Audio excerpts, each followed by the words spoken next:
Irish Breakdown Nation. Welcome back to another edition of the Irish Breakdown Podcast, post-game edition. And today, gentlemen, we get the pleasure of recapping Notre Dame's 23-10 Sugar Bowl victory over the Georgia Bulldogs. I was telling the guys before the show started, biggest win of my lifetime, first New Year's Six bowl win I've gotten to see. So you could say for me, this one just means a little bit more. But I'm excited to dive into it with you today, guys. A lot of good stuff that we have to cover, a lot of takeaways, both positive and things to work on. But guys, Notre Dame advances to the semifinals of the College Football Playoffs. They take on Penn State in the Orange Bowl.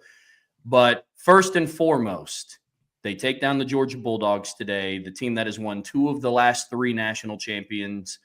And, before all week and really for the last week and a half, we've all been talking about how in order to be the best, you got to beat the best. And, players and coaches alike, coaches and analysts like Nick Saban have said, Georgia's the team to beat.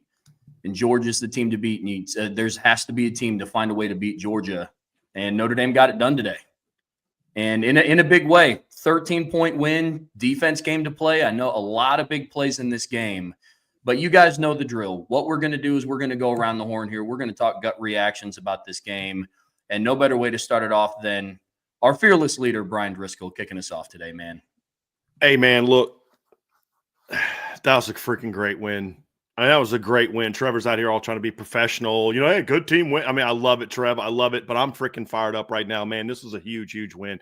And it was a game where Notre Dame showed they're the better team. Both teams had mistakes. Both teams had bad penalties. They were missing Carson Beck. Notre Dame was missing Riley Mills and Benjamin Morrison and Charles Jagasaw and Ashton Craig and Jeremiah Love gets hurt in third quarter and threw for 90 yards on offense and went 4 of 14 on third down. Had really bad mistakes that gave Georgia chances, 2 fourth down conversions, but all these things. So it wasn't like Notre Dame played this perfect game and Georgia struggled, and that's how Notre Dame won by 13. It was a game where Notre Dame came out, weathered the early storm of the environment, the moment, and did what was needed to win the football game in every phase. And every phase made mistakes that kept it 23-13, because honestly, in a lot of ways, if Notre Dame would have played even better or executed in some certain areas, not committed some silly penalties, maybe this game isn't even as close as it was. But they also caught some breaks at other times where, you say, wow, Georgia guy dropped the ball. Yeah, but they still scored on that drive like 3 plays later. I mean, so there were just things, guys, where you look at it and say, they did not even come close to playing their A game. As a team, I'd give them a B game. Now, the defense played pretty well, and we'll talk about that. But as a team, this wasn't a vintage Notre Dame performance, and they won 23-13, guys.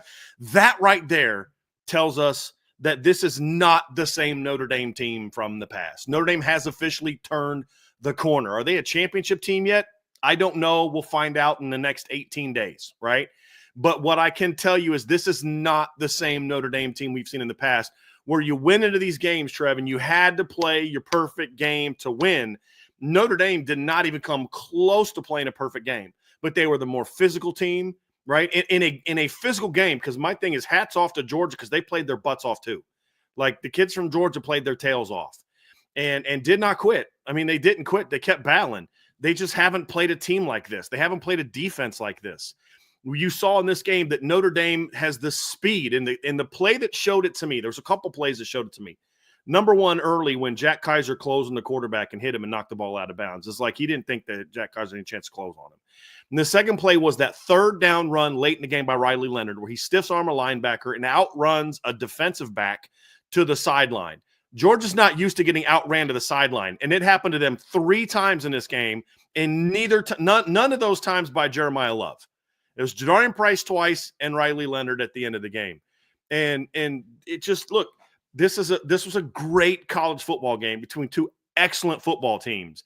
And you saw, Georgia with the early, Georgia played better than Notre Dame early, right? The Notre Dame defense obviously played great. They get that big play. Notre Dame holds them to a field goal. The offense answers. They put on another drive, and Don Schuler forces out a fumble. Because, like, you talk about the turnovers. Georgia podcast are going to be talking about, if it wasn't for these turnovers, and sure, if it wasn't for the 2 turnovers, maybe it's different. But here's the thing. Both of those turnovers were forced turnovers. These were not like where, Carson, Gunnar Stockton made these big mistakes. The one was by ETN, right? Don Schuler comes off the edge, puts his helmet right on the football, knocks it out. Best case scenario for Georgia is he gets stuffed 2 yards behind the line on 3rd and 1, and they're kicking a field goal. They only get 3 out of that. Worst case scenario is that Don Schuler knocks it out and Notre Dame recovers. And you're just sitting there, I'm sitting there thinking, like, Notre Dame gets the ball at the end of the half. They go down and get a field goal, and I'm thinking, man, Georgia has in a lot of ways played better than Notre Dame so far, but Notre Dame's made those big plays on defense that they needed to, and they've got a 3-point lead. There's no way Georgia's going to come out in this moment with 37 seconds left, the way that the Notre Dame defense is playing, and try to do something, right? And then, Trev, you remember earlier in the week when I said maybe this is the game when R.J. Oben finally does something for Notre Dame? Well, R.J. Oben finally did something for Notre Dame. Great awareness by Junior Tuihalamaka to recover it, and then Notre Dame goes right for the jugular with an RPO, inside run RPO. Riley hits Bo. That completely changes the game, and then, of course, you get the big special teams play at the end. So it was a sequence of about 6 plays, right? 1 on defense, 1 on offense, and then Georgia had 2 plays at the end of the half, and then the special teams in a sequence of 5 plays. 6. Let's go 6 because we'll count the field goal by Mitch Evans. But in a matter of 6 plays, it went from 3-3 to 20-3. And that first 4 of the half for Notre Dame continues to just be an amazing, amazing situation. And so I love the heart of this team, but then I'm sitting there thinking, like, is Marcus Freeman going to pucker up in the 4th quarter like Brian Kelly always did? And I'm not trying to take a shot at Brian Kelly, but that's just the reality. They would pucker up in these moments. And 2 things happened in this game that told me Marcus Freeman is not puckering up. He's coaching like he always has, right? Number 1 is going for it on 4th down. They didn't get it, but he sent a statement, hey, guys, I believe in you and I believe in the defense, and it didn't cost him.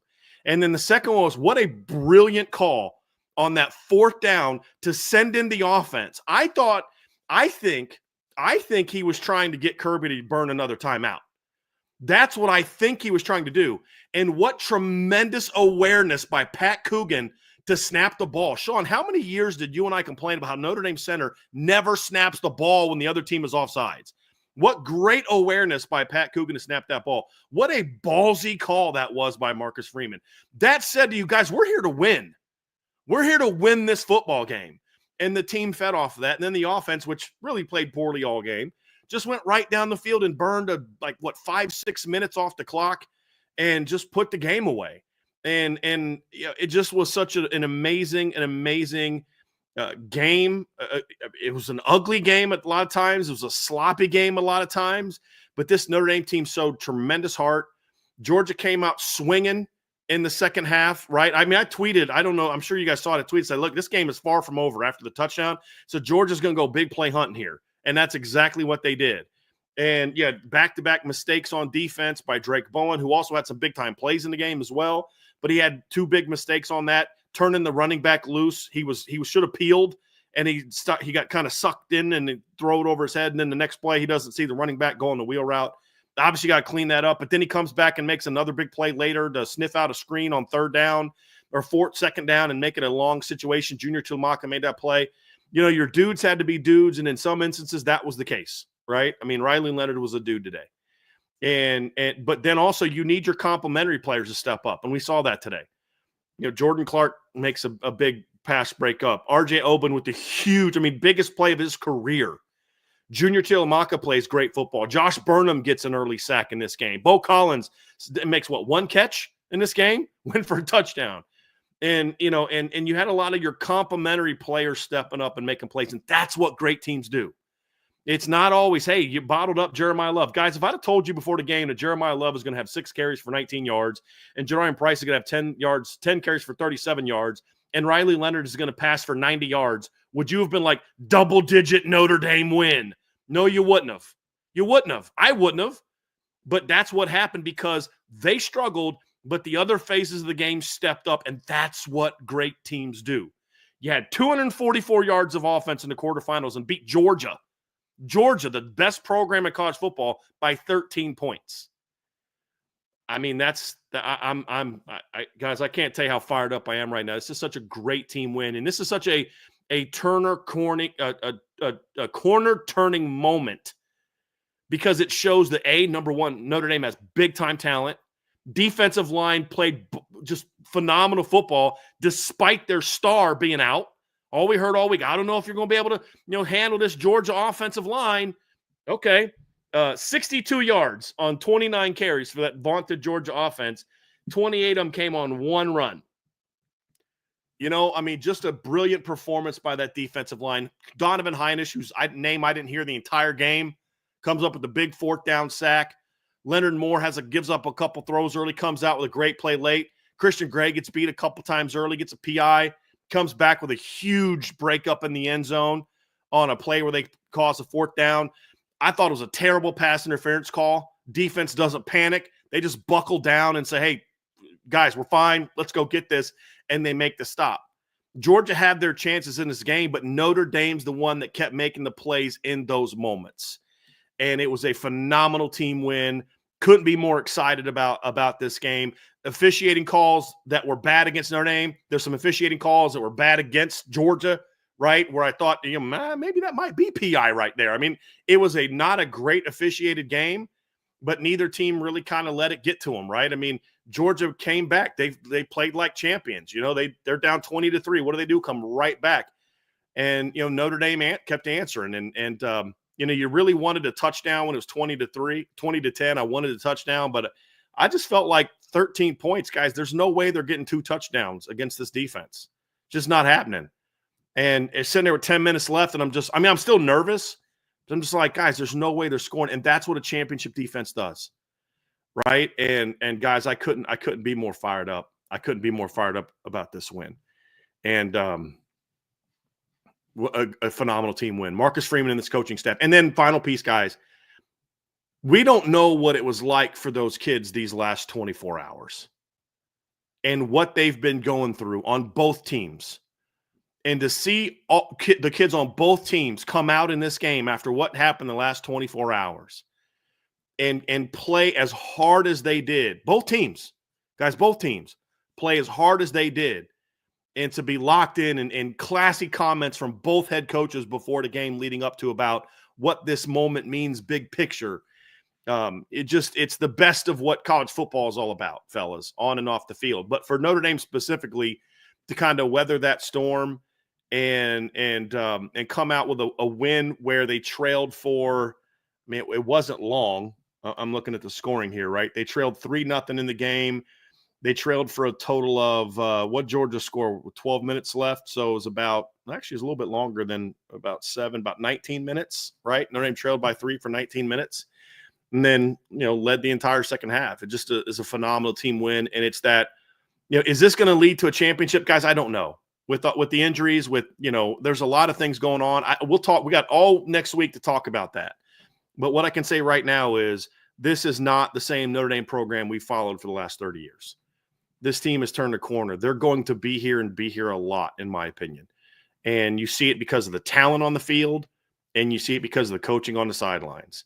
And a coach who struggled to make the right decisions and calls and had some of the bad wins, including this season, to see the job he has done getting this team so focused week after week after week after week after week. It just speaks volumes about who he is as a football coach.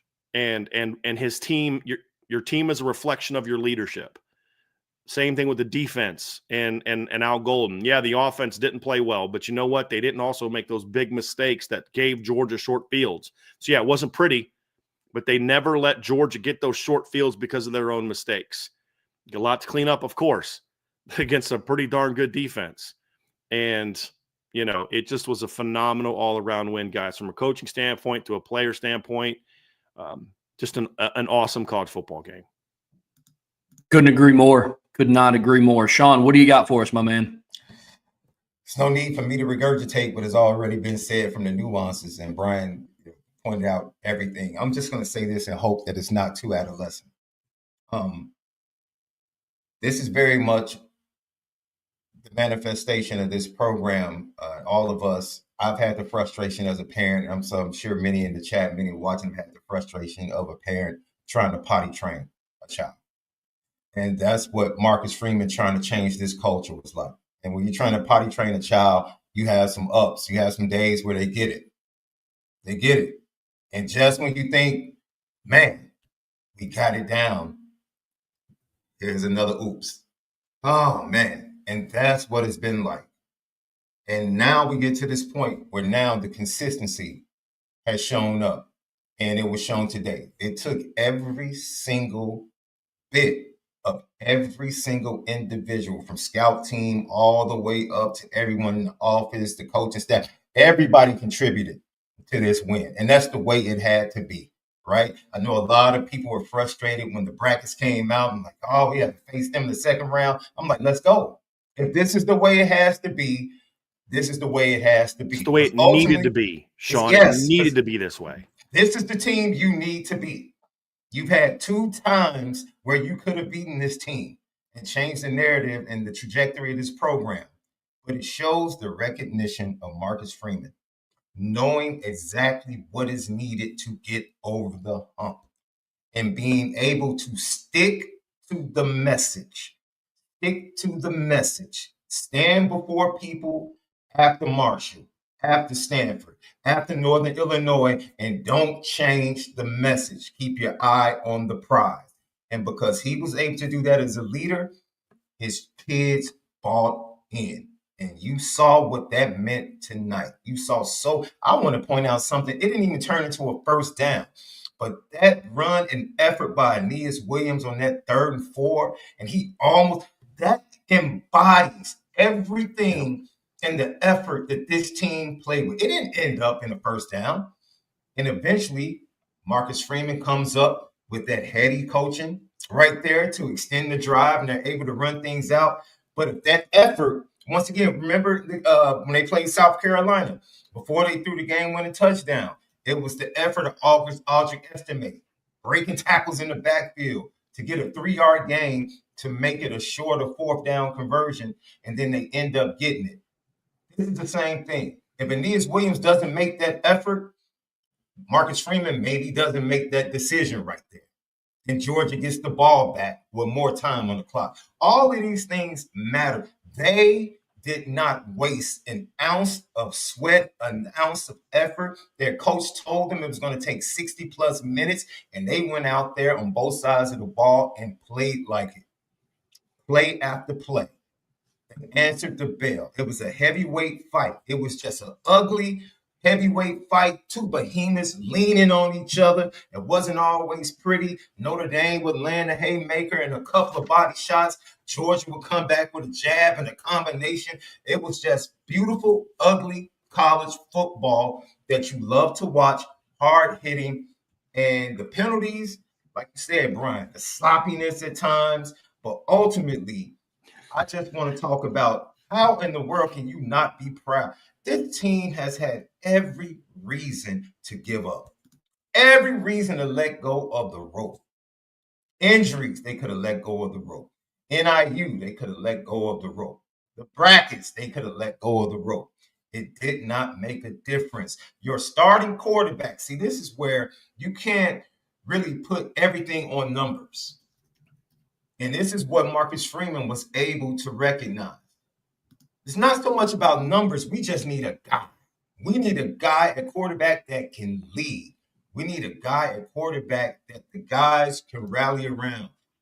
170 total yards from your quarterback against Georgia, and you win going away? This cannot be Notre Dame. That's not Notre Dame football. That's not Notre Dame football. Yes, it is. It is the Marcus Freeman era. And the narrative is over. That old narrative is done. An absolute amazing win. Big time win. And it's not over. It's not over. Need to get healthy? Absolutely. Need to clean some things up? Absolutely. But we know one thing for sure. They're going to play their tails off. They're going to be prepared. They're going to be dangerous in every facet of the game. Every facet of the game contributed. And Notre Dame does that each and every week, even with the mistakes by Bryce Young. I've never seen that before. 2 back-to-back runs to the kicker penalty. Sean, my favorite meme from this game, there was a dude that was, I think it was like CBS Sports maybe, and they're like Georgia trying to punt the ball to Notre Dame, and there's some guy, like some fishing guy on a boat, and then out of nowhere some guy spears him and it takes him out. I was like, what are we doing? What are we doing? And like you said, Brian, I thought either way, you could say bad call here, bad call there on both sides of the ball, but I think for the most part, the officials, as most officials should do in big games like this, they let the players decide. They really did. They let the players decide unless it was obvious. I think the motion penalty on that 4th down on Faison. I thought that was a bad call. Yeah. I thought that was a bad call. The Kaiser, if I was a Georgia fan, I would have wanted that pass interference call. So I understand, but this is huge. Trevor, let me tell you something. As someone that experienced the Fiesta Bowl, man, enjoy it, buddy. Because this is one of those big ones. This is one of those big ones that kids will be talking about. This generation of Notre Dame fans that have not had this type of experience. Enjoy it tonight. Suck it up, live on it, and we'll worry about those dudes from up there in Happy Valley when we get to them. I mean, guys, this was like we thought going in.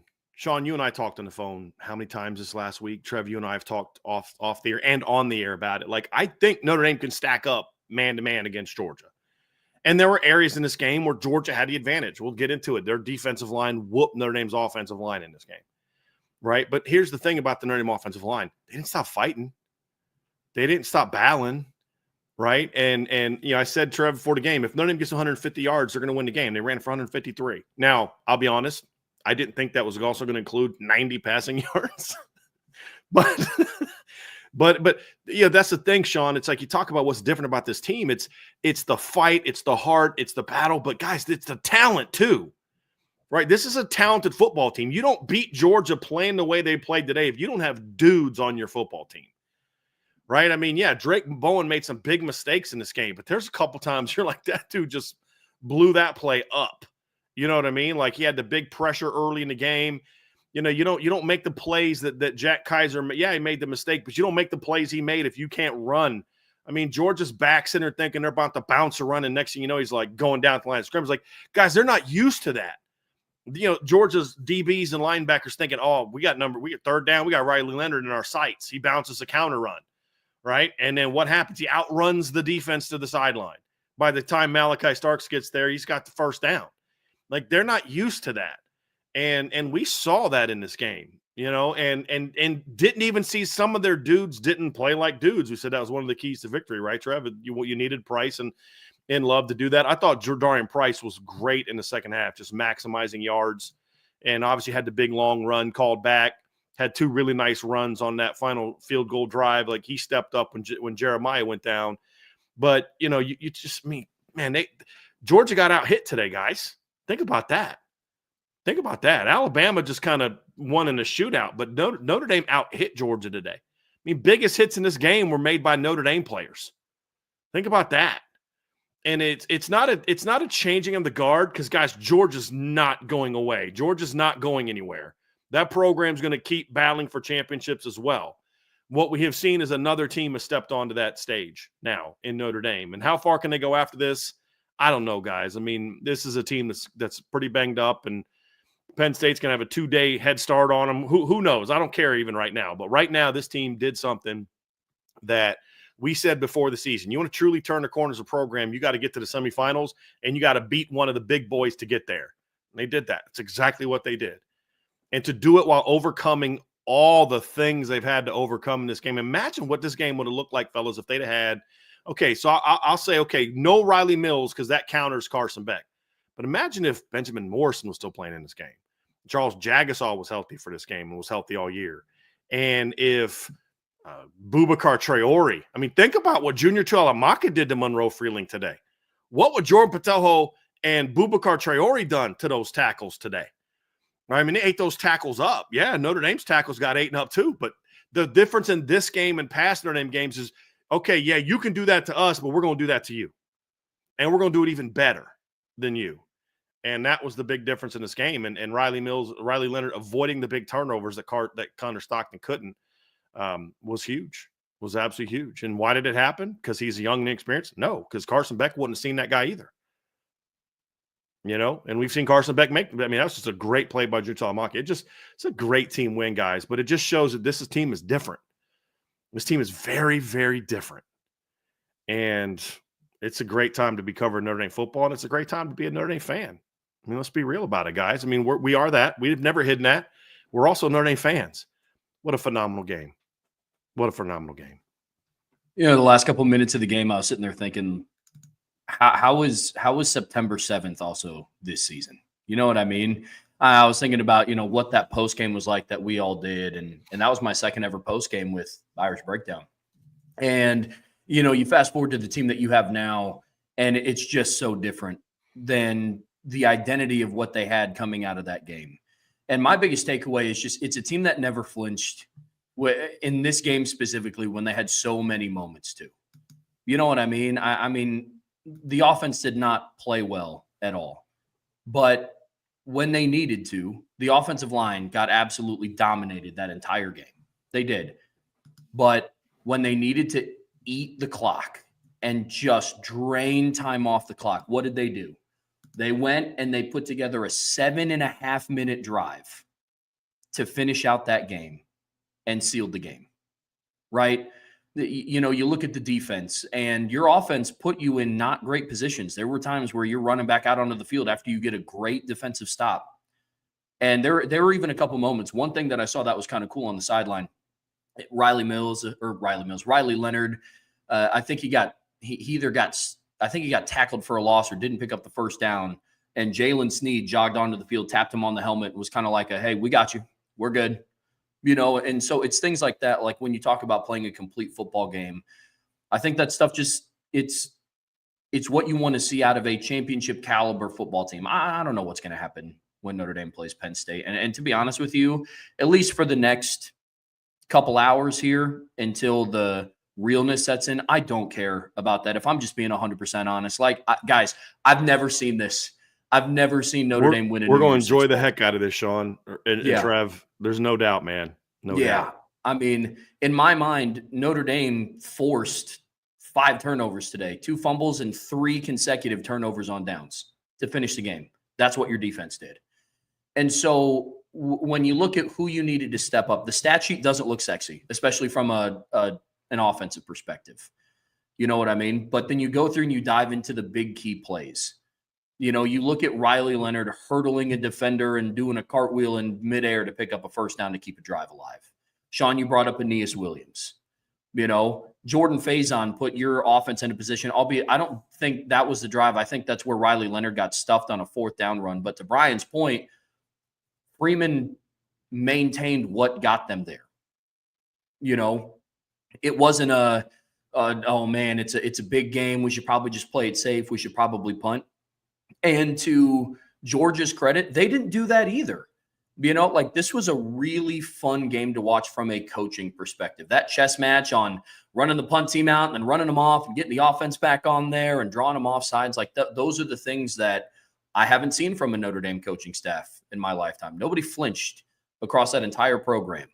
You know what I mean? Xavier Watts gets hurt, goes into the injury tent, getting looked at for a shoulder. Rod Hurd comes in, breaks up a pass to Lawson Lucky in the end zone.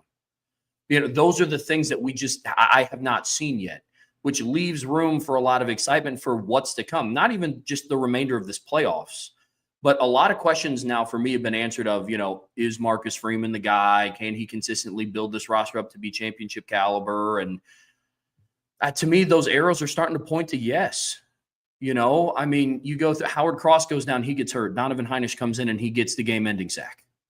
It's all of these things. You need RJ Oben to step up, a guy that in the pass rush has essentially been absent for 13 games, comes in, gets the biggest play of his career, and it turns into a 7-point swing for Notre Dame. You know what I mean? in all the areas that Notre Dame needed to step up today. Everybody was talking about, what are you going to do without Riley Mills? I said it in one of the Keys to Victory show of, if your interior pass rush can't get home, you need edge rushers to step up. Junior Tuialamaka comes onto the scene, and he's like, hey, what's up? We got you. You've seen that from Notre Dame players and sides of the football all season long of a, hey, don't worry, we got this. You know what I mean? And so for me, I look at all of those things, and it's a very satisfying win, not only for the opponent that you beat or on the stage that you did it, but from what it meant from a team perspective. It's awesome, man. It's awesome. Guys, I want to take a little trip down memory lane here and just remind us about something, because we've been here before to a degree. 2017, Notre Dame's playing Georgia. Notre Dame is winning 10-7 at halftime. Actually, hold on a second. It was 13-10 at halftime in 2017. Notre Dame goes up. Justin Yoon hits a 42-yard field goal. Notre Dame goes up. And then Notre Dame goes up 16-10 in the third quarter. Georgia comes back, takes a 17-16 lead. Notre Dame goes back up 19-17. And it was Georgia. Notre Dame goes up 19-17 with 10:21 left in the game. And it was Georgia that made the plays down the stretch to win the football game and earned a 20-19 win. Notre Dame again in 2019. Notre Dame is down in Athens, kicks a field goal at the end of the half to take a 10-7 lead at halftime. And then Georgia comes out in the second half, and they completely overwhelm Notre Dame. They go up 23-10 with 6:54 left. They go up 20-10 with 13 minutes left and put Notre Dame away. Yes, Notre Dame got the score. That Notre Dame's defense made a stop. Notre Dame got the ball back in midfield and didn't come close to scoring. It was Georgia that made the plays in the fourth quarter.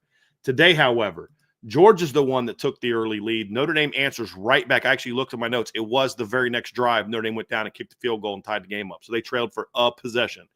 Notre Dame has a 13-3 lead, and in the second half, they outscored Georgia 10-7 in the second half. There was no Georgia comeback because it was Notre Dame that made the plays in the fourth quarter. And it was those games that really launched, in my opinion, Georgia to sort of that upper echelon, in my opinion, was those type of wins. Notre Dame now got theirs. It was Notre Dame that made those plays in the fourth quarter. It was Notre Dame's quarterback, Trevor, and you and I talked about, this is why you bring Riley Leonard to Notre Dame, is to win games like this. And no, it's not sexy. And people are going to talk about his stats. They're going to talk about his passing yards, do this. But the kid's a playmaker, and that's what you brought him in here to be. And he made the plays when he needed to make the plays. And when you can play your C- game on offense and commit some really bad penalties on special teams and still win because your special team countered those bad mistakes, which we have seen a lot of dumb stuff from the special teams over the last 15, 20 years. But yeah, in this game, you know what was different? Yeah, they had the 3 penalties on special teams. Inexcusable. Inexcusable to have 3 penalties on special teams.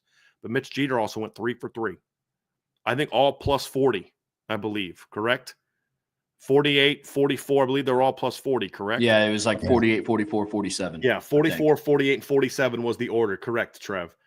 You have a 98-yard kick return. And as I tweeted out, this is why every team, like Kirby Smart had his Bo Schembechler moment, right? This is why every team in the country did not kick to Jaden Harrison during the regular season. This is why but you had your, no, we can cover it, right? And that's the thing, guys, is the defense made some big mistakes to let Georgia get back in that game at 20-10. Just blown assignments. But they didn't let it bother them. It didn't phase them. It's like, and that's that mindset that you get to, guys, where that's what shows this team is different. They made some bad mistakes in this game, but it never phased them. Georgia didn't get in the end zone again after that. They didn't get points again after that, right? And it's that kind of stuff that tells you this is a different team. This is a different era of Notre Dame football, and it starts at the top, and it works its way down. When your coach puckers up in big moments, your team's going to pucker up in big moments.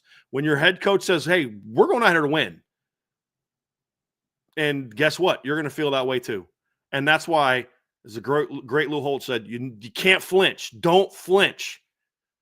Georgia flinched today. Notre Dame didn't. And that's the difference in this football game. Couldn't agree more. Glad you brought up Mitch Jeter too, because I don't know if we're going to have a special team specific segment because we're kind of covering a lot of the positives that had happened. But you want to talk about another kid that had every opportunity to kind of fold it in and call it a year after all of the scrutiny that he had been under, comes in and hits field goals in big moments. So couldn't be happier for that kid. But Sean, any other final thoughts before we move on?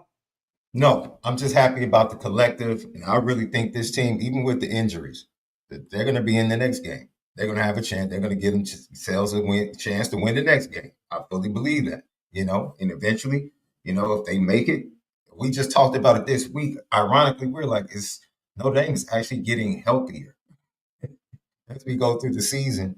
And then they have a day like this. And hopefully, offensive line, let me tell you something. I'm sure we're going to get to it.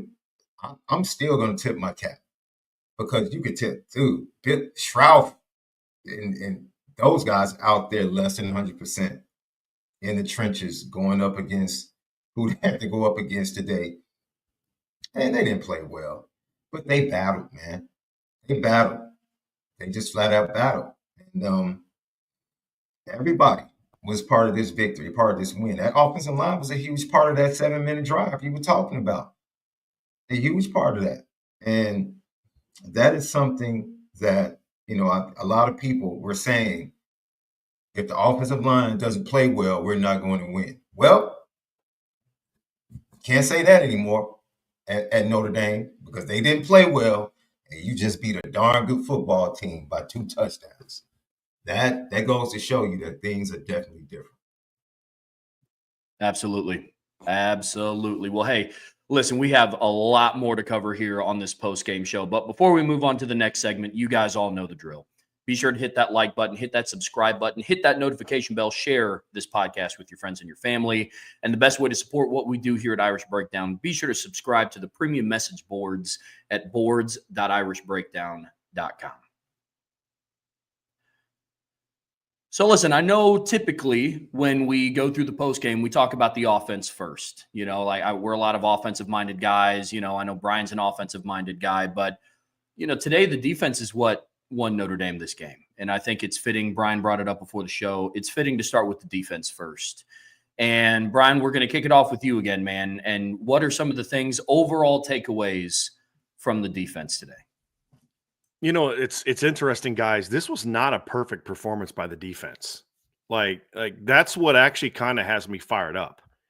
When you look at the numbers, you think, 200, they held them to under 300 yards of offense, completely shut down the Georgia run game. As I mentioned, 62 yards on 29 carries.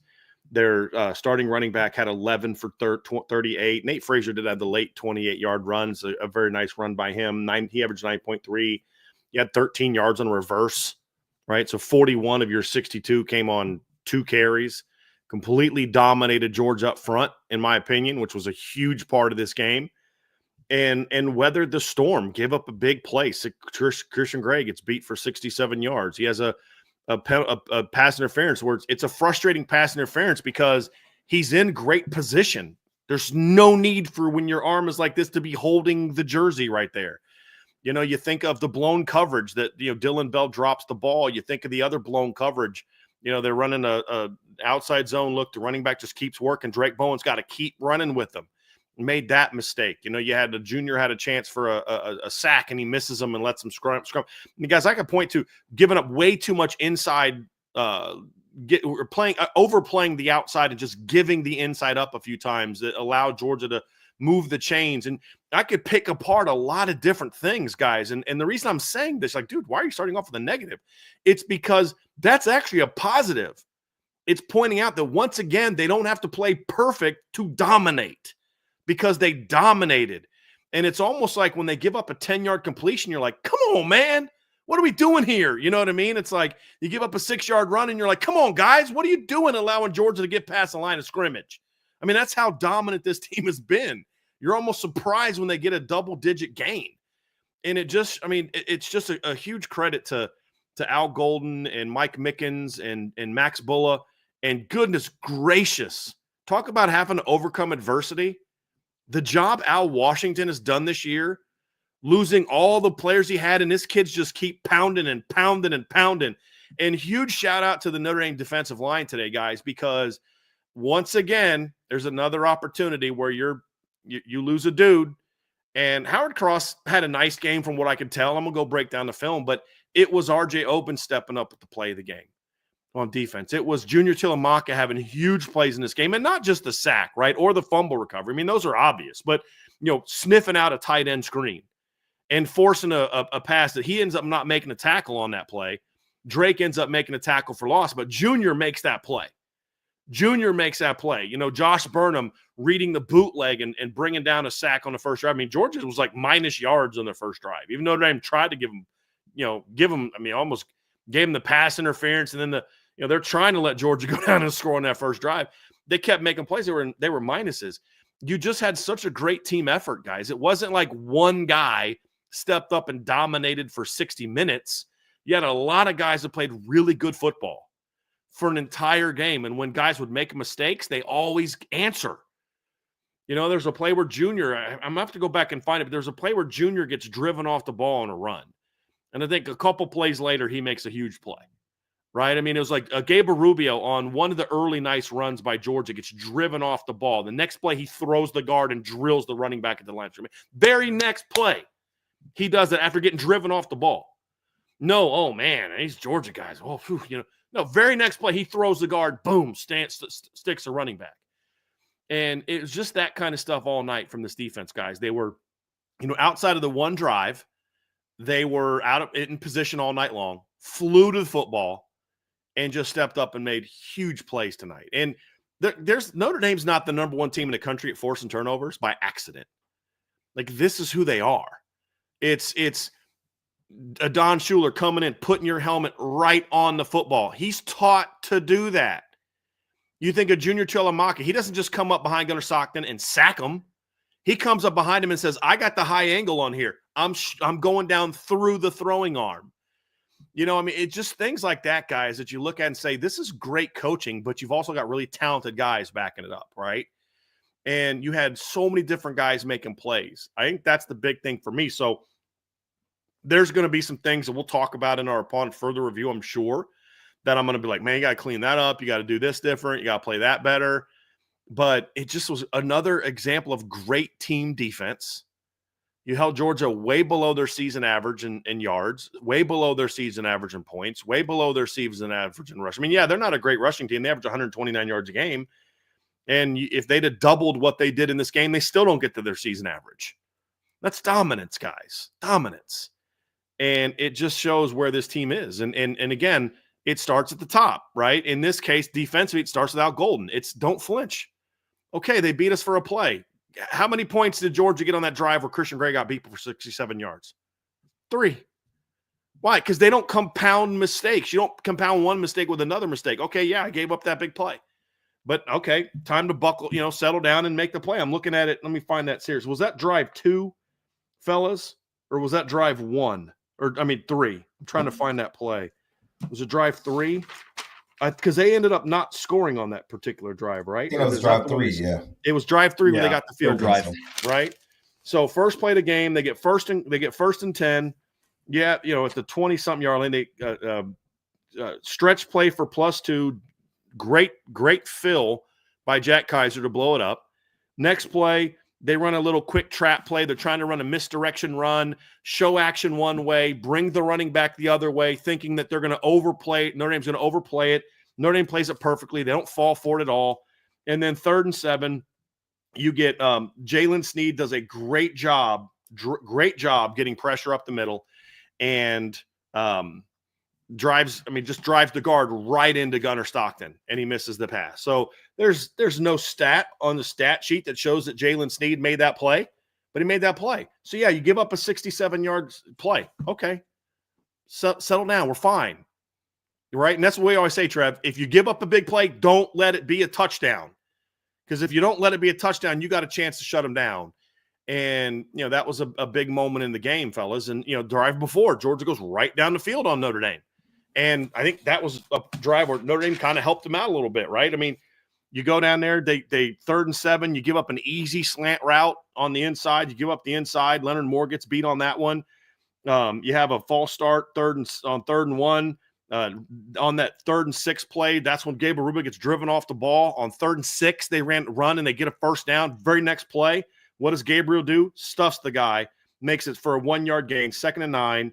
They get a completion for 8 yards, but you stop them short, and then 3rd and 1, right? So, yeah, they move the ball. They got the ball down the field, 3rd and 1. Don Schuler comes off the edge, and it was a great push by the D-line, by the way. So the running back couldn't come flying downhill because of the D-line had great penetration, and then boom, you have a Don Schuler makes that play. Like, that's what a great defense does. When you play a team like Georgia, they're going to have a couple drives they move the football. But you shut them down when it matters, and that's what this Notre Dame team did. It was tremendous all-around play. I don't know if Georgia fans will necessarily recognize it, but I promise you the Georgia players are thinking, that team's physical, and they're a lot faster than I thought they were going to be. And you're going to be the Georgia defense is going to be saying the same thing, even though the Georgia defense played great football tonight. But, look, Georgia defense played great. This was a vintage Georgia performance, but they weren't the best defense on the field. Notre Dame was. And that's why they won 23-10 and why my wife's currently looking at booking flights down to Miami. Let's go. Sean, what do you got for us, man? I thought, look, I love the matchup. And I think, Trevor, you spoke about it in your overall take, the matchup between Al Golden and Mike Bobo. I thought Georgia, definitely from a fight standpoint, they came out early with a lot of motion, different formations, trying to diagnose, acting like they were trying to set up things later on. They were very aggressive. I think they were trying to take Notre Dame by surprise. They were very aggressive with their first-time quarterback. I didn't see that happening. He played well early. He really did. He played well when he had the opportunities. He made some throws. But then you can start to see some of that pixie dust wear off as the pressure continued to mount from the Notre Dame defense. Also point out, the pass rush was well orchestrated. You could tell they wanted to push the pocket on the interior. And then the guys, as the game went on, all of the defensive ends, Tulamaka, Obe, and Jalen Sneed, when he got in the game, they ran the hoop very well. That little hula hoop that they practice each and every day through fall camp, they ran it really well today and were able to make some plays and create turnovers. And then on the backside, like you guys said, we expected Xavier Watts to have a big game. He really didn't have that big game. But you know who, man, let me tell you something. That dude wearing number 8 on defense is going to be something special before he leaves. Going to be something special? Going to be something special? He's still offending. That's the crazy. Look, he is absolutely fantastic. And he was the one that popped off the screen for me from the first snap. Like, oh, he came to play. There was a couple of plays where Georgia thought they had the perimeter, and Adon just showed up out of nowhere. And then they thought they had Lucky on him one-on-one, and he defends that. So I absolutely love what they showed on defense, the total package. And like you said, Brian, Al Golden was masterful. I think the blitz that he called and the way he looped the defensive end to the inside and opened that hole for Drake, and Drake timed that blitz perfectly on that fourth down. It was Bryce Young. Slanted inside. Slanted inside, and Drake, man, as soon as it opened, Drake was through it, right on Gunner Stockton. Like you said, those are plays where against other teams, Gunner Stockton might have an extra half second to get that ball off or either escape to the outside and use his legs. I think Al Golden did a great job of taking Gunner Stockton's legs away. Yeah. That's what he does. He takes something that you want to do, and defensively, he took Gunner Stockton's legs away. And from that point on, like I say all the time, Notre Dame's defense is like an anaconda. As the game goes on, they tighten, they tighten, and they choke you out. You guys remember late in the Don's recruitment, Sean had somebody at the doorbell. Did you hear that, Trev? Somebody rang the doorbell. At first, I thought I was tweaking for a second. I was like, is that me? Late in his recruitment as a senior, Georgia tried to flip a Don Schuler. He wasn't interested. He was going to Notre Dame, but they tried to flip a Don Schuler, and I promise you they haven't forgotten about him since then. And this is the whole thing is like, this is what I tell people, guys, don't get caught up in recruiting rankings. Do you know how many people had a Don Schuler as a top 100 player? 0. Do you know how many people had a Don Schuler as a top 250 player nationally? We had him as a top 150 guy.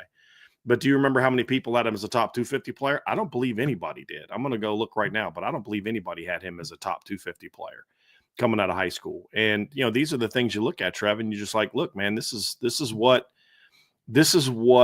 Marcus Freeman has done at Notre Dame. This is the kind of program he has built at Notre Dame to where it's like, look,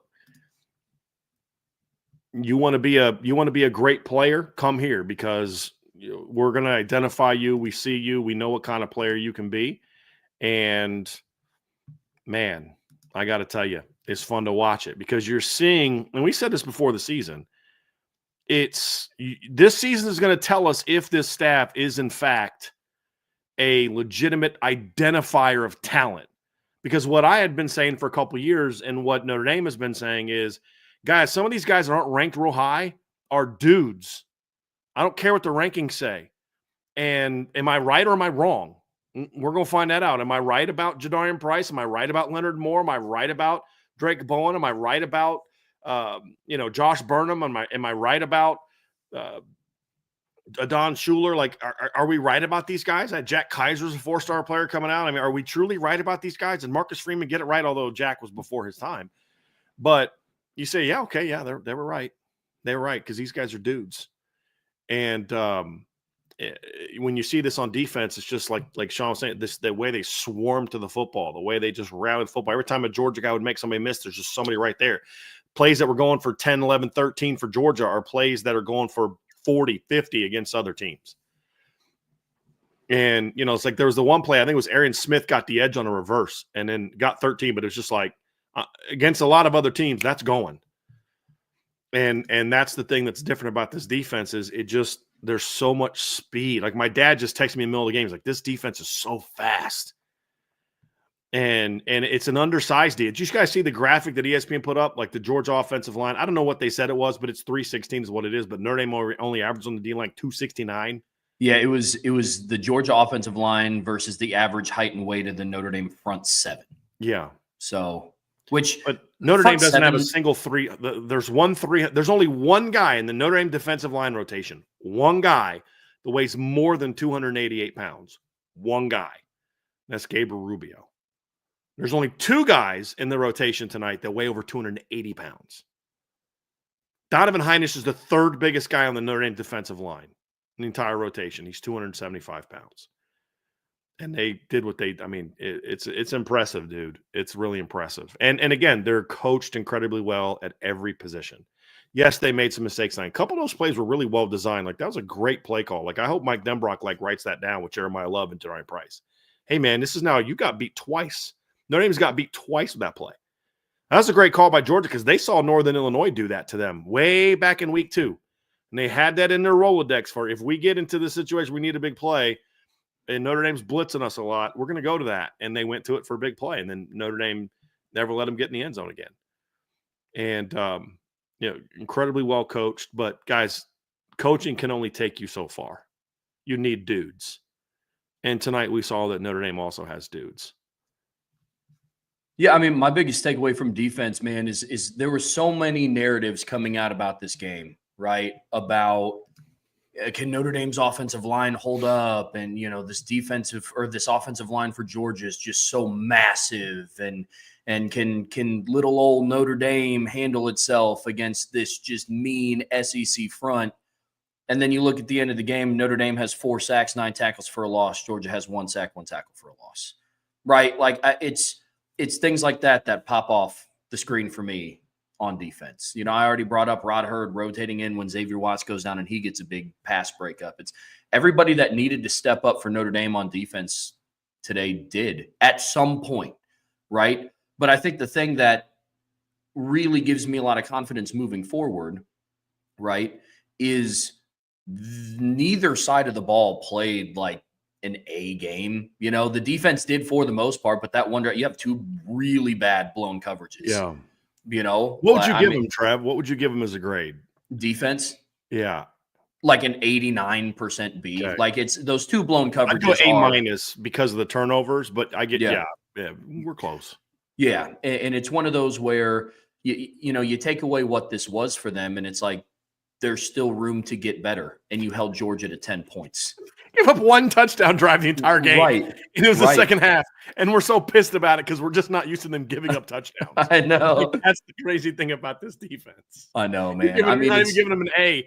Georgia to 10 points and minus 300 yards. You're not even giving an A. Why? Because that's the bar that they've set this year, Trev. Mm-hmm. Mm-hmm. I mean, the one thing that I will say before we kind of get into breaking down each position here is I will say hats off to Gunnar Stockton. This is a kid getting his first start. He comes in, he throws 0 picks, 234 yards through the air.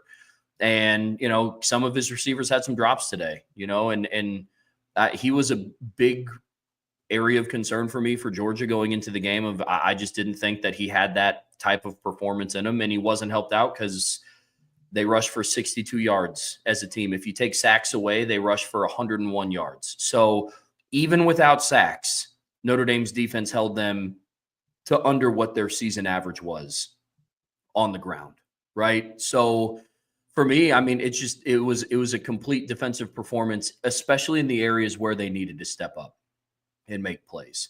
You don't end the game on 3 consecutive turnovers on downs if you're not doing something right. That Al Golden was again just a masterclass tonight, and it was almost similar to what we saw his defensive game plan against like a Georgia Tech. Backup quarterback Zach Pyron was starting for Georgia Tech. Gunnar Stockton, and he almost said like, "Hey, listen, we'll let you get some through the air. That's fine. We're not going to let you run the ball."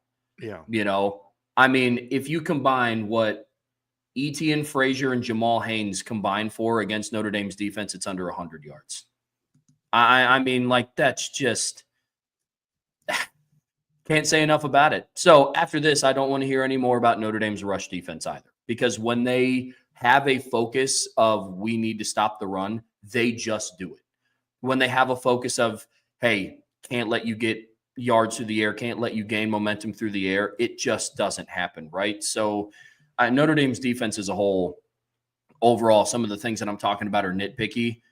You hold a Georgia offense to 10 points, with the size of the offensive line that they had, their awesome tight end room that they have. I mean, Lawson Lucky didn't have a single catch today. Oscar Delp had 2 for 18. I mean, Arian Smith had that one. He had that one beat deep, but outside of that, he was held for 1 for 67. Yep. I mean, nobody was able to have that breakout moment for Georgia's offense to really get the ball moving for them, because Notre Dame's defense just shut the door whenever they had that opportunity to. So overall, for me, it was a solid performance. Statistically, guys, a couple things here real quick. Georgia finished the game with 296 yards of offense, 234 through the air. Gunnar Stockton started, I believe, it was 7 of 7 for 109 yards is how he started the game.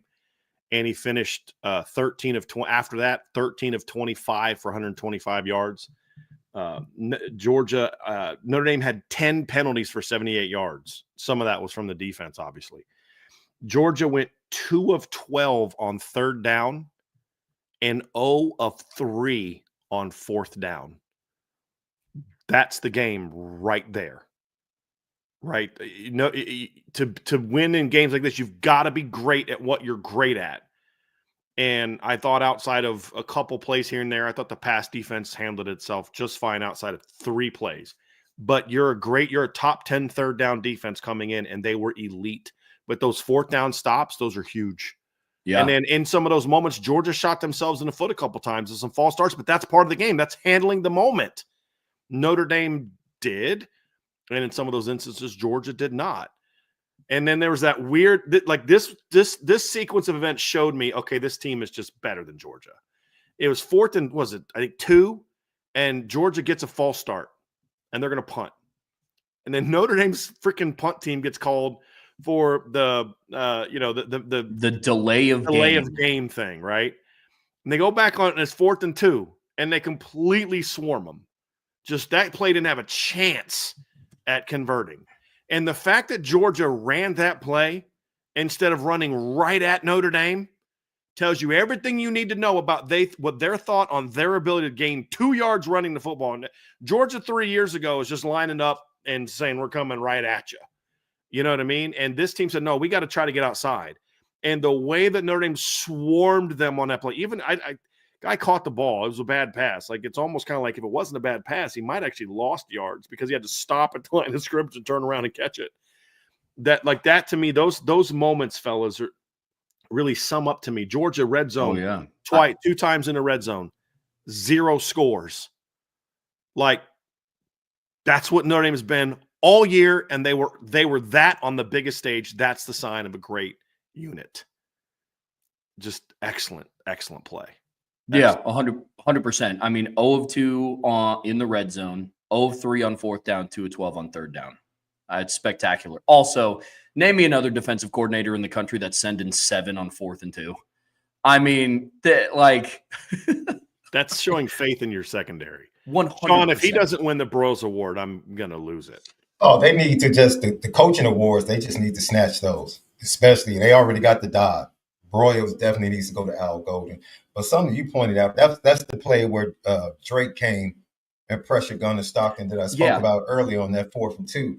But I think Notre Dame defensively, man, I want to give kudos. Al Golden, I think he said this, and I think it resonates in this very moment. I remember his first press conference after actually sitting with this team and getting them in the film room. And I remember him gloating about how smart the players are at Notre Dame and how they pick things up so fast. And you hear that, and that wasn't unexpected. Of course, they're smart kids, right? But we were waiting to see it on the field, like manifest itself, right? And so now they recruit, they elevate the speed and the talent, and now you get the marriage of those two things. And from the first start, man, Drake Bowen was communicating his tail off tonight. That first series, he was diagnosing, pointing things out. And I was like, yo, I remember last year when Drake came back from injury, Al Golden saying, I trust him. And I'm like, but we didn't see, of course, he had a starting middle linebacker in the NFL in front of him. So, of course, we couldn't see him as much as some people might have wanted to. But now, as he's grown and got an opportunity to play and learn, like you said, he busted that coverage on the running back. He's definitely going to have to clean that up against the next opponent because they love to use both of their running backs out of the backfield. But I just think the communication for this team, they were locked in today. The game made mistakes, gave up things, but they were locked in and nothing was going to break their focus. And it was just absolutely amazing to watch. That first series was just kind of like eye-opening, like, oh, Georgia's in trouble. Like, oh, it's like that? Okay. Yeah. Brian, we were talking all week, and we were saying we're trying to find where Georgia can get 17. We were like, man, I'm trying to figure out if Georgia can get to 17. We said it's going to have to be the Notre Dame offense giving them a short field. Yes. And they didn't do it. No. I mean, like we're going to have a lot to say about the offense, and I didn't think it played very well, but avoiding those big mistakes was huge in this game. And James Rendell had that one rugby punt that was kind of ugly, but he did a great job tonight too, flipping the field. But even a couple times the offense punted, but they at least got a first down before they had to punt. Those type of things were big, Sean. But no, I mean, that's the thing is it was going to take mistakes by Notre Dame to look at this Georgia team and be like, hey, they're going to be able to score on this defense. Or it's going to take – this other thing we talked about, Sean, is it's going to take the defense not playing well. And that's what – guys, I mean, how many times have we been on this stage before where we're watching this Notre Dame team and we're just like – they're playing scared or they're puckered up. I mean, you've had guys, I think Dex and some guys have been on your show, Sean, and talked about how the whole week it was like playing Miami. It was like just the coaches were just like, I mean, super puckered, right? I mean, we've been on the stage before where we watched Notre Dame in a game like this play not to lose but bad. And they've done that with some really good defenses. But as good as those defenses played, they couldn't do it for 60 minutes. And this defense did it for 60 minutes. That's a big part of it. And you force Georgia, so you're going to have to make a lot of plays to beat us. And Georgia made some because they're a great team. They couldn't make enough. And, it's just amazing. It's a great feeling, guys, because, like, all right, I'm going to get a little petty for a second here because all the excuses that we're going to hear. It's the quarterback was out. Don't want to hear it. Cool. We'll give you Carson Beck back, and we'll see Notre Dame will get back. Cool. Then they'll get back Benjamin Morrison, Riley Mills, Boubacar Traore, and Jordan Botelho. Cool. Bet. Let's do that. Well, we're going to bring Jason Onye back too, just for fun. You know what I mean? So yeah, cool. Bring your injured players back, and we'll bring our injured players back, and we'll see how that goes. You know what I'm saying? Like, cool. You want to talk about injuries and Michael? Okay, cool. Let's see a healthy Charles Jagasaw playing left tackle for Notre Dame right now. See how this run game looks. You know what I mean? And like, it's just, you went out there and you dominated the SEC champs, fellas. A team that just whooped Texas physically twice. You know what I mean? And a team that they beat 4 playoff teams. Yes, they did. They beat Texas twice. They beat Clemson, and they beat who's the other one that they beat? They beat they had 4 wins over playoff teams. Tennessee. Notre Dame went out there and beat them by 13 points. And with a B game. Yeah. And look, minus game. Georgia's been in the playoffs now. This is their 4th time.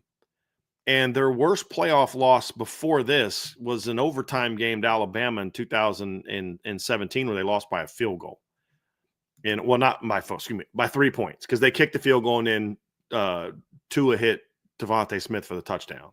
So they won by 3. And Notre Dame beat them in a game where Notre Dame trailed for a possession. And, I really thought how did you guys feel when they scored that quick touchdown? Did you guys get nervous at all? I did. I'm not going to lie to you. I was like, oh, here we go again. But it's like, it took me about a drive before I was like, you know what? I think we're going to be okay. I just don't, because I got to the point where I was like, I don't think they can score twice on this team.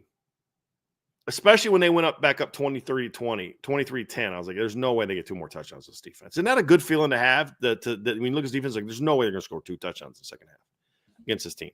No way. No, I felt like go ahead, Trev.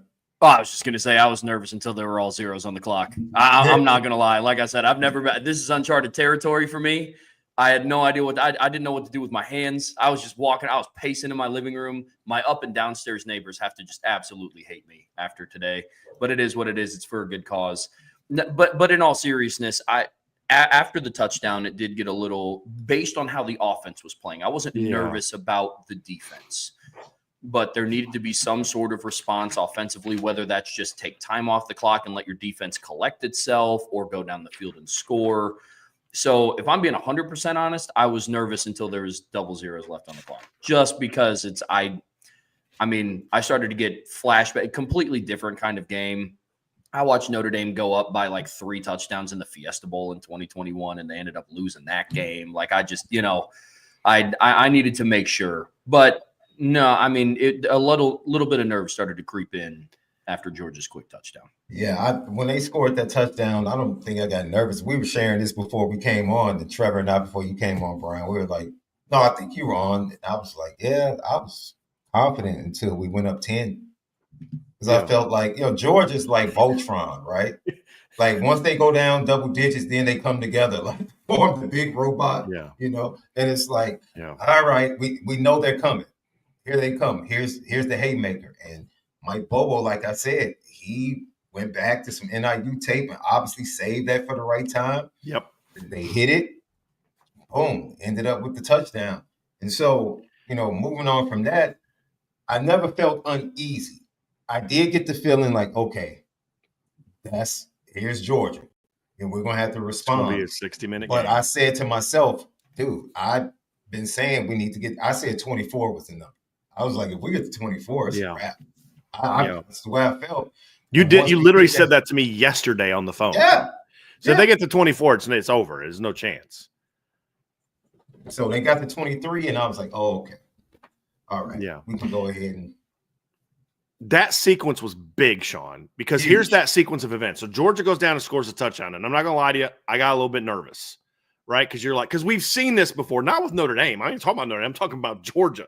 You know what I mean? Like, they were down 28-0 to Bama and took a 4th quarter lead, fellas, right? They were down 17-0 to Georgia Tech, tied the game up and went to overtime and won it. We've seen this. We've seen this before. But it was this moment here where they give up the touchdown. Notre Dame offense gets the ball back. They get near midfield, and they go for it on 4th down, which I wholeheartedly agreed with for Marcus Freeman. You got to make a better play there. And, right, I mean, your O-line got whooped on that play. Riley still almost got it. It was the right spot. They didn't get it. They were short. And the defense comes back on the field, and that's where you had that false start delay sequence. But first and 10 near midfield. This is the ball game. Like, to me, I said this. I was like, I'm sitting down here in my office, and I'm like, this is the ball game right here. If they go down and score, I think they win the football game. If Notre Dame stops them right here, it's over with. First and 10, Howard Cross, Xavier Watts, your two veterans, blow up a counter play. Blow it up. You get 1 yard. Next play, they run a little RPO, quarterback draw. I've had a film breakdown of this, Trevor, and I was like, this is the stuff we're going to see. You're going to see this RPO draw out of empty and one back. They did that a bunch in this game. You're going to see a lot of screens. They did that. I said, you're going to see them move the pocket with the quarterback. They did that a little bit early.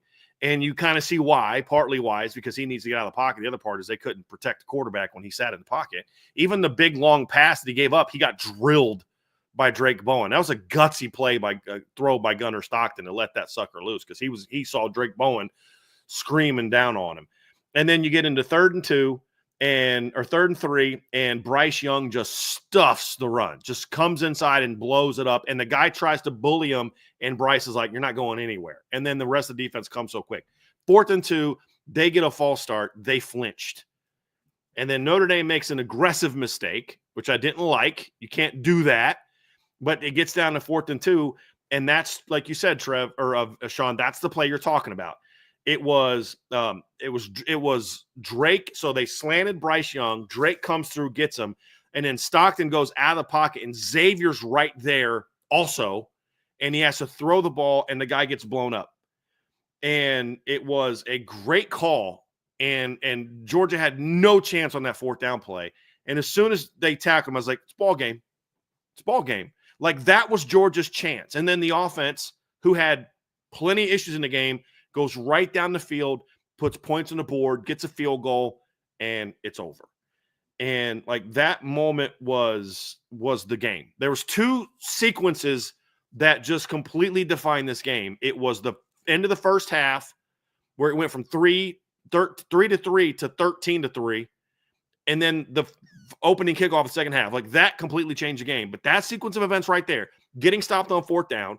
Why do you go for a 4th down? It's because you trust your offense to get it. But if you don't, you trust your defense to get a stop. And that's exactly what they did. And then the offense goes down and gets points. Like, that is great team football. But it all goes down to you have faith in your defense to make those plays. And it also comes down to your defense does not get flustered. We saw it against USC. They were having an awful day. But with the game on the line, they're the ones that stepped up and made those plays to put the game away. We saw it against Georgia Tech. What was it? I think at the time it was 14-7, maybe it's 21-7, and Georgia Tech's getting ready to go down and score, and they run a reverse, which they killed Georgia with. They killed it, and Jaden Osborne just makes that great open field tackle to force a field goal attempt that they missed, right? Like, this defense has been doing this all year. And once they made that stop, you said, okay, this is the ball game. But that's why Marcus Freeman and you look at it, they went right to him. He never hesitated. He was like, stay on. Never hesitated. And then the next time they got in that situation, they converted. And that was the ball game.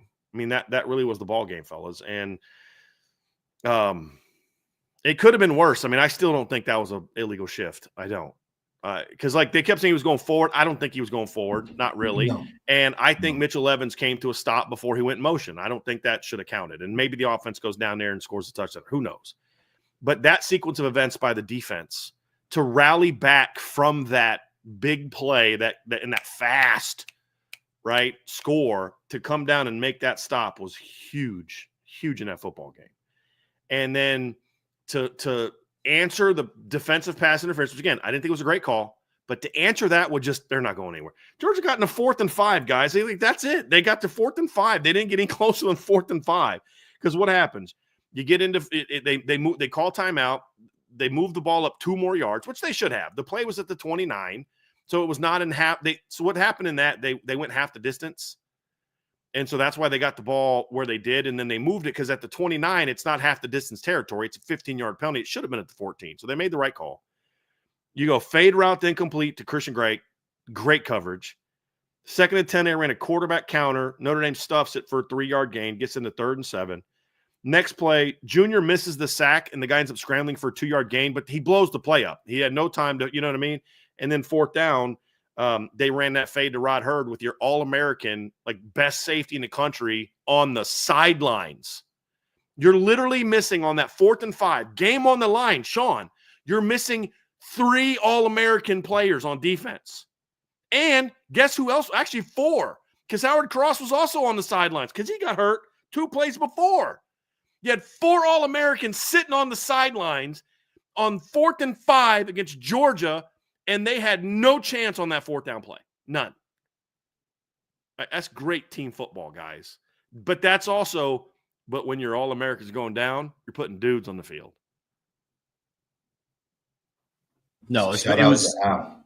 yeah, 100%. I was Shout out just to about to Al, say. man. 'Cause we're fair. When he deserves the criticism, we've given it to him.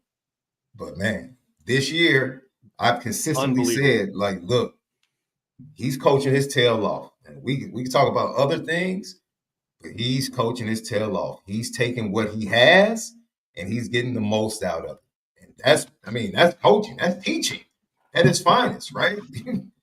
Take whatever you have in front of you, the different talents and different students, and maximize their abilities. And he's doing that. He's doing that. You can just tell, man, they love playing for these coaches. This team, man, they love playing for each other. It's a totally different vibe. Brian can speak to it. I don't even want to go down that rabbit hole. It's just different. And we've said it was different, and it was hard for people to grasp a hold to it or to grasp it because you had the Stanford, you had the Marshall, you had the end of the Ohio State game. You had these disappointments. Now, do you believe us now? Things are different. This is a different program. It's a different team in so many different facets. I think even I'm not sure, Brian, you can tell me. I'm sure the faculty is even excited. Super excited about this win. Yeah, I'll leave that at that. So, gentlemen, we have covered a lot about the defense. Are there any position groups that you guys want to highlight? Because we've covered a lot of them, but didn't know if defensive line, linebackers, secondary as a whole, what kind of stood out to you guys across their play as a whole? I mean, I think we covered it all. I just, as Sean said, as I said earlier, I just think the heart of this defensive line, and again, that comes from leadership. That comes from leadership at the player level, and of course, it comes from leadership at the coaching level. I mean, to suffer, you lose your starting Viper in Game 3. 2 games later, you lose his replacement, who was without a doubt your best pass rusher, and was on the verge of becoming like a stud. Howard Cross misses the final third of the season. And he comes back in the game. He comes back. Riley Mills, who's playing like an absolute monster, he goes down for the season. And then you come to a game like this and you're just like, so next man in, right? I mean, and tremendous job by this group. I mean, just Junior Tuilamaka, guys, I'm going to remind you all again. Y'all remember how many plays Junior Tuilamaka played the first 2 games of the season on defense? 0. You got it, Trev. 0. Did he pout? Did he cry? Did he jump in the portal because he was mad at he wasn't going to? No, he kept working. Because you don't jump into the starting lineup and play the way he played if you're pouting and in your feels for the first 2 games of the year. Just like Rocco Spindler when he lost his starting job, right? I mean, you're not where you are if Pat Coogan and Rocco Spindler, who lost starting jobs, don't stay locked in and ready to do whatever when my time is gone. None of them were happy about it.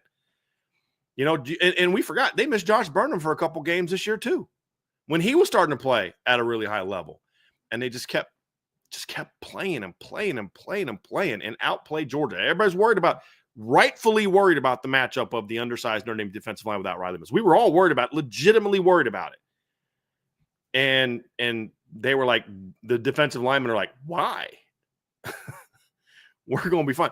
There was a comment, huge shout out to Kirby Smart too. After the game, Vince texted me that somebody asked him about, was the layoff a disadvantage? And he said, Notre Dame played last week and lost their best defensive player. That's not an advantage. Like, you know what? Respect to him. You guys know my feelings on Kirby Smart, but from some of the comments I've seen post game, he was very gracious and said, look, like that's a good football team over there, and no excuses. Like, we got beat. No excuses that I've seen so far. Now, again, I haven't listened to it, but of all the stuff I'm getting sent about what he said, because he knows. He knows what just happened tonight. He knows that this is all week. Yeah. You could see it, You Sean. can You see could it and see hear it. it. He was concerned all week, not just about the layoff, but like literally watching film. Like, yo, this is not. That's why when they asked him, I believe on Monday, like, you go back and you look and think about the previous 2 times you played Notre Dame, you know, what translates. And he was like, no, it's a different team. Like, this is not that Notre Dame, you know. And I think he speaks to that from a schematic standpoint. And what did we say? Not only did this team have to step up, Marcus Freeman had to match Kirby. Because Kirby's a big time and a big moment head coach. He's the one that's made those big special teams calls against Ohio State, against Alabama in big time games. Marcus Freeman had to match him. And Coach Freeman stepped up to the plate and he outcoached him at the biggest moment. So that's the full victory, the full team victory that was needed. All of that was needed in order to overcome the 2-time champions and the SEC champions. And Notre Dame got it done. They absolutely got it done. But for me, Trev, I go back to, I believe it was the Marshall loss. And I remember after the Marshall loss, I text Brian a picture. And it was Jaden. No, I think it was the year before that. It was like Burnham.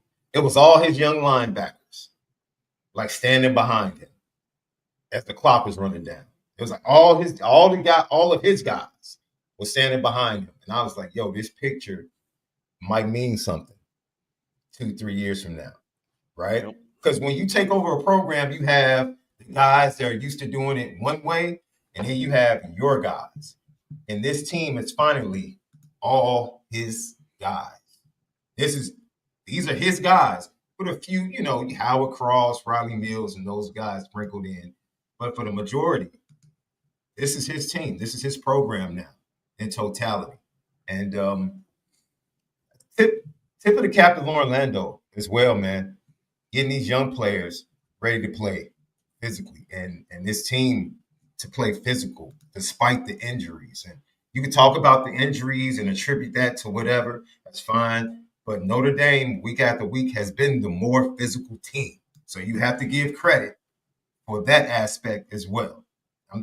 Like top to bottom, as both you guys have said, this is representative of how things have changed. So let's talk game balls, guys. And when we're talking defensively, this could go to a handful of different people. So luckily for us, probably won't be a whole lot of repeat answers here, but who do you guys have for game balls from the defense today? I mean, I really thought about going with RJ Oben because he made the biggest individual play of the game, guys. But I mean, how do you not give it to, in my opinion, for me, how do I not give it to Junior Talamaka? I mean, we said somebody on the edge needs to step up. And Junior not only had the big sack, right? He had a tackle for loss. He played a reverse really well. He sniffed out a screen. If he doesn't beat his guy, he's not in position to recover the fumble on the strip sack that RJ Oben had. I mean, they both beat their guys, and then Junior to have the alertness to fall in the football was just a great job by him. He played. Trevor, you said it before the game. They need somebody on the edge to step up in this game. And I would argue that multiple guys, I mean, RJ Oben made a huge play. Bryce Young made some big plays. Josh Burnham made a couple big plays in the game. But Junior, to me, I give it to him because of how, I mean, you could give it to a Don, you could give it to RJ, you could give it to Drake. If you could take 2 plays away on that touchdown drive away from Drake, he played great football. We can't give it to him there. You know, Leonard Moore with a couple huge, stops in that drive. Xavier made some plays. I just think Junior made the biggest plays, and he made a lot of them. And some of them don't count statistically, but they were huge in this game. And, you love kids like that. In this era where we've encouraged young men to just quit if things aren't going their way, just opt out, just jump in the portal. For that kid who's a junior, a former top 150 recruit, 4-star recruit that they flipped from USC to be like, I'm not happy about it, but when my time is called, I'm going to step up and answer. And it wasn't just today. Y'all remember the pick he had against Miami, right, early in that game? I mean, I have so much love for that young kid and what he's done. And he waited till the biggest game of his life to have the best game of his life. And it played a huge role in it. Somebody just said the D-line gets a game ball. I'm comfortable with that too, but I usually give it to like a dude. And a lot of great performances tonight. But Junior Chilamaka just to me stands above the rest. He gets my game ball for the Notre Dame defense. Yeah, I could go JT, but I'm gonna tell you something. The guy that jumped and popped off the screen defensively for me from the jump and made that huge play when Georgia was trying to go down and stick the ball in and take control of the game early.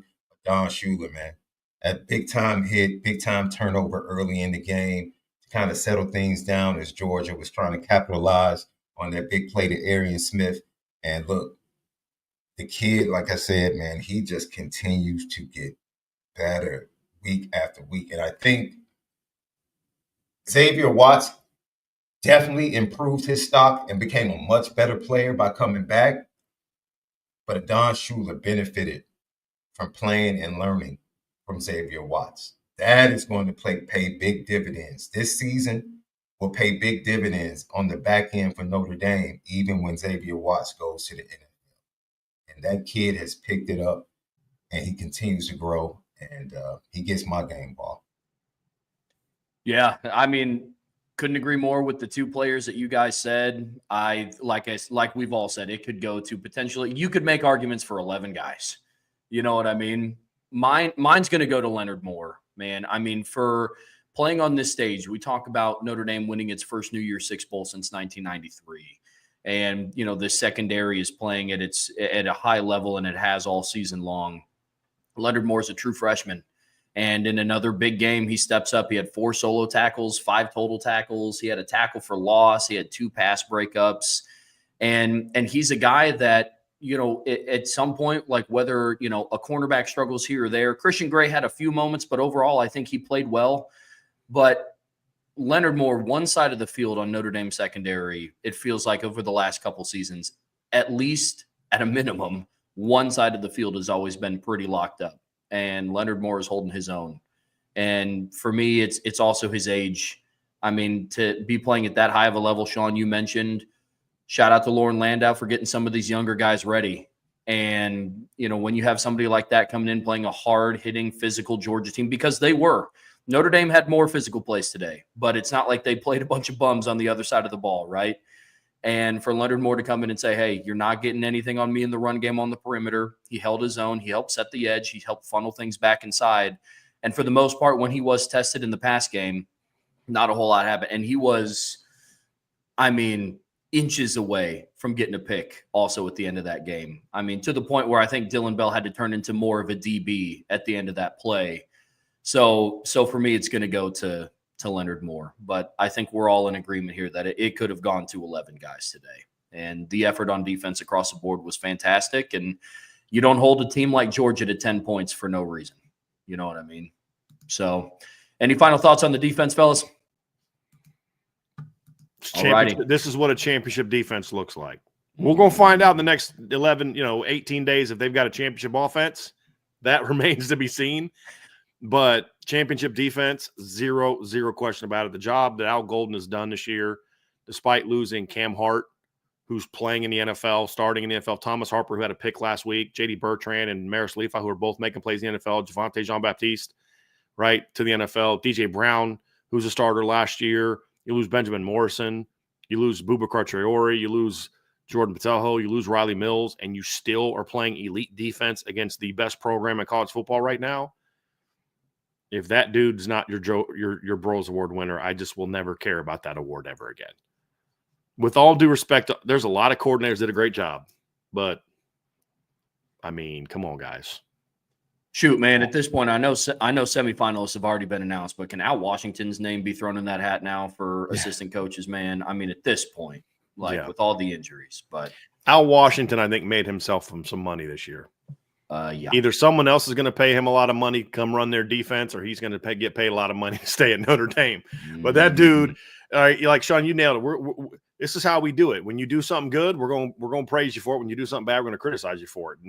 And do you regret things you did? No, I don't, because I felt he needed to be justified time. But like, why are you changing your tune? Because he's done a phenomenal job coaching this defensive line. Phenomenal job.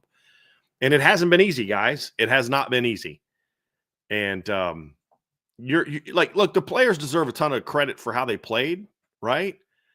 But when I've said this a million times, Sean, you've heard me say this a million times. When one or two guys do well and the rest aren't playing well, that's a player thing. When one or two guys don't perform well, but the rest are, that's also a player thing, because it's two guys who aren't doing their job. But when your entire unit just keeps answering the bell week after week after week after week with all this adversity, the players deserve a ton of credit, but so does the guy leading that room. You don't do that in spite of coaching. You do that because of coaching. And, and again, Mike Mickens, same thing. Mike Mickens lost his All-American cornerback. Okay. Next man up. Let's go dominate. You know what I mean? Like, it's just a phenomenal job what they're doing. And then they're probably like talking to Max Bull, like, hey, man, how come what's going on with you? You don't lose any guys? What's going on? You know what I mean? But it was nice to see Kingston back this week too, fellas. Yeah, sure was. He didn't make any he didn't make any impact plays, but it was nice seeing him out there, and he's only going to get healthier going into next week. Talk about how difficult to like kind of tie a knot around the defense. They were shuttling and substituting like crazy, and the players were focused. I think they got caught one time looking to the sideline. Georgia quick snapped them. And was able to take advantage of that. But other than that, substitutions, focus, you didn't have a lot of breakdowns and covers because of substitutions. Once again, just masterful the way this team was locked on to the task at hand and just consistent, despite the outcome of the play, consistent, moving on to the next play and executing. Yep. It's great preparation, Sean. That's what it comes down to. And it's like I'll say this, Trev, I don't know what you think about this. Same with you, Sean. There's things this defense does that I think we almost take for granted in ways we probably shouldn't. Just because we see they do it so easily. Just things like that, Sean. And, handling adversity. It's almost like, they're going to be fine on the D line.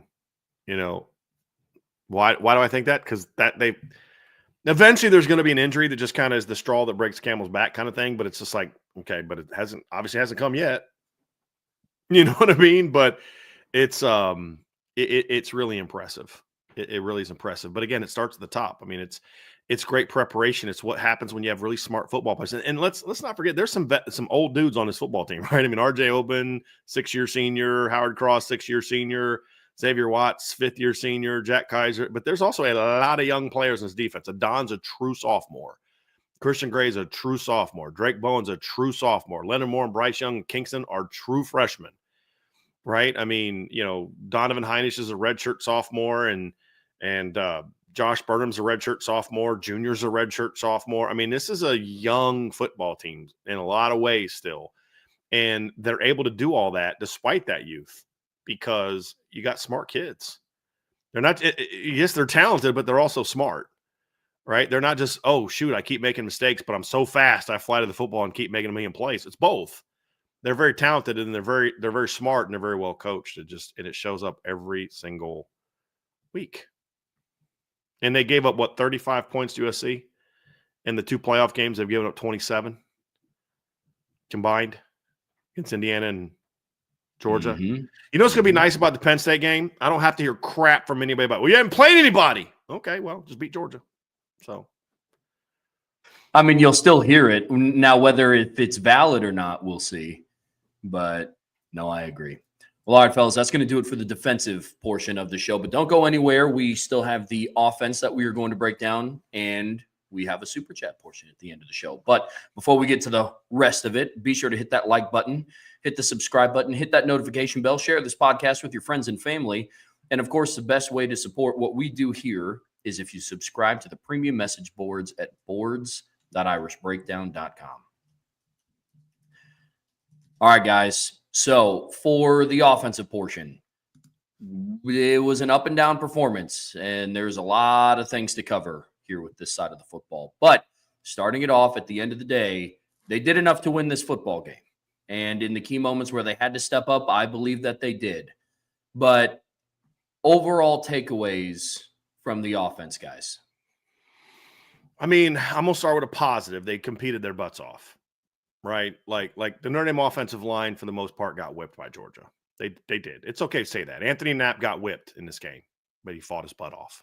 Both things can be true. Emil Wagner had a really tough game, but he fought his butt off. You know, Rocco was battling. You could tell he wasn't 100%. You could see it was 100. He wasn't 100%, but he battled his butt off. Pat Coogan was getting worked by their nose tackle early, but he kept fighting, kept battling his butt off. And there was a couple times, you go back and watch the film, there's a couple times if they just finish blocks just a little bit better, it's about to go, you know. And but in Georgia played their butts off, and Georgia just whooped them up front. But the difference is what we always say, guys, just keep fighting, keep fighting, keep fighting, keep fighting. And as you pointed out, Trevor, earlier in the show, when they needed to run the clock and get first downs and things like that, they weren't gashing Georgia, but they were getting 2, they were getting 4, they were getting, you know, and then Riley goes out there and has to make a couple plays, and he makes those plays, right? But, you know, and I think of that late game, it was, what was on that last drive? I think it was ended up punting, but it's a 3rd and 1. They had a 4th and 1 or 3rd and 1 that they got to convert, and they converted it. You know, it's just like that's when you needed to step up and give your quarterback room, and he got it with easily. I mean, like, so yeah, okay, they got their butts whooped, but they battled. Same thing the whole game. The receivers weren't getting a whole lot of separation, but they were competing. You know, you had a big mistake by Jaden Greathouse on that hold. You know, there's just no need for it. There's just no need for it. Jadarian's going to get that play. You don't need to do that. But then he also makes up for it and gets a big completion, you know, on a pretty well defended play that sets up I think a 3rd and 1 situation. So you saw a lot of those plays. Jordan Faison stepped up, you know, and made some big plays. Jadarian, when Jeremiah goes down, he steps in and makes a couple big runs there to get Notre Dame into field goal range on that drive there. So, you know, they competed their butts off just overall.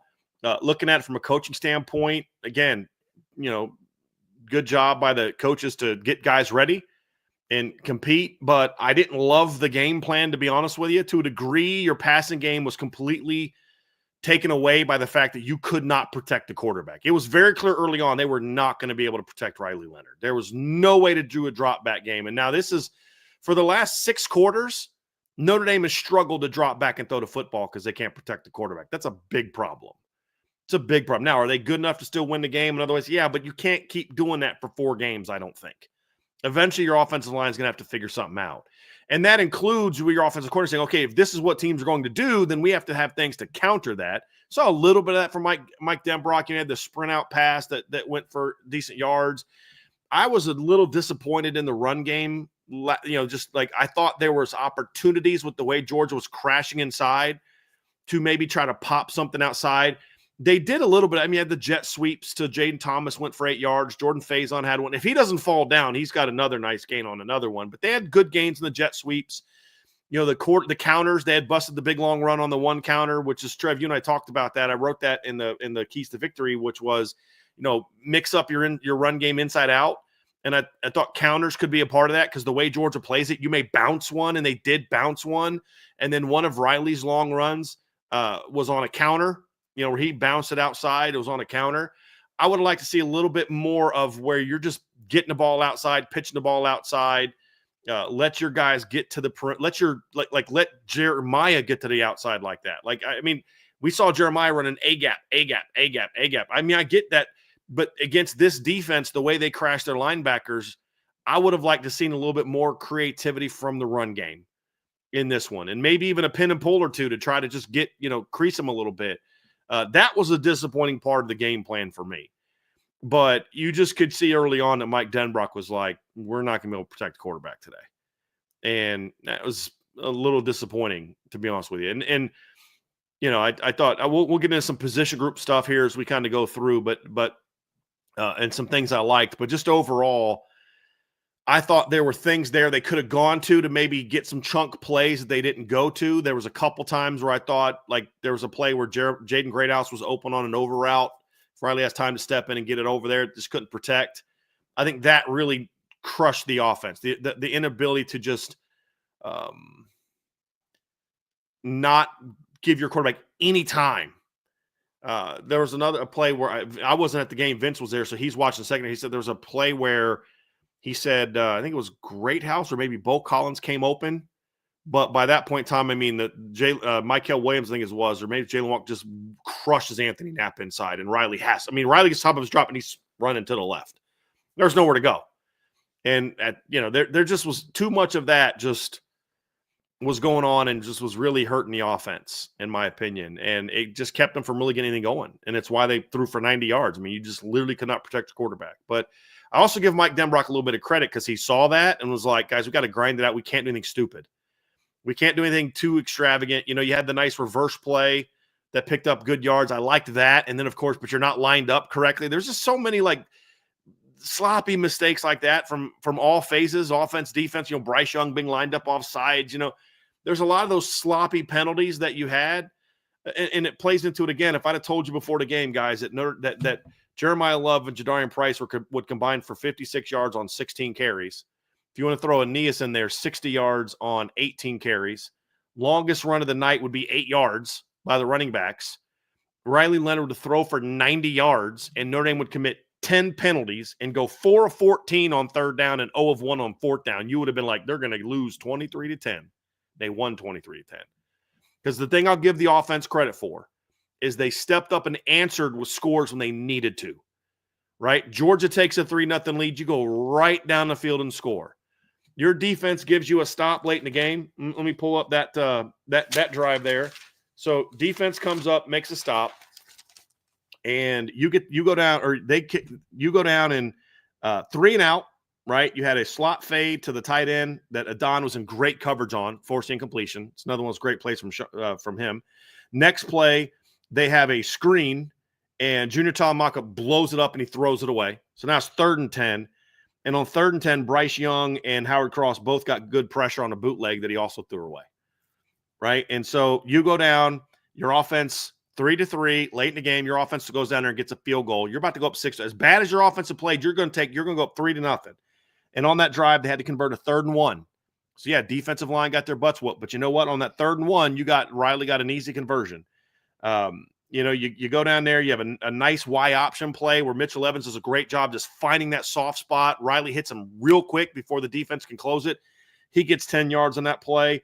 You get sacked on the next play. My dad was upset about that play. I actually thought that was smart by Riley because he had nowhere to go. I was afraid he was going to try to spin out and do something with it.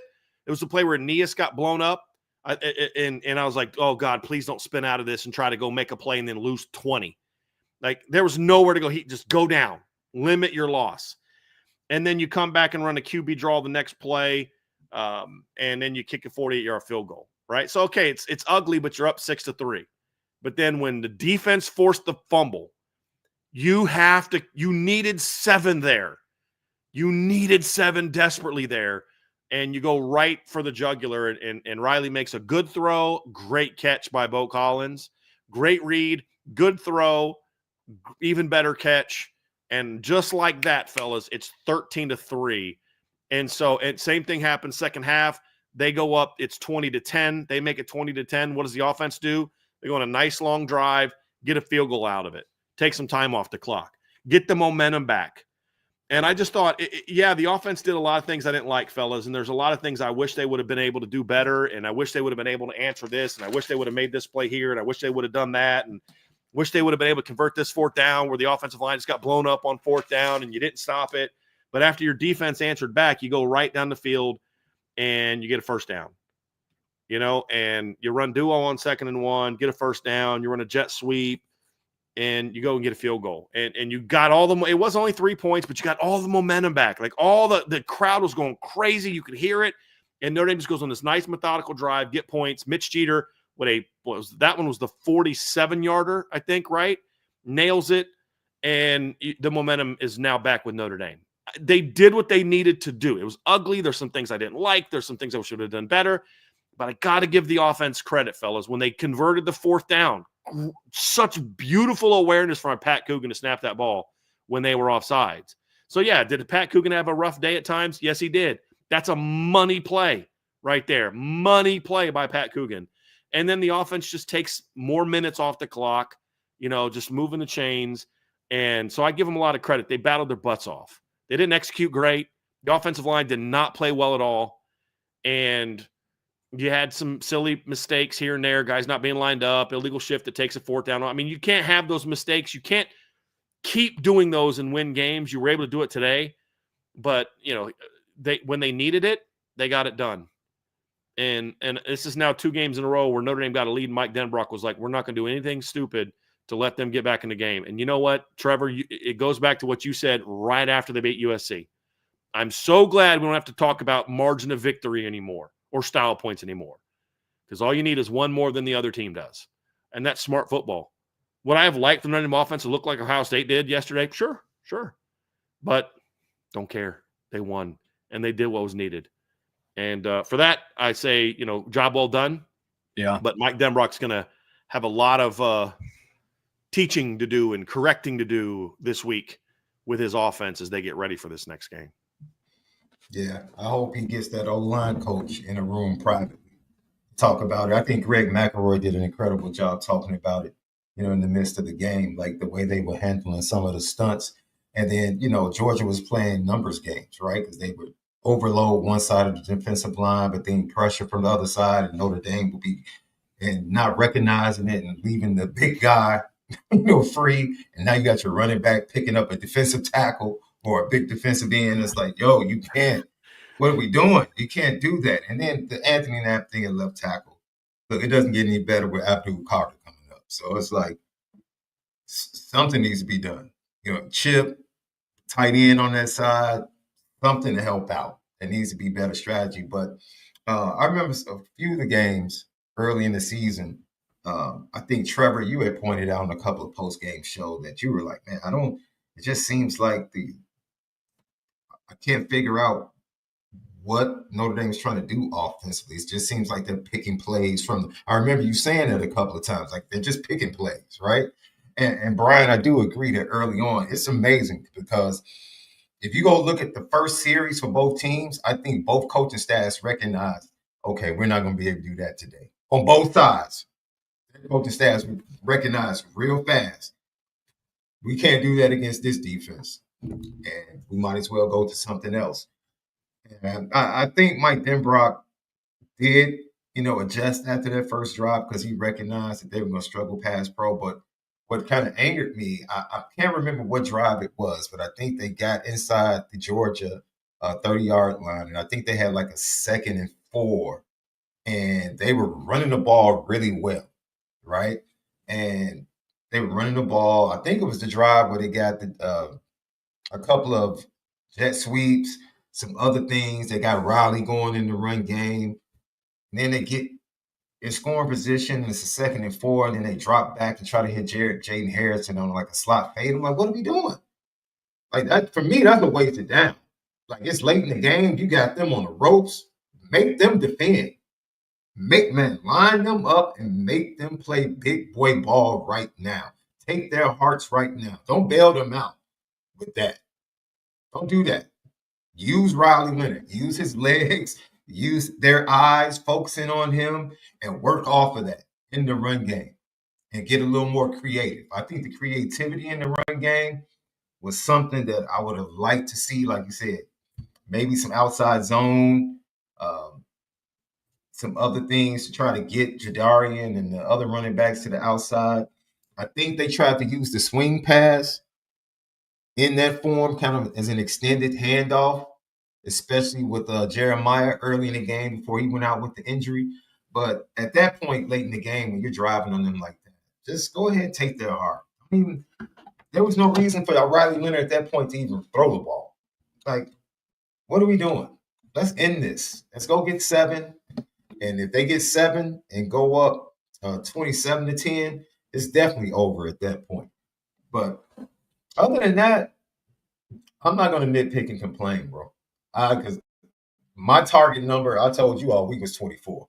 I was like, I just need Notre Dame to get 24 points. That's it. I'm not asking for anything more than that. So they We get failed you, 24 Sean. They failed They you. They only did. scored At 23. one point. That's why that slot fade upset me, because it should have been 2017. Would have been 26-10, yeah, if they'd have got a field goal there. But no, I was very confident in that. Very confident in that. And I think it's going to be different with Penn State. I don't see this Penn State defense, and I'm sure we got plenty of days to really break down that game. But this is a game about offensive line having heart and competing. Because objectively, I didn't think they would fare well in pass pro in this game. It's not too many teams and offensive lines that have fared well against Notre Dame. I mean, against Georgia. That's another thing that we talked about this week. That was the one you asked me how I was feeling the other day, wasn't? I was like, that's my one big concern. Yeah, the you did say that. Whipped. Yeah. And I was like, yo, I didn't say they were going to get whipped, but I'm like, they're playing some dudes. I was afraid that they would get whipped, is what I said. Yeah. That was the only thing that I felt was going to cost Notre Dame this game, is if the O-line got whipped. You know what? And they didn't get whipped. They didn't get dominated. They got, I was afraid they'd get dominated. They got physically whipped, but because they fought so hard, they didn't get dominated. And that is what kept it from resulting in things that cost them the game. Does that make sense? They competed. And on the flip side, Notre Dame dominated because they were able to overwhelm and create turnovers because of their overwhelming the Georgia offensive line in pass pro. That is the difference. Notre Dame kept the mistakes away. And then Riley helping out, like you said, not doing too much, going down on that sack. You don't like it, but it ended up, being positive for Notre Dame. But overall, I think this is a game where smart, wise coaching, recognizes they're not going to score on us. This is complementary football, and this is the relationship that Al Golden and Mike Denbrock, both of them, talk about, the way they help each other out. And they both complement each other in game, the way they coach. They feed off of, okay, I can make this call because I know Al, if we get stopped right here in midfield, Al has our back. And we're going to get it right back, and we're going to do what we need to do. And that's exactly what they did to close the game out. So don't be too down on the offense, because this offense has for the most, they just went up, ladies and gents, man. They went up, pun intended. They went up against some dogs on the defensive side of the ball. Notre Dame scored what is it? Who was it? Was it Michigan State in 1988? They scored 20 points to beat Michigan State. You're not going to have it every game. But this is my point, though. You didn't have it today. No. You got beat up front. Your running backs couldn't get going. I mean, there's the one long run that got called back. That was frustrating. But they didn't have it today. You threw for 90 yards. But you freaking beat Georgia by 13 points.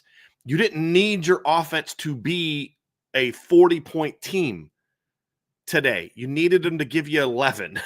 You needed them to give you 20 to 23, because getting up 20-23 put all the pressure on Georgia, in all seriousness. And that's what you needed. So, yeah, you didn't play very well. As a matter of fact, I'd say the offense played pretty bad. But when they needed drives, when they needed points, they got them. And that's why you won today instead of losing today. Because we've seen the defense play championship football before, fellas. We've seen it before. And the end of this first half reminded me so much of the end of the Clemson first half in 2018, where it went from 3-3 to 17-3 or 24-3 like that. And it's just like, okay, that's the thing, man. It's like, Sean, they did not play well. It's okay to say that. They played actually kind of bad in a lot of ways, but they competed their butts off, and they made plays when they needed to make. And the quarterback, to me, I just thought, having a kid like him, and you could give me all the numbers you want, and they aren't sexy, but he was so clutch in this game. I mean, his 32-yard run, Georgia, Trev, you've said it all year, man. I just think teams don't understand how fast he is. And Georgia had that mistake today. They didn't understand how fast he is.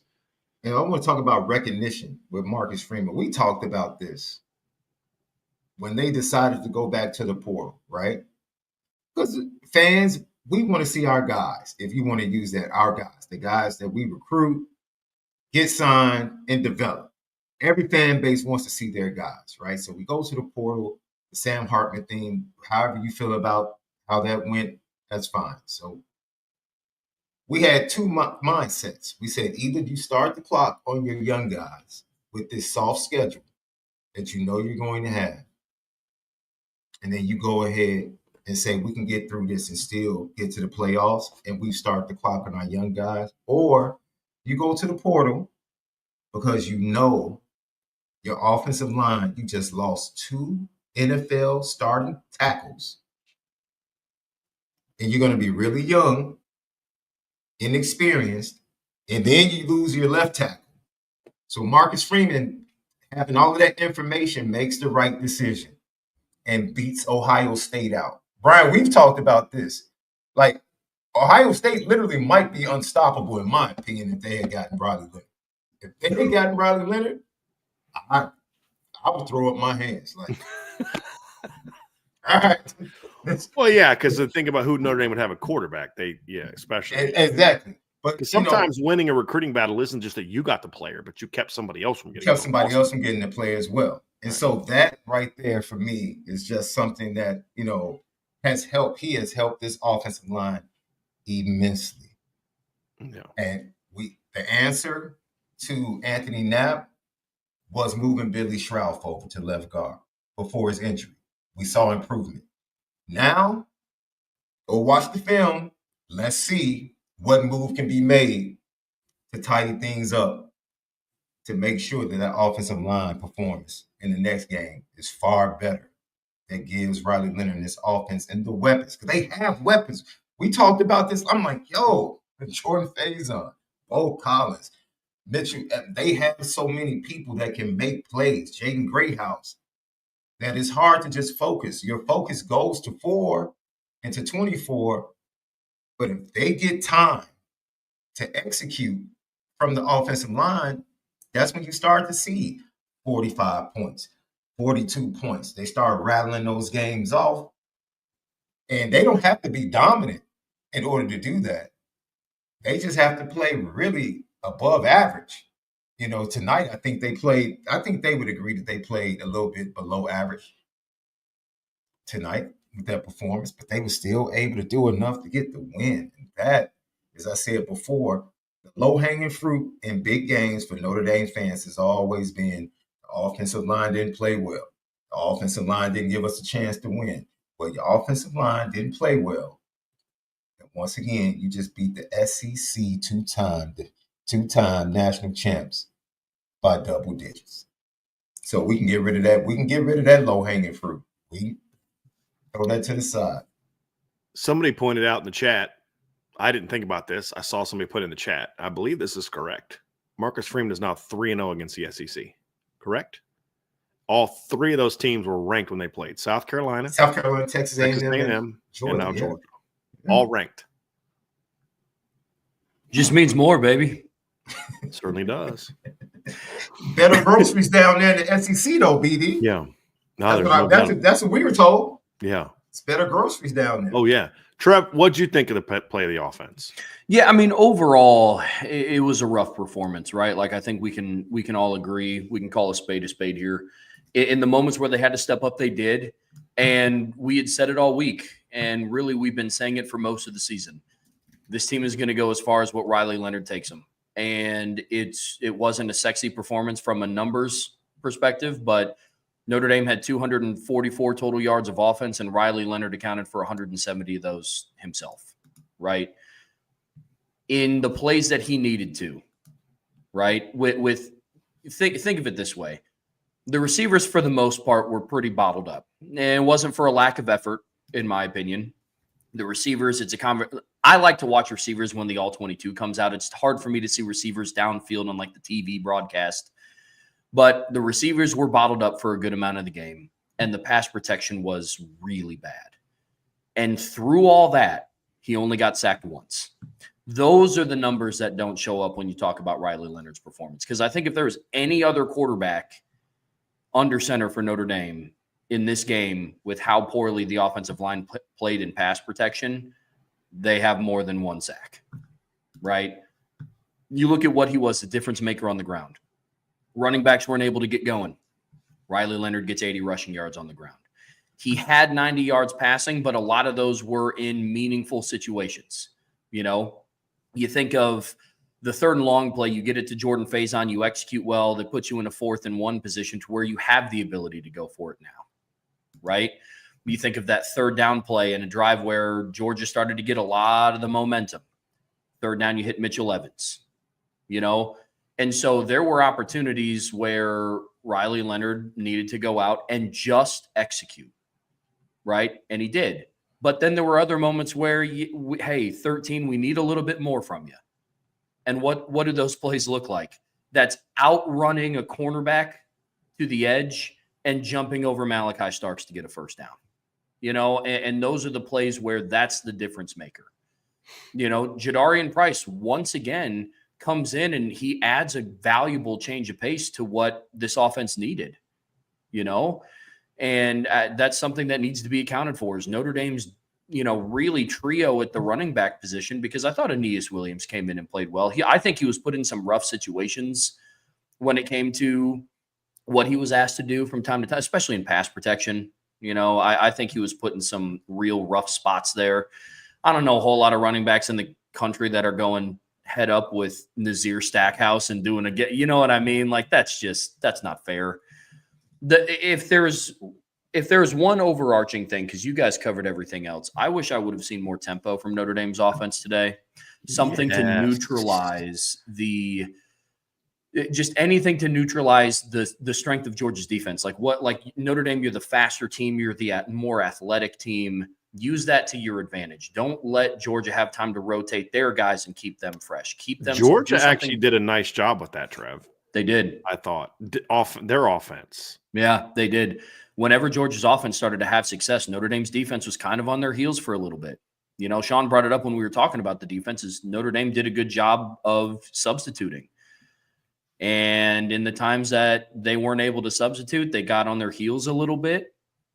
Georgia was able to move the football, and I wish Notre Dame's offense would have gone to a little bit more of that. Yeah. Because, you know, if I'm the offensive coordinator, I'm sitting back and I'm looking at just how much push Georgia's defensive line is having. Use a little bit more tempo. Use it situationally. You get a first down, get back right on the football. You know, there's things that need cleaned up at the end of the day, right? I don't think that there's any confusing that. But, you know, at the end of the day, the offense put up 16 points when it needed to, obviously with the 3 field goals added in there. And Riley Leonard did what they needed to. You know, Riley Leonard performed in the big moments, and no moment was too big for him.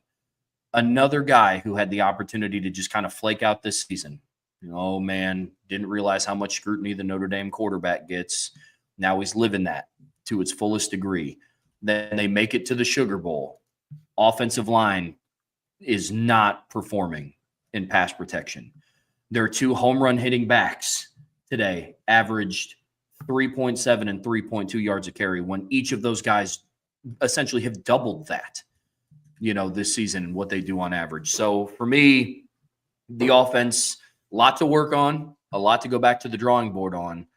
But if there's something that I can hang my hat on with that, is it's nice that there's a lot of meat left on the bone with this offense, and there's still potentially 2 more games to play if they want to win a national championship, right? Mm-hmm.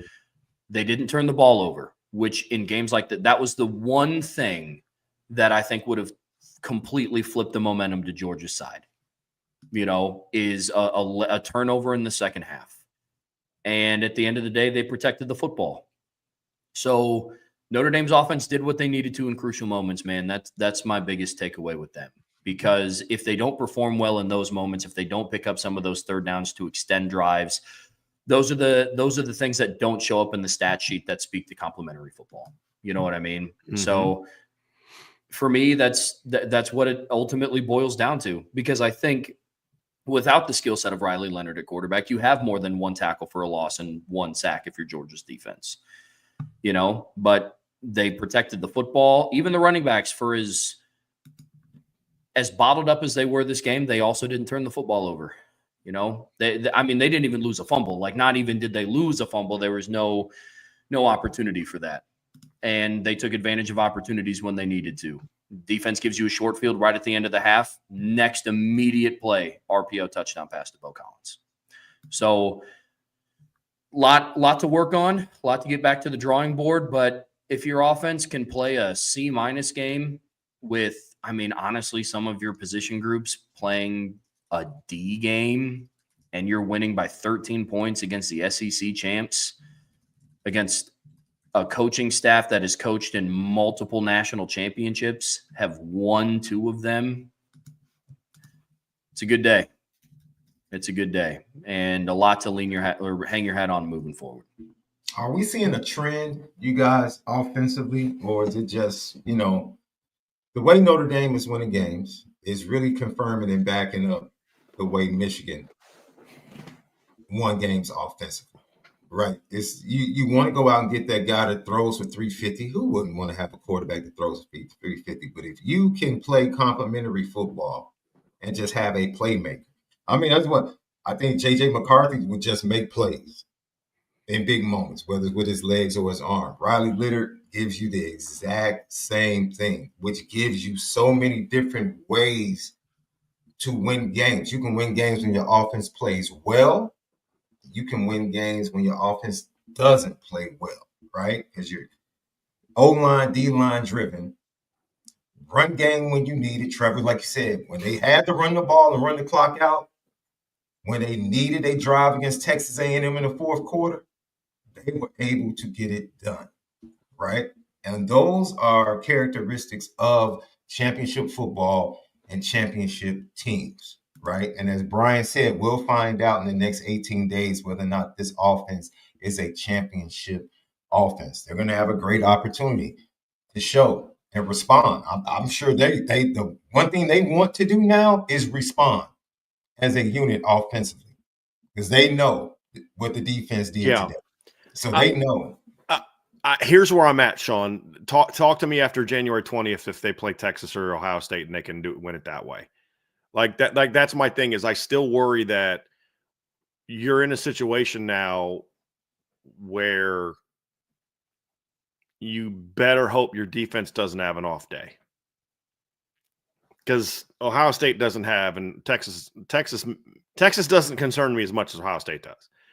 But Ohio State doesn't have USC's defense, where if you're having an off day defending their offense, they don't have USC's defense. They've got a much better defense than that. Can you score 40 points against them? Or, that's still my concern. Can you really expect to hold that offense to 17, 20 points? They held themselves to 10 points against Michigan. If they would have called the game against Michigan like they did the 2 playoff games, they're 11-1. They're playing Oregon. They would have already beat Oregon in the Big Ten title game. So that's kind of where I'm coming from is that right there. Yeah, I just, you know what I mean? Like, let's see. It's the blueprint and this is where I give Marcus Freeman a lot of credit. And this is where I give Mike Denbrock a lot of credit too, because Mike Denbrock, I promise you folks, is not running the offense he wants to run. Mike Denbrock did not score 45 points last year at LSU by accident. Right? We have seen this offense get hot at times, but I think Mike Denbrock also understands one thing is a lot more. This is something I love about Notre Dame's coordinators, and this is what's great about having 2 veterans. Young coaches, when I was young coach, man, for me, it was all about my numbers. My resume was filled with set the record for this, set the record for that. Because that's what I wanted. Hey, every place I've been, we set, and this is actually true of my resume. I just want to toot my own horn for a little bit. Everywhere I was, where I was a full-time coach or a coordinator, we set school records for the position group that I was a part of. Right. And so it's like, because that's all you want to prove as a young coach is I want to show how smart I am. I want to show that I'm better than this, because you're still moving up. Al Golden and Mike Denbrock don't care about that. If Al Golden cared about having the number 1 scoring defense in the country, he would have the number 1 scoring defense in the country. If Al Golden cared about having the number one scoring offense in the country, and that's all it was for him, he'd call games a lot differently. They care about one thing. At the end of the game, do we have more points than that team does? When you're Mike Denbrock's 60 years old, Al Golden's creeping up on 60. Guys, they care about championships. That's what makes Ohio State to me and Notre Dame so dangerous, because they don't have coaches at the coordinator level that are trying to prove anything. Maybe you can say both of them do have head coaches in different areas, but these coordinators saying, look, this is what I got to do to make sure I have more points than Georgia at the end of the day, and that's what we're going to do. And then when he recruits the players he wants, then we might see something different. You know what I mean? And that's going to be the key, Sean, is getting the players in. I mean, this is why you went and got Malachi Fields in the transfer portal. Not because you're trying to win the way Michigan won. But you don't have Malachi Fields right now. So coach to what you have. How many times, Sean, do you and I and Vince be on postgame shows where we're just complaining about, that's like, look at who you have. Why are you trying to do this, or why aren't you trying to do this with what you have? Where I give Mike Denbrock a lot of credit is he's coaching to the talent he has, not the talent he wants. And he's coaching to the strengths of his team for what they are, not what he wants them to be. And he also shows the savvy to say, hey, we don't have it today up front. We just don't have it today up front. And so we're going to protect that group. We're going to protect Riley. We're going to protect the defense. And when we need to do some things, we're going to do some things. So second half, all lines getting whooped. Let's get to some jet sweeps. Let's run a reverse. Let's run some quick game outside. When we see off coverage, let's bang a comeback. Let's bang a hits. Let's run a quick option. That's what we got to do today to move the chains and win the football game. And that's what they did. And the reality is, I don't know if they can do that against Ohio State, but they weren't playing Ohio State today. They were playing Georgia, a team that can't score like this against you multiple times. And so he did what they needed to do to win. And that's a sign of a good coach. Coach the team you have, not the team you want. It's one of the greatest lessons for any young coach out there. Coach the team you have, not the team you want. And Mike Denbrock is coaching the team he has. And that's why Notre Dame is sitting here at 13-1. By the way, we didn't even mention this. Notre Dame just set a program record for most wins of a season. They've never won 13 games before. It's a heck of a job by Marcus Freeman. 12-game winning streak. And it's because they're coaching the team they have, not the team they want.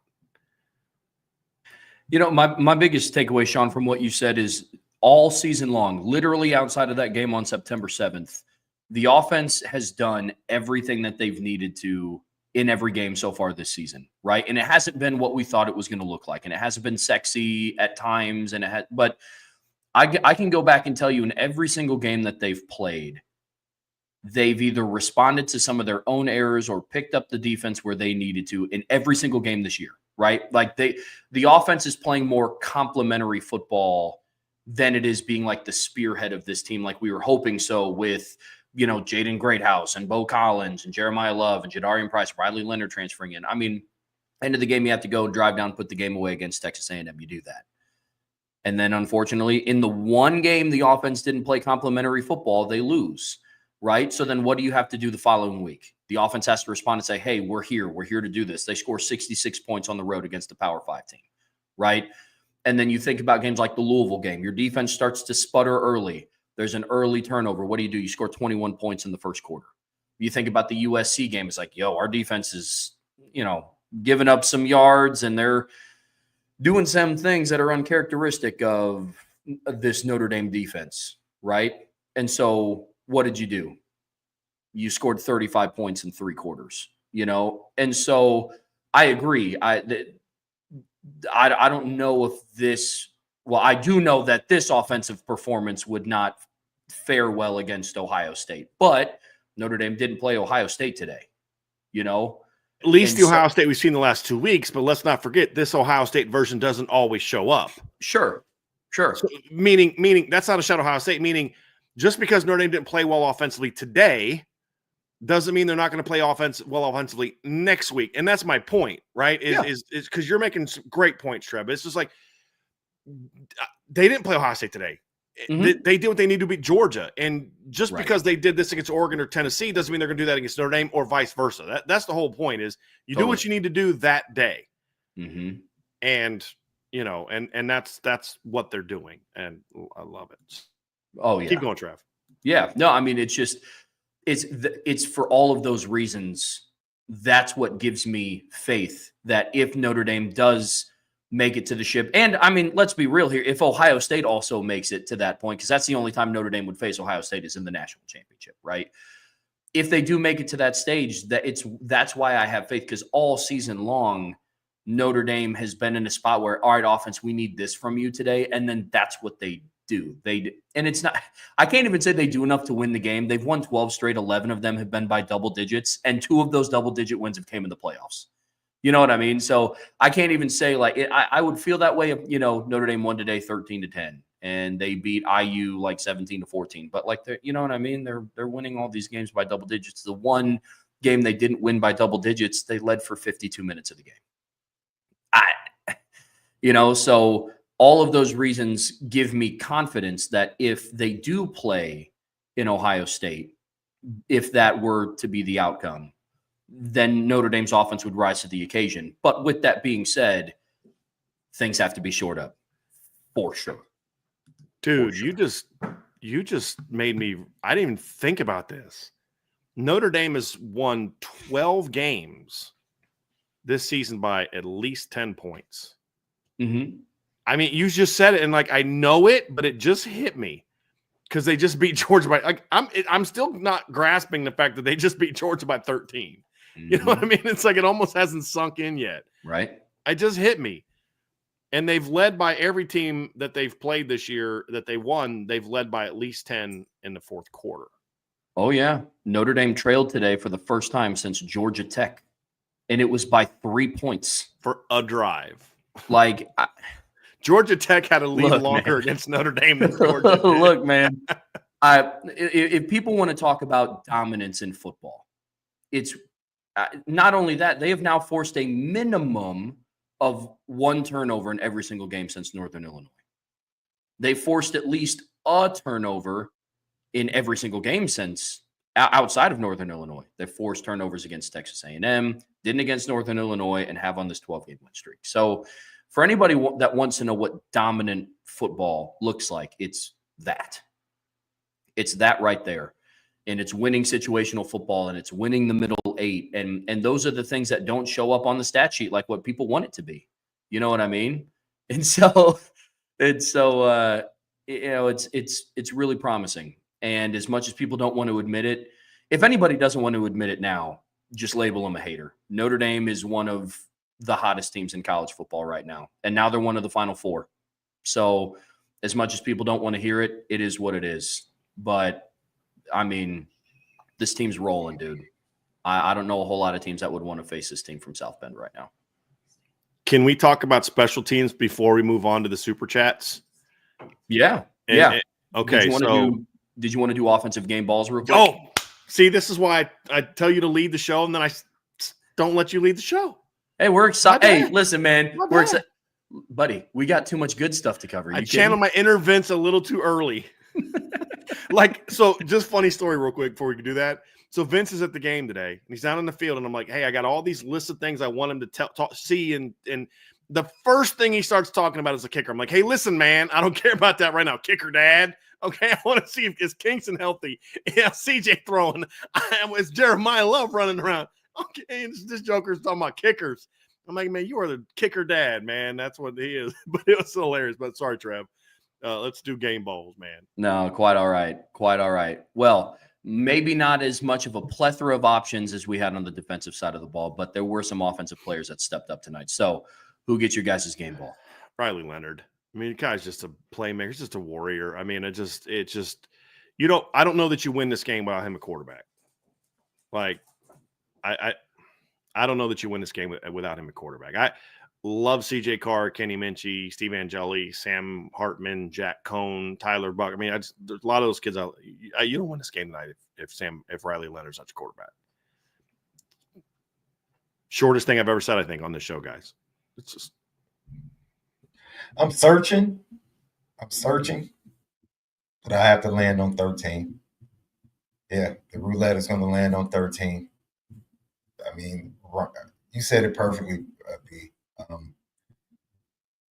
This game, full season, the offense is just what it is because of his special abilities that he has outside of the polish of the position.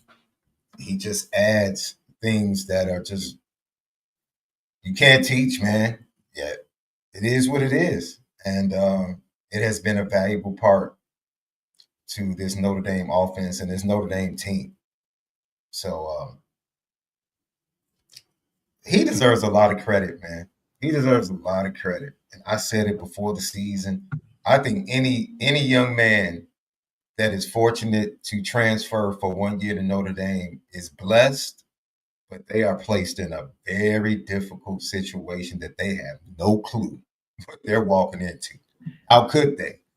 And it's unfair. It's fair because of the opportunity you're getting, but at the same time, it is very unfair. And I'll say this: I think his response to that pressure is starkly contrast to the response of his predecessor in the transfer portal.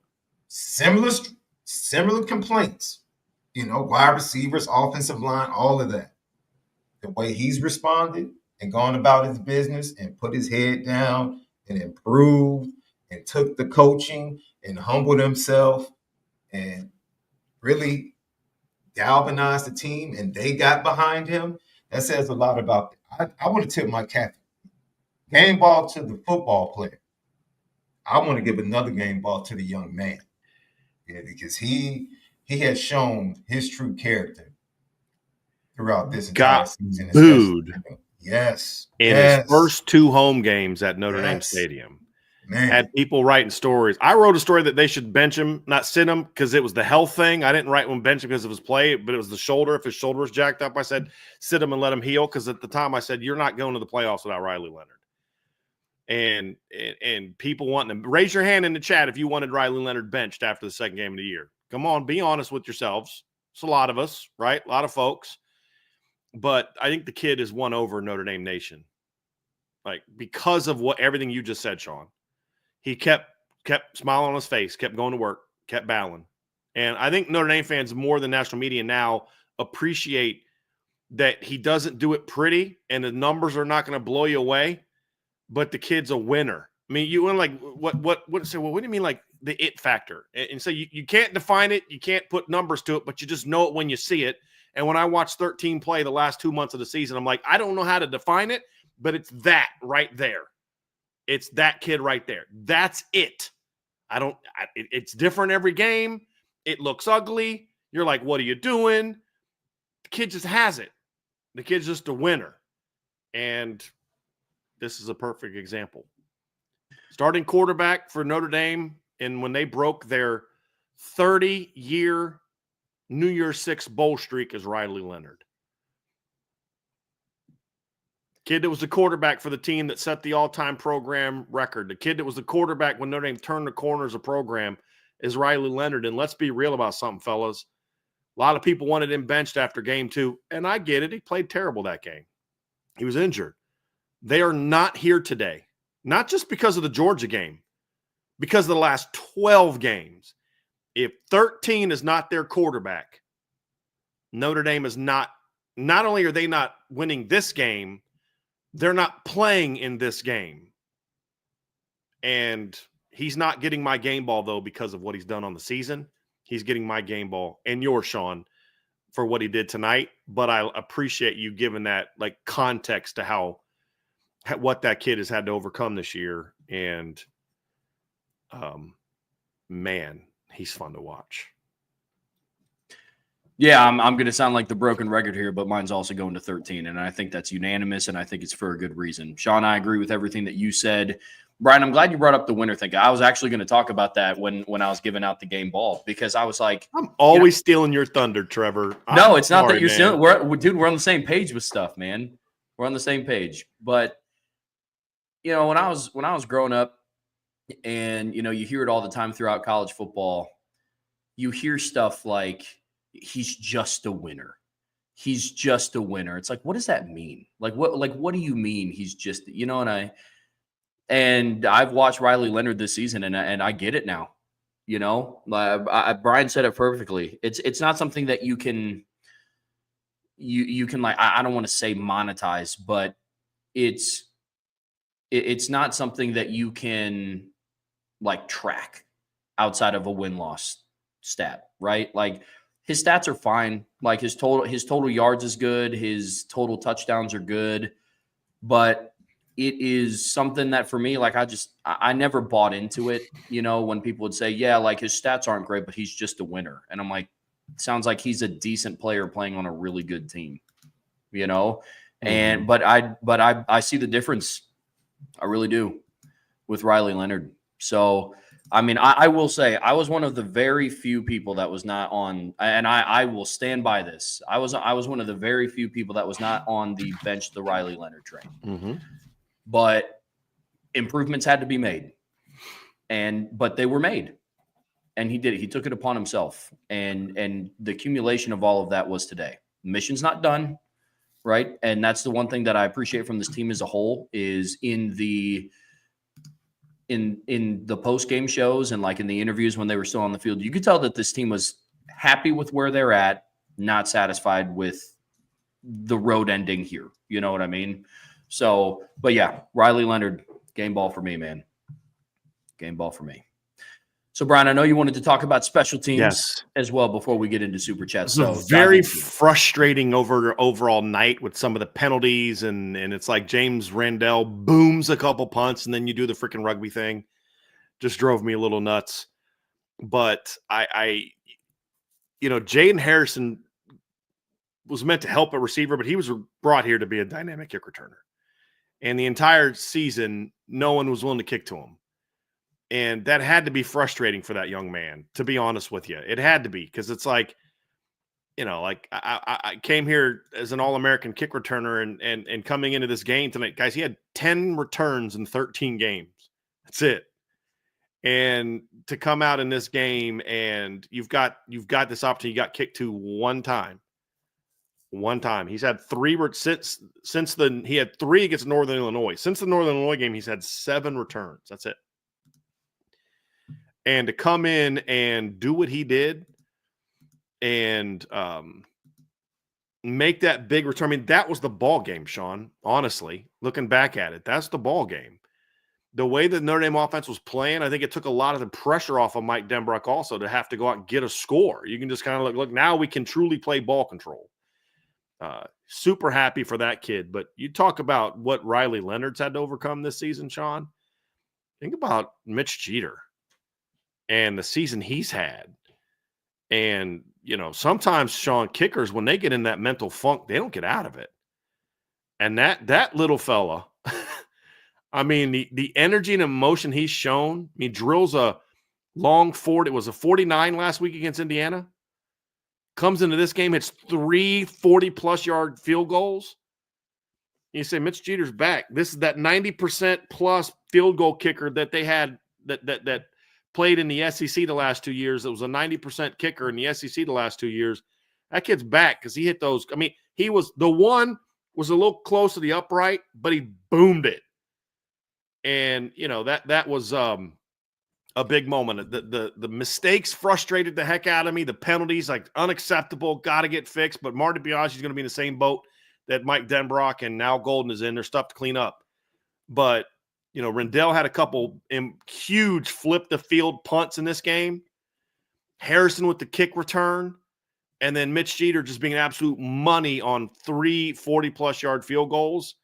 Guys, special teams stepped up and did its job in this game. And you say, yeah, they do no harm. Did they meet that standard? No, but they certainly made up for it. Certainly made up for it with the 98-yard kick return, which is the longest kick return in college football playoff history. By the way, second longest kick return in the Sugar Bowl ever. Huge important moment. Mitch Jeter, clutch. James Rendell flipping the field. Even his bad rugby punt rolled to the 22-yard line. Worked. So special teams, all 3 phases of the game tonight made huge game-changing plays to help you win this football game. So I felt it was, and Vince would be mad at me. He may not speak to me again if I didn't bring that one up. So I think for me, with Mitch Jeter, It was all about, I didn't feel like he was 100%. And that's what angered me down the stretch of the regular season. Like, let him get to 100% before you bring him back. Because you could tell he was struggling. You know, he was pushing most balls because I don't think he was able to fully follow through because his groin wasn't 100%. And now, as time is going on, he was hitting the ball very solid today. It was different. It was even different. The contact was different from the Indiana game. Contact was much better. So that time off helped. So that is a huge, if we're getting that Mitch Jeter moving forward, that's huge for Notre Dame. That's absolutely huge because, Trevor, you know this, people were frightened about the place kicking coming into the playoffs. Like, yo, it could cost us a game. Like, this might cost us a game. Lo and behold. Oh, yeah. Yeah. Yeah, man. I mean, especially in a defensive shootout game like the start of this one was. Like, I mean, I had even said, like, those are the games where, I mean, look, not to take any shots. This is just factual. If Texas had a field goal kicker, maybe that Arizona State game doesn't come down as close to what it was. Maybe Texas receives the bye, and maybe Texas wins the SEC championship. You know what I mean? Like, field goal kicking in clutch moments is huge. But, man, let me tell you, and Sean, I bet you felt the same exact way. The second I saw them trot out Mitch Jeter on kickoff, I was like, oh, okay. Okay, so he's back. Like that, and at first I was like, okay, well, maybe they're gonna, because Goins did a good job on kickoff when he was in. Like, it's not like he was struggling and they were just counting down the minutes until, you know, Mitch Jeter was coming back. Like, Goins was putting the ball where he needed to. And then when I saw Jeter booted almost out of the back of the end zone on the first kickoff, and I was like, oh, okay, so he's back. Yeah, physically he's back. Yeah. Yep. So, but no, I agree. Field goal kicking was huge today. Him going 3 for 3 was fantastic. The Jaden Harrison kick return was electric. The second I saw him take it out of the end zone, I was like, oh, okay. Just anytime I see Harrison get the opportunity to return a kick, you know, you kind of get that little hint of, and then I know there were other defenders around him. The second he broke that first tackle, I was like, yeah. He's gone. Yeah, we'll see you. Mm-hmm. Man. Not bad for a team that apparently doesn't have speed, Sean. If you watch it, it kind of reminds you of the rocket punt return that was called back. He breaks the tackle in the middle of the pack, bounces it to the outside. You know what kick return it reminds me of is the second one against Michigan. Remember, he had the guy hit him in the thigh? When the guy hit him in the thigh. In 89? You're right. Yeah, you're right. And he bounced off of it and then, you know, did rocket. Chicago's own Corin Brown was trying to play Superman. Yeah. Catching up to Kirby him. Smart had his Bo Schembechler moment tonight, fellas. Yeah, he did. You know, let's try to pin him. Get coverage. Nope. So because he had been kicking the ball through the end zone. Yeah. He had been kicking. Woodring had been kicking it through the end zone consistently. Yeah. Can we give co-game balls on special teams, fellas, to Mitch Jeter and Jaden Harrison? Can we all agree to that? Yeah. Like, both of those kids made huge. There's no way you can't give to me one of them. Like, I can't choose between the two of them, and so I'm going to go with both of them. We all in agreement on that one? Yeah. Cool. I would say with a close second, I guess if we're going 1A, 1B with Jeter and Harrison, my close second would be James Rendell. In the moments where he had to flip the field, he did.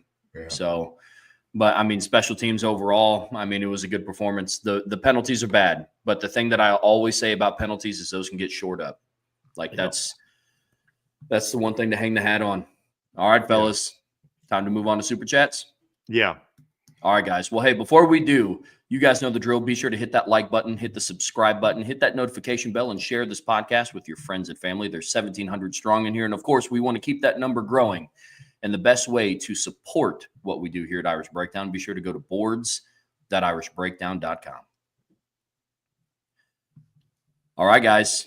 It's Super Chats time. And IB Nation, Irish Nation is showing a lot of love. Yes. So we're going to make sure that we get to all of these, but we're going to try to run through to make sure that we get through all of them. But everybody's juiced up about the win, and I'm pumped to dive into these. So we appreciate all Super Chats. Yes. Whether it's a big one or a small one, but there's a few that I definitely want to pull up first. My man Kay Grant with a big Super Chat. Also want to give Kay Grant and his wife a very special thank you, because you all know what my wife and I went through here this fall, and his wife sent something very sweet and very meaningful to my wife as an encouragement, and we actually have it in the corner of our house next to the thing we got at my grandmother's funeral and some things. So that was very much appreciated. Those are good people right there, folks. Him and his wife are very good people. But we appreciate the super chat, man.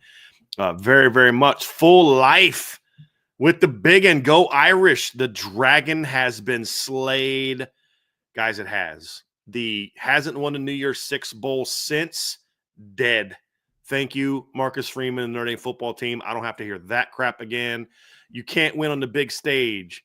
Dead. You can't play against SEC teams. Dead. It's all dead.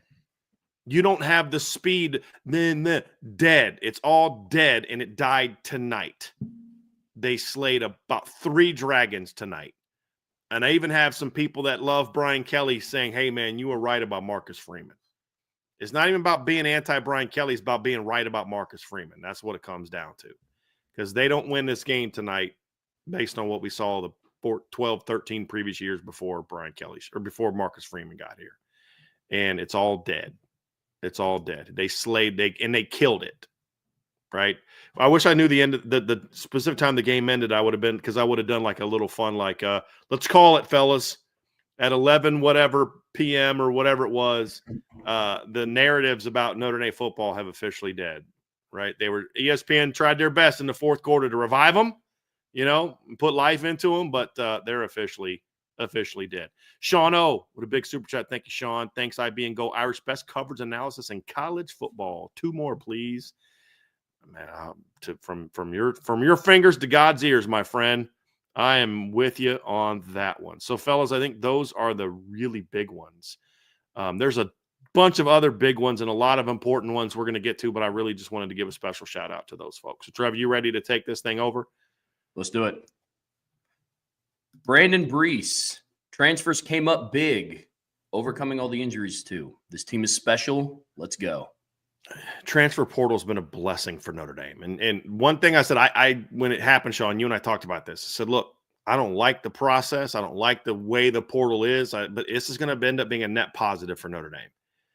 And boy, oh boy, was it tonight. I mean, not only just the performance Riley Leonard had, your transfer kick returner goes 98 yards for a touchdown. Your transfer field goal kicker drills 3 of them from over 40. Your transfer defensive end made a huge strip sack in that game. Jordan Clark had a huge pass breakup in the game. Rod Hurd is the guy that was in coverage on that 4th down pick. I mean, is there a transfer that's healthy that didn't make a play tonight? A key play tonight? Am I missing somebody? No tight ends. Bo Collins scores a touchdown. Chris Mitchell. We didn't see anything from Chris Mitchell tonight. Bo Collins scores a touchdown. I mean, the transfers were huge for Notre Dame tonight. Huge. Some homegrown kids played great too, but the transfer portal was. But once again, it's vitally important to understand Notre Dame can't afford misses in the portal. Mm-hmm. Yeah. Like when they get guys, they have to be valuable contributors. Yeah. They have to be, because they're not going out in bulk and they're not spending a lot of money like these other programs to go out and get these top guys. They have to truly evaluate, and these guys have to be a right fit. And let me tell you something. If RJ Oben had to, well, he didn't have to play that way during the regular season, but he showed up tonight. If you had told me that he was going to do this during the regular season and then kind of take off in the postseason, I'm saying, okay, that might be worth it. That might be worth it. So you take what you get. But I think Rod Hurd, man, remember the Louisville game when the numbers got short? Rod Hurd came in and made some plays. They really have been prepared as a team. No matter who comes in, they're prepared to do the job and make sure that there isn't a drop-off. I want to give a quick shout out to Rod Hurd too, because they brought him in the transfer portal with the expectation that he was going to be starting next to Xavier Watts, and he gets beat out by a redshirt freshman. And typically when you see stuff like that happen in the transfer portal, guys cash out, they become cancers in the locker room, et cetera, et cetera. Times at that position, Trev. Yeah. And Rod Hurd owned his role. He understood what the big picture was. And when they've needed him to come in and step up in big moments, he did. And then he did it again tonight on the biggest stage that he's played in his collegiate career. Hats off to that guy. It's something that's going to go, unnoticed by most, but it's noteworthy, man. I mean, I think that's a testament to this coaching staff and how they've handled the transfer portal and how they coach this team, man. It's exciting. You guys go with this look, because I hate when it's like three of us and like you can see Sean's eyes standing there, staring at you, and words coming out, but you can't see his mouth because it's covered up. You guys good with this? Yeah. That way they can all see Sean's beautiful smile whenever he's talking. Guys, we get asking a lot of questions sometimes. The what if question: what if this? What if Randy Moss? What if Allen Iverson come? One of the big what ifs I have of recent memories: what if Jarrett Grace doesn't get hurt and he start next to Manti? My guy Jarrett Grace watches the show. Love Jarrett Grace. He's working on becoming a doctor. Everybody, Jarrett Grace with a super chat. My man, God bless. Go Irish, Jarrett. We appreciate you, man. And I'm sure Notre Dame alums all over the country, former players all over the country, are feeling really good tonight. Because you know who else who else is not having to deal with all that nonsense? You haven't done this, and this. Former players. They get to now say, what do you got for me now? But yeah, it's one of my big what ifs. What if Jarrett Grace would have stayed healthy? Because he would have been a dude. I talked to sources inside the program before his injury. Man, they were like, this kid is going to be a dude at Notre Dame. And he would have been a dude. Him and Jalen Smith in the same linebacker core in 2015. That'd have been fun to watch, fellas. Super chat from Eric Carroll. Thank you, Eric. Defense really showed up. Mitch Jeter was clutch, and Riley Leonard would not be denied. 2 down, 2 to go. Go Irish. Man, he really wasn't. He really wasn't. Mm-hmm. Super chat from Laura Dern's Jurassic Park shorts. All of my love. Thank you. Super chat from Zach Martin. Going from fair catch you to stealing a possession almost every game. Let's go. Amazing team win, baby. Can we also vote Al Golden for president, or is it too late? Hey, shut your mouth, Zach. I don't want him distracted, right? Because inauguration day is really close to the national title game, and I don't want him splitting duties. Okay, so you pipe down there. I'm going to get selfish right now, and we can just have him focus on being the D coordinator right now, okay? So we can deal with that in 4 years. You know what I'm saying? Hey, look, he can wait 4 more years, run, serve 2 terms, and still be younger than our last 2 flipping presidents. So he's cool. He's got time, okay? He's got time. We can chill a little bit with that. I want him to focus on one job, helping Notre Dame win a championship.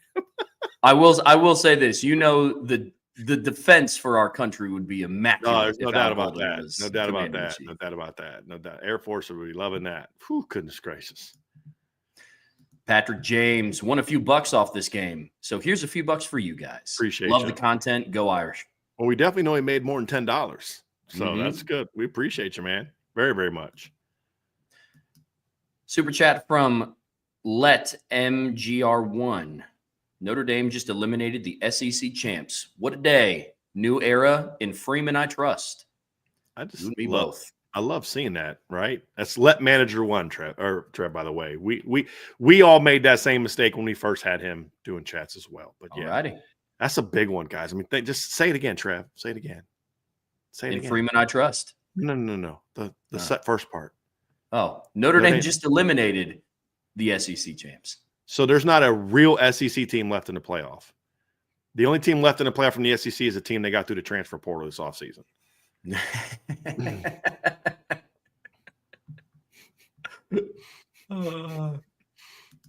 I just had to do it. No, that's not an original Brian Driscoll thing. I saw somebody put that on Twitter one time, and I thought that was so freaking hilarious.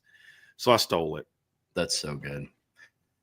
Marcus Freeman has now won 4 of his last 5 games versus the top 10. His only loss was by 1 second to Ohio State. We may be looking at the next great college football coach or next great college football head coach. Perfect. Agreed. How many ranked wins for this is him in a row? 8? I think so. Yeah. So like as far as the time that they played, right? Because he's got now 6 this year, correct? So you got the 6 this year. Because it'd be Texas A&M, right? It's Louisville. It would be Navy, Army, Indiana, and now Georgia. Correct? None of the other teams were ranked when they played. Now, I know that there's 2 or 3 other teams that were ranked at some point in time, but like Georgia Tech wasn't ranked when they played. And then Oregon State and USC. So, yeah, 8 in a row. Love it. Yep. 13th overall, right? 13th ranked win, teams that were ranked when they played, and second straight top 10 win, by the way. In his third year. Second top 5 win, because they also beat Georgia or Clemson in 2022. So, yeah. And real quick, it's his only loss was the his last loss was actually first top 10, right? Is that what it is? Did we this one right here? Is this? That's not the one. This is a different one. Sorry, that's not the one you just read, is it, Trev? That is the one I just read. Okay, gotcha. I would say last rank loss was to Louisville, but he's correct. The last top 10 loss was to Ohio State in the final seconds. Still upset about that. Yeah. Super chat from A Clayton 47. Thank you for the super chat. Let's go. So many injuries, yet they keep coming. Beat the SEC champs. Why not us? I mean, I feel it. I'm with you. I just remember last year people were saying Michigan wasn't going to be able to stop Washington either. Just saying. John A1. Talent is normally my focal point. Notre Dame defense is the best coached in the country on all levels, and it ain't close. I mean, it's close. I mean, I got to give a shout out to Ohio State on that one. Ohio State's defense. I mean, they're coached very well also, but there's very clearly 2 defenses better than everybody else. And I'd put Texas in a third and not distant third, but clearly third. But Ohio State and Notre Dame have the 2 best coached defenses in college football. I mean, look, Ohio State's most recent loss, the defense held them to 13 freaking points. Yeah. Less than 300 yards of offense. That wasn't on the defense. Right. That was as much on their defense as the Northern Illinois loss was on the Notre Dame defense. You know what I mean? So. Brad Ripplinger. Brian, great call on the kickoff return. Appreciate you. Appreciate the super chat too, man. But like that was such a I was almost like not going to watch the kickoff. Because like I just so used to teams kicking it out of bounds that I just was like, I was almost not going to watch it. But like Vince texted me TD with a bunch of exclamation marks. And I was like, wait a minute, what? And because like he's live, he's at the stadium. And of course I'm streaming. So I'm like a good 30 seconds to a minute behind. And I'm like, hold on, what, TD? And so I'm looking up and I'm like, oh my God, you have got to be kidding me. Like that was such a crazy moment. Just a huge moment, guys. I mean, just coming out at halftime and to do that against a team that just doesn't happen to very often. That was a pretty. Oh yeah, I mean, I didn't see it. I heard it. You didn't see it? Yeah, I was warming up my plate. Because you thought the same thing I thought. They're just going to kick it out of bounds. I'm taking it out the microwave, and I hear Tess going crazy, and I'm like, okay, this is either really good or really bad. Right? And I get in there and I see Jaden Harrison being surrounded, and I'm like, what? I'm like, yo, are you kidding me? I was texting my dad, and I was like, all right, offense has to come out, hopefully some tempo, maybe try to get the ball on the perimeter. Let's see what happens. And then it happened. The kick return happened immediately. And I was like, all right, well. Last time Georgia gave up a kick return for a touchdown, by the way, was 2018 in the game. They won 45-21. 2018. Think about that. The year that Notre Dame made their first playoff appearance, that's the last time Georgia gave up a kick return. And to do it on this stage, right? I mean, it's pretty awesome. Jacob Staley, I'm just so happy and love IB Nation. So proud of this team and coaches. Let's break the super chat record. Go Irish. We've done that already, fellas. I mean, we've done that already. We're not counting the drive we did for the Thanksgiving drive we did, because we're not going to get to $10,000 tonight. But yeah, let's keep rolling. Super chat from Alan Watson. Great win, but what will the pundits say tomorrow? Coach had the boys steady all game, but his special teams play are going to stress me out. LOL. You know what, Sean? Yeah. If I cursed, and I'm not going to curse tonight, There's a quote from the wonderful poet Smokey. I don't give up about what the pundits say tomorrow. You know what they're going to say, but you know what? They're going to say it because Notre Dame won. So say what you want to say. Talk your talk. Talk your talk. Backup quarterback. And if they don't drop this pass, even though they scored 3 plays, they're going to this penalty, that penalty. This is what they're going to let them talk. Let them talk because they lost. People to make excuses are people who lose. Yeah. Right? And so let them talk. Right? What are the pundits going to say? They're going to cry. Oh, the SEC and Georgia, if only Carson Beck would have played. You know, sure, we won't count Notre Dame having Riley Leonard, Benjamin Morrison, Boubacar Traore, Jordan Patelho, Jason Onye, Charles Jagasaw, Ashton Craig. We won't talk about that. We're going to talk about Carson Beck, who's a turnover machine, and I'm sure he would have not turned the ball over at all against the number 1 turnover defense in the country. I'm sure. What was the score when he got hurt against Texas last week? How many points did they have at halftime against Texas last week? Yeah. So you can miss me with all that noise. So you gotta end it with, and you know it. And you know this, man. No doubt. No doubt. Oh my goodness. I love this one from Stephen B. My apologies to Riley Leonard and BD. I was beyond wrong. Bro, I mean, part of fan is being passionate about your team. I get it. I do get it. And Stephen, none of your criticisms of Riley Leonard were ever personal. Those are the only ones that really bother me is when people make it personal. You didn't. I understand why people are frustrated. I understand why people get mad. Because again, a lot of us, Stephen, we've been here. Like Sean and I have been living in this misery of Notre Dame not being able to win the big one longer than Trevor's been breathing air. You know what I mean? Like it's been rough, which means Trevor's had to deal with it every year of his life. He didn't even have the 88 season like you and I had, right? To live on when I was 10. You know what I mean? Right. Like, I get it, bro. I get it. But it takes a man to come out and say it too. Right? Because he could have done, I wasn't wrong. The guy only threw for 90 yards. Props to you, my man. I appreciate you. Alex Udell, join a conference. Shut up. Notre Dame equals SEC champs. That's so wonderfully good. Was that 14 mil that we get to keep to ourselves? Yeah. We don't have to throw it in the conference kitty. Yeah.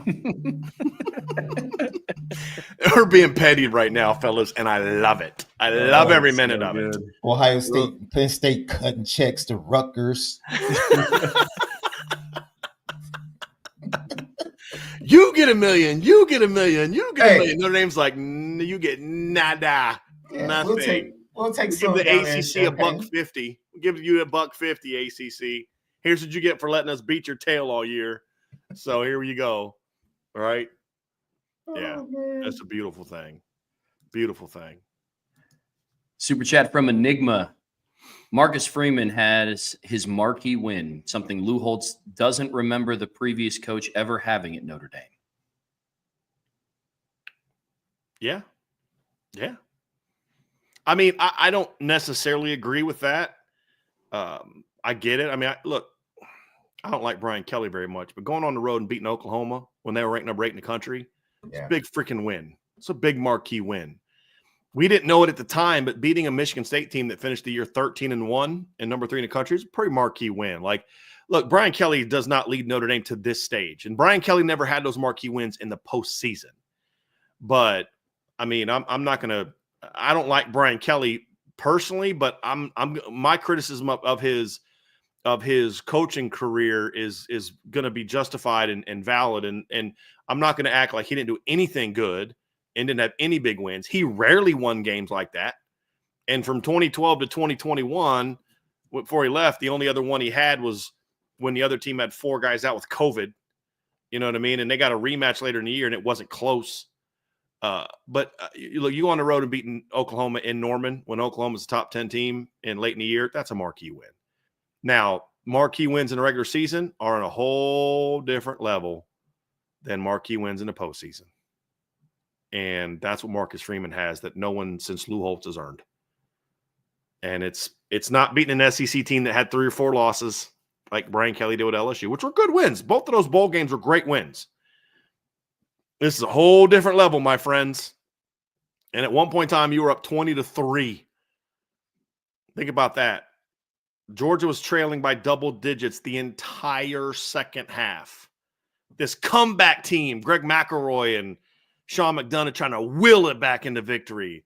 This is a great comeback team. I watched those two clowns on the Locked On Georgia podcast. If it's close at halftime, we're a great second half team. We got them where we want them. Man, those clowns. I don't even mind people being wrong. I don't like disrespectful people. And he was taking shots at Notre Dame fans beforehand. I was like, you're a clown now. You're being a child. But enjoy your off season, which started like today. Mm-hmm. Hunter Hall, go Irish. Biggest win I've seen in my lifetime. Also, tell me why Penn State fans are already talking about how they'll blow us out. They've never been on the stage before. They don't know how to handle themselves. They're like Indiana fans. We've never been here in our lifetime, so we don't know what to do. Because if you think Notre Dame has a big game drought, or like a championship drought, well, just think Penn State's is longer. So, yeah, whatever. Let them talk. Guys, we've been dealing with this all year. Fan bases, Indiana fans running their mouths a couple weeks ago. Georgia fans running their mouths all week.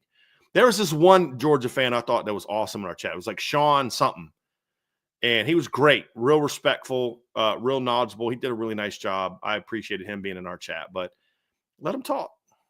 And if you've lived in Pennsylvania, you're not surprised that Penn State fans are running their mouths and saying stupid things. That's just kind of like a rite of passage. You know what I mean? Like to get into the church, right? You got to get baptized. To get into being a Penn State fan, you got to say stupid things. So, yeah, there you go. Super chat from AST12321. Can't curse. I wish I. Let's go. He didn't. Let's go. Let's go. Yes. I was born in 1990, and Marcus Freeman gave me the biggest win of my life. Me too, buddy.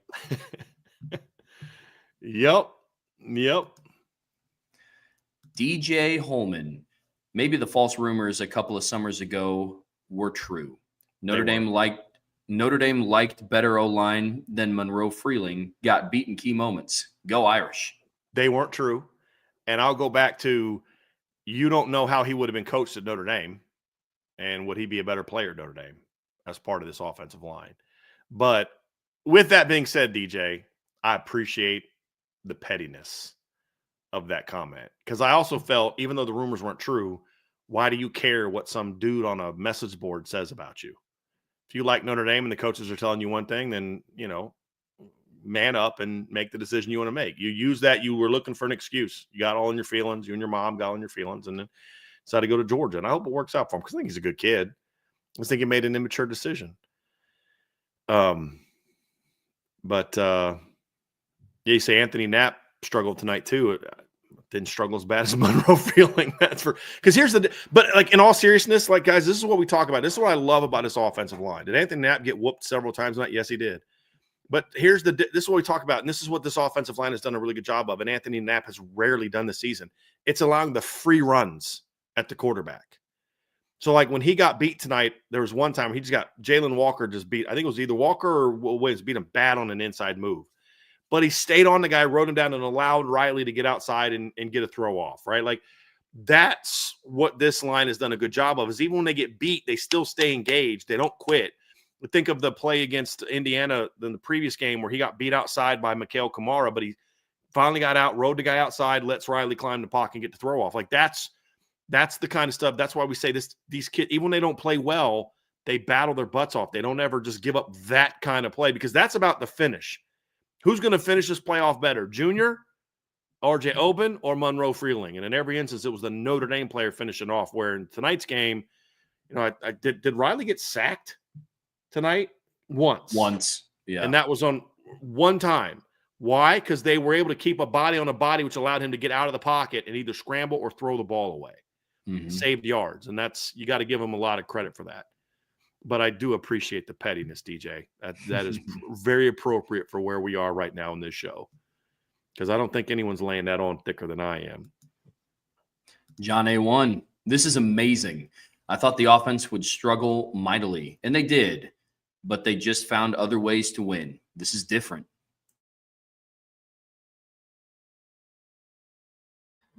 Yeah, we've been saying that, right?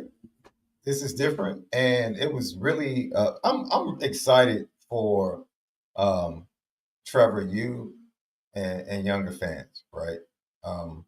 Because we had things to compare to what was going on too. That gave myself and Brian a little bit more leash in hand to dole out to Marcus Freeman to say, "Yo, this is different," without it showing up on the field in a big moment, right? And you had to wait for your moment. You got it tonight. Other younger Notre Dame fans had to wait for their moment and got it tonight. But it's something that we, from just knowing the internal and how previously things were, and speaking to people around the program, people around the school, former players, like you just know that it's different. And eventually you're going to see the fruit of it. And that's what you got tonight. That's what you got tonight. So soak it all in, man. Matter of fact, don't even think about Penn State for 48 hours. Just get drunk in your fandom. Like the next 48 Don't get hours. drunk in your fandom. Yes, we're not encouraging that, but yes. Yeah. Understand. Well, I'm not talking about like I know. literal spirits, but in your fandom, talk trash, troll. Yes, get that way. Anyone that came at you on Twitter this week that's a Georgia fan and ran their mouths, have at it. Have at it. There was one guy that said, I can't wait to come back on this show after the game and talk trash. And he actually came back on after the game and was like, hey, great game, Notre Dame fan. So props to that dude. But yeah, talk your talk. And then,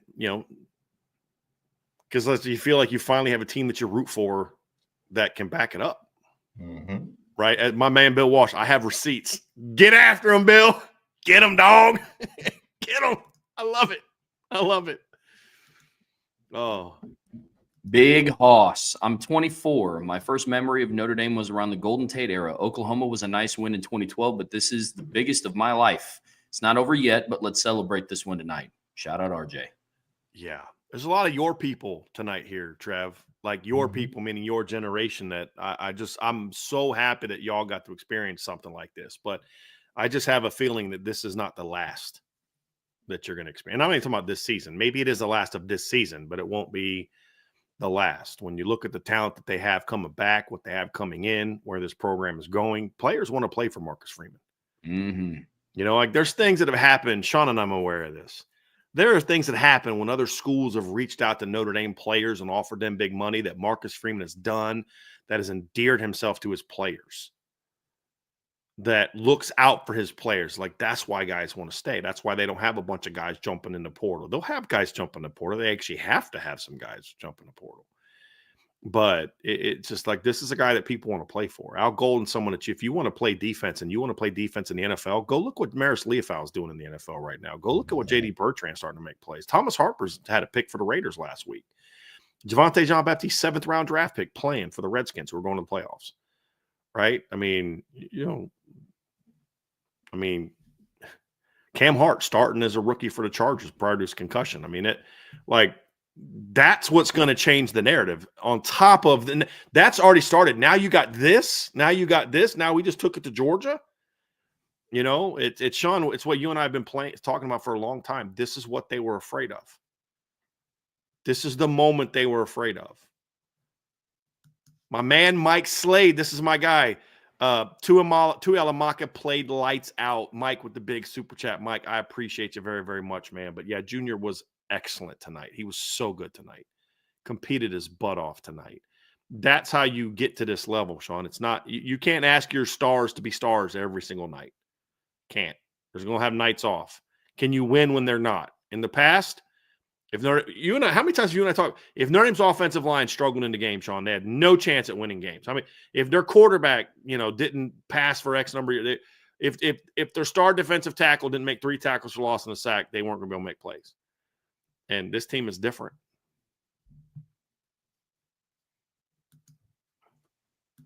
Sean O with a big super chat. Thank you, Sean.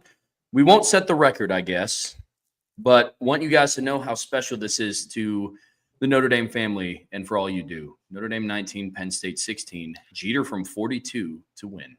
It's the record for any normal show. The only time we went more than this is when we literally did a fundraiser with the entire purpose of the show is for people to give money for a charity. This is without a doubt the record. I mean, it's like we started this, there were 84 super chats. We've gone through how many? There's now 85. You know what I mean? Like, we appreciate y'all very, very much, Sean. And I hope that comment didn't come across as dismissing what you guys are doing. We are so thankful for you all. But yeah, this is without a doubt the record for super chats in a and now it's like keep winning, Notre Dame, keep winning. It's good for business. But I mean, but at the same time, fellas, we're fans too. And that's the thing is I'm enjoying this with y'all. I love seeing the energy in the chat. You know, I love seeing the excitement. I love seeing all the people from Trevor's generation being like, so this is what it's like to be a Notre Dame fan. You know what I mean? Like, oh, this is a real thing. You can win games like this. You know what I mean? Like, it's a great feeling. But I appreciate you, Sean, very, very much. I hope my comment didn't come across as anything less than tremendous appreciation.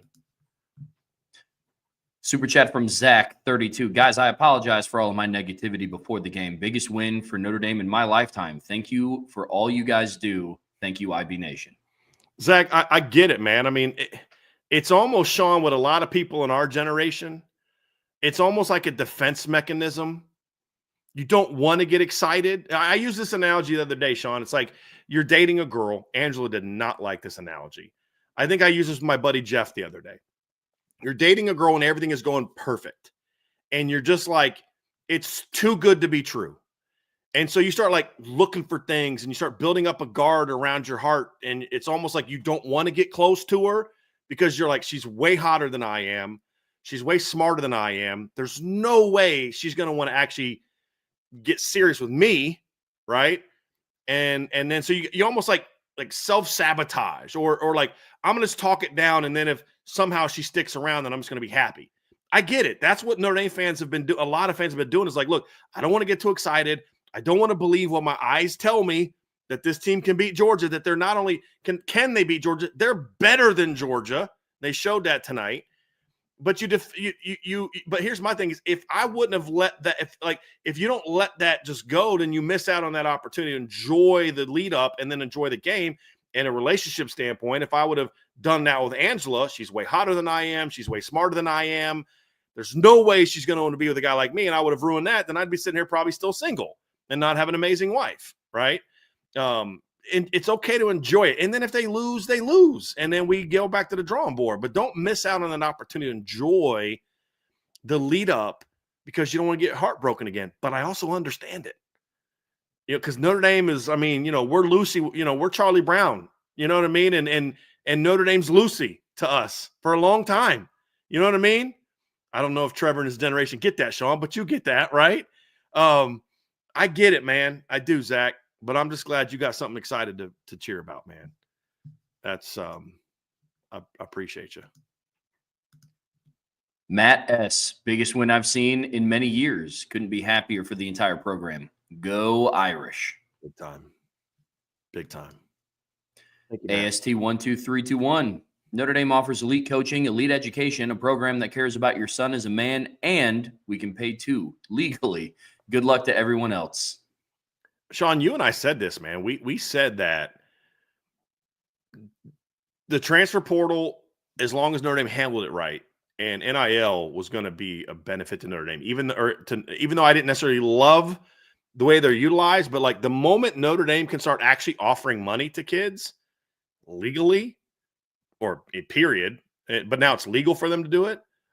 That's why some of the guys they have are here. You know, it's like Jeremiah Love's turning down $1 million offers coming out of high school to not come to Notre Dame for free. You know what I'm saying? Now, did Notre Dame offer him what other schools did? No, but the fact that they could offer anything made it to where he's like, yeah, okay, I'm gonna do this because they got all these other things, but this school's offering me $1 million and this school's offering me $0. And now it's like, okay, they may not be offering me $1 million, but you know, or really anywhere close to it, but his family understood the value. There was a monetary value to a Notre Dame degree, but now I'm also getting some life-changing money as well. So yeah, good luck. Good luck. Don't let them catch another W this next week. That's all I'm saying.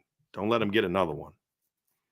I think once some flowers we could throw, when everything was changing, Jack Swarbrick played his hand very well, in my opinion, and left Notre Dame in a very good spot as the ever-evolving landscape of college football continues to kind of blossom. Yeah. And we might not like the direction that it's going, but like you said, Notre Dame's in a really good spot. While there's chaos around, Notre Dame's kind of in the middle of the chaos at peace. Like we are who we are. That includes when you had a head coach that kept asking you for more and more and more money, and you finally said no. Why? Because you knew you had this cat over there as your defensive coordinator that you could say, okay, you know what? It's a little sooner than we thought it was going to happen, Mm-hmm. but I got that now. Yeah. And so you can walk, and we're going to go in this direction. And then just like what he did with the playoff, and Notre Dame's role in it, and just all these different things. And you guys ever had a friend? You have different types of friends. Yes, I have had a friend. I'm catching strays over here. He's in his petty mood tonight. Ladies and gentlemen. Well, there might be some people that don't think I've had a friend, Sean. I made sure I clarify that. You know what I mean? Let me continue. But you have friends where they ask for money and you're like, because you're not sure they're going to pay you back because they didn't pay you back the last time you loaned them money. Or they're not going to use it wisely. Yes. And then you have other friends that, man, before you even ask about or think about it, it's like, yo, here's the money I gave you. And I'm going to bless you with this. I appreciate you. Mm-hmm. That's Marcus Freeman and how he appreciates what Notre Dame has given him, as opposed to what the previous coach never did. You never got anything back. Yeah.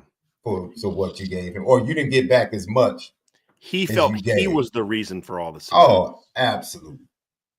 Absolutely. So at that point in time, he came and asked for something else, and they're like, nah, we've seen your track record. Like, dude, we already gave you a pay raise. Like, you want more? Go win something. Like, I don't know, Sugar Bowl against Georgia in the playoff.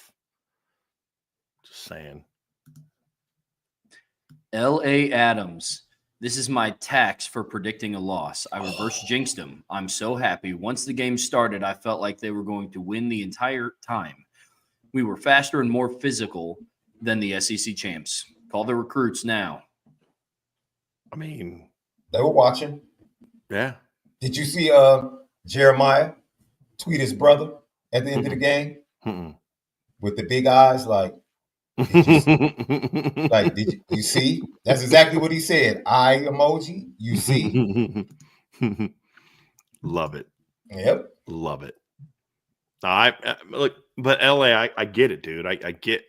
There's a lot of people before the game. They're like, I just need to see him win a game like this, and like it got frustrated. Like, it's not that they were wrong. It's just, okay, I don't need to hear it. And like, there's a guy, loved guy, but like, you don't have to jump into every thread where people are enjoying themselves and excited about the game and try to tamp them down in every single thread. We get it. You need to see it. And until you do, you're going to be Mr. Negativity. I understand. Like, she said it once and we get it, but like, I also understand that sentiment. As I said before, I get it. You got to show me. And the older you are, the longer it's been since they've showed it, so I do get it. I do get it. But all I'm saying, LA, is you better predict them to lose by 20 next week. That's all I'm saying. You know what I'm saying? I am curious, LA, if you're still listening, what was your score prediction? Or did you just predict them to lose? I'm curious because I remember you had one during our show, but I'm trying to remember what the score was. But yeah, we'll see. Hope they keep it rolling. ND Lou 22. Thanks for being here all year, IB. I'm 27, and this is the most meaningful win I can remember. This is definitely a new feeling for me. The Freeman era has arrived, baby. Yeah, you could see it coming too. I mean, you really could. That's where our optimism came from this week. Is like you could just see it. In the past, if we were going into a game where we weren't sure if the offensive line could hold up, it'd been like, you got no chance. We still felt they're going to win. I think what I said to you was, my prediction of 24-16 was based on the O-line not playing well. Because I think I said in our show, Trevor, maybe correct me if I'm wrong. Didn't I say in our if I felt Notre Dame's offensive line was going to play well, I think they could win convincingly. They kind of won convincingly with their offensive line not playing well. Great team win. C-Rod, biggest win I've seen in my lifetime. Let's keep this season rolling. Thank you, IB, for all you guys do. Ian Johnston, wonder what guys. I'm sorry, I got to tell you, my wife just came down doing the Cabbage Patch because she just finished booking the flights. Hey. And she's going with me. She's going with me. So she's over here doing it in the side. She's doing it because she's like, I'm so excited to get to go to the next game. So yeah, I'm sorry, I just had to share that.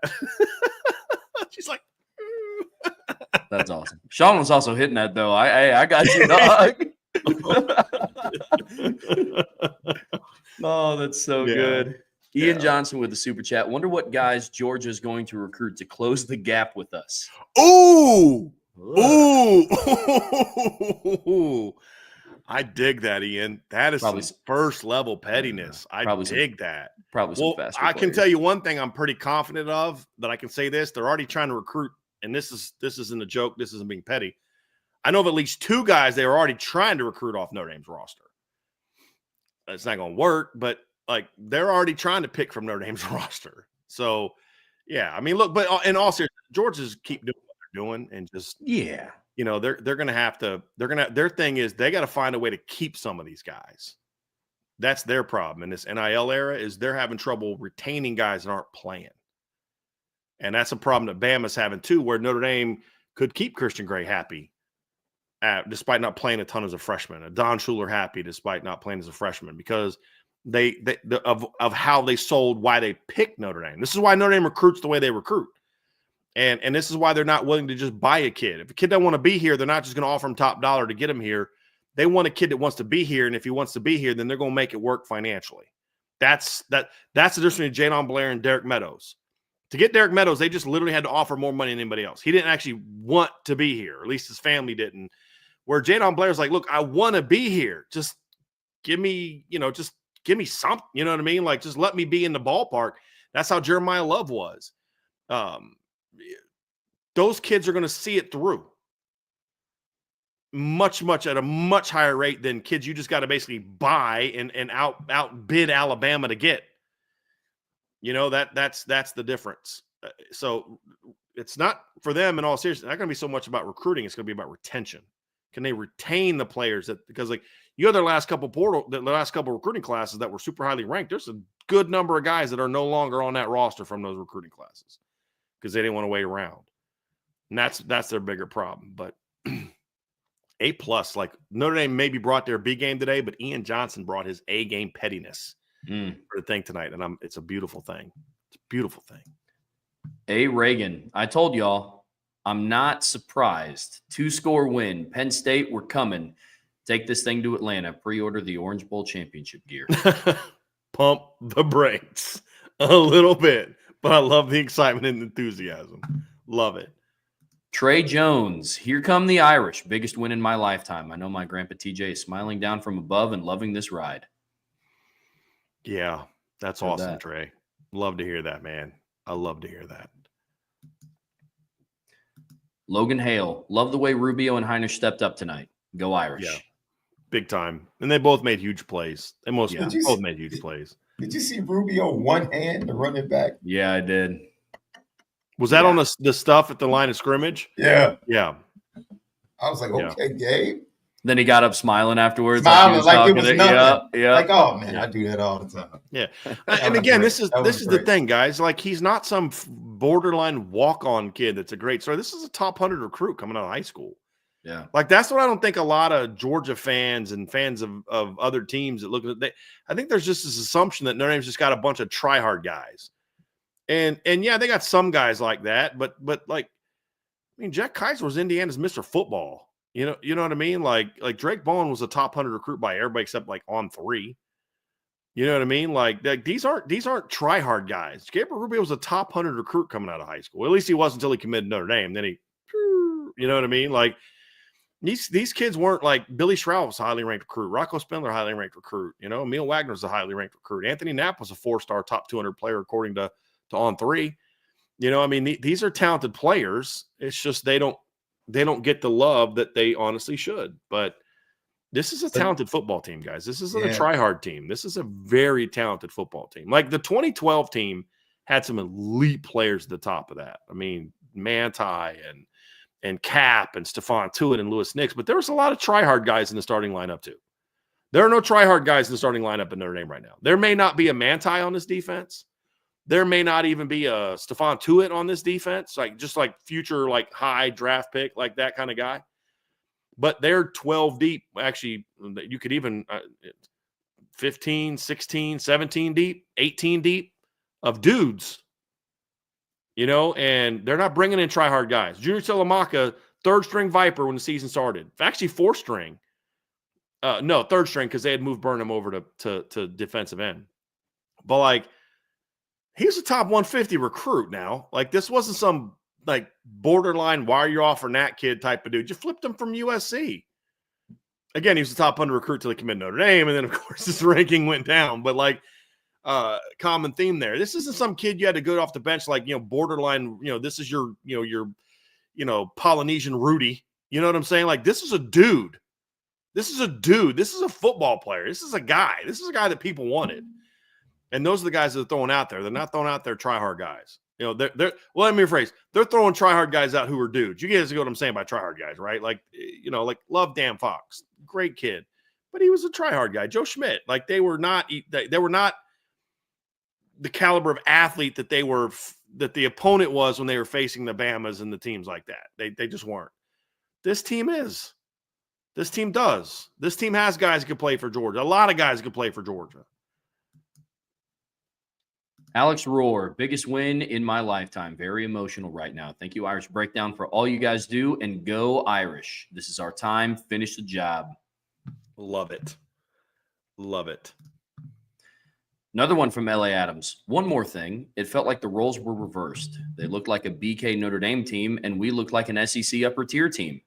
Georgia with the short little quarterback that they thought was athletic. We were faster and more physical. Definitely faster and more physical. 100%. Absolutely agree with that one. ND Lou 22. Shout out to RJ Oben. So many guys stepped up when the moment was biggest. Yeah, we talked about RJ Oben earlier in the show, man. He was, again, one of the players that a lot of people wrote off. And we talked about the impact of the transfer portal players today. And RJ Oben was a big factor in that. And he picked a heck of a time to step up and have his welcome to the stage moment. It was awesome. Douglas Wolf with the super sticker. Thank you, Douglas. Appreciate that, man.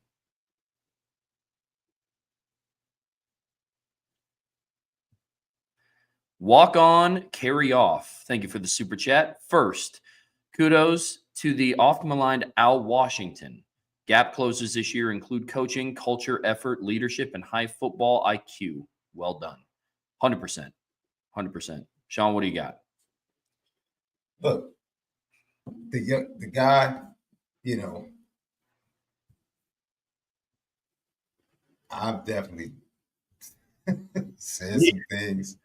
Yeah. Especially from the recruiting side. And it's no need to get, because I think next year, and Brian probably chime in on this, next year will be a brand new challenge for Al Washington. One thing Al Washington has proved is that he can coach and develop, right? Next year will be, it will be his room. It will be his guys. They'll probably add some guys through the portal, but next year will be his guys, his recruits, guys he evaluated. He got to commit, and he's developing. So next year is going to be a very telling year for him, but the job that he's done this year it's just been phenomenal. It really has. It's been phenomenal. So he deserves all the credit right now, all the credit for what he's done. Yeah, man, I don't know if there's another position coach in the country that can overcome what he lost, right? And like, let's not forget, I mean, not only was Riley Mills out for this one, you know, Boubacar was gone, Jordan Botelho was gone, Jason Onye is not with the team right now, and then Howard Cross gets hurt in the game too. So overcame a lot. Al Washington got paid today. Sorry about that. My friend is down in New Orleans, and he's incredibly intoxicated, and he keeps FaceTiming me. And so I knew if I didn't answer him, he's just going to keep FaceTiming me. So I just let him go off for a little bit. So I had to step out for a second, guys. I'm sorry. No, but you're good. He's a little excited. And he's also from Pennsylvania. So this win and what comes next is a little something extra for him. See, Sean Bryan does have friends. He See, does. I Plenty do. of them. Times, man. I do. I got at least one next to me. I mean, I don't know, one of them at least. I don't know, Trev. I don't know, man. We'll see. But he's got one friend. Does Josh Rita and Phillips. Sadie count? Do they count? I think at least 4 if they count. They count Yeah. as kids, Or is don't it just because I feed them and take care of them and pet them? Is that they? probably they're why? they're like children. So Okay. yeah, I wouldn't count them as friends. No. I know the phrase is man's best friend, but they're family. So You're raining on my parade, Sean. You're really raining I'm on sorry. my parade. I thought I was about to get close to like 5 or 6 friends, man. You just kind of ruined it all for me. But I'm back down to 2. 3. Vince. I'll count Vince. Okay, but that's 3. Sean, Vince, and Jason. So there you Dang. go. Dang. Well, Trevor, you always make it seem like you're only nice to me because I write your I sign your paycheck. So I mean, I'm saying, man, you know, I don't need to pay off Sean to be my friend.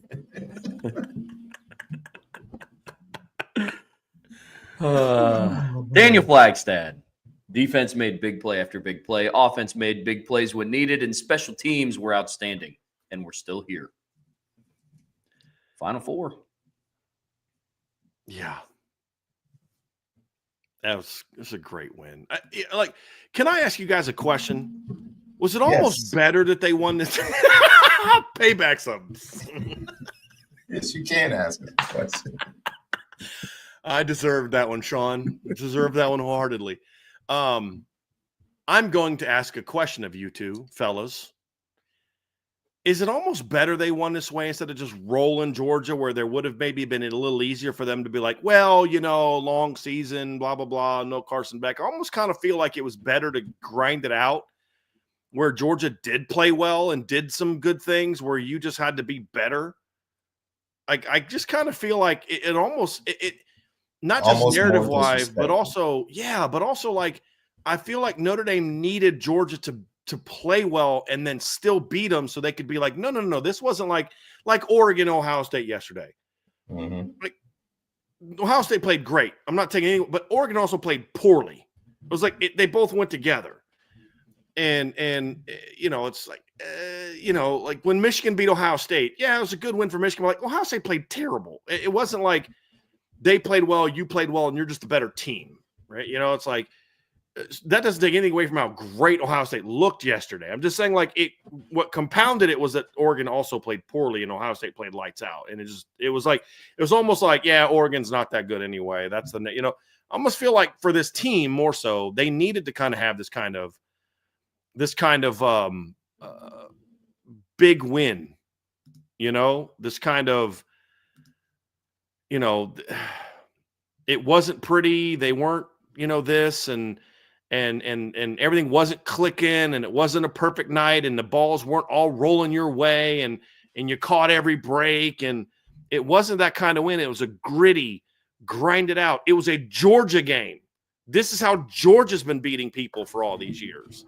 Yeah. You know, these grinded out like this. It felt like what Georgia did to Tennessee a couple years ago, just like smothered them. You know, I just kind of, I almost wonder if it wasn't better to win this way than if Georgia just like didn't show up tonight and you just rolled them. You know, like, I don't know. I could be wrong, but that's kind of how I feel about it. Remember, we were talking during the week, and I said a lot of people keep pointing to the Georgia Tech game because of Riley Leonard. And I said people need to pay more attention to the Kentucky game. Because I said that's the type of game I think this is going to be.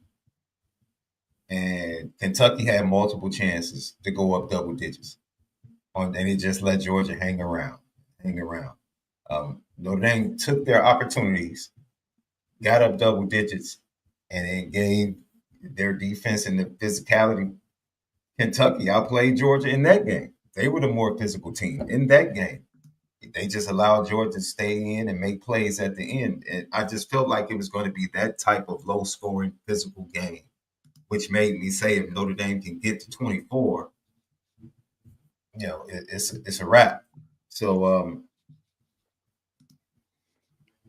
man, look, I'm trying to be nice. Can you tell I'm trying not to be petty? Don't. I'm gonna let you. I'm going to Twitter X for the next 48 hours. Don't worry. Don't worry. I got a lot to say over the next 48 hours, but I'm gonna be prime and proper for our Notre Dame fan base and let everybody else enjoy and have fun. And then I'll bide my time. I'll bide my time. I'm gonna jump in a couple of YouTube shows tonight. Hopefully they're still live when we get done. A couple of Georgia shows, a couple of SEC shows, and Trev, did I skip this one? Yeah. Okay. Let's get to this from Josh Phillips. Sorry about that, Josh. Well, okay. Josh Phillips, all week heard about how the Georgia O-line would dominate our defensive line and how they haven't played anyone. Once again, this team has proved the haters wrong. 100%. I've been doing that all year.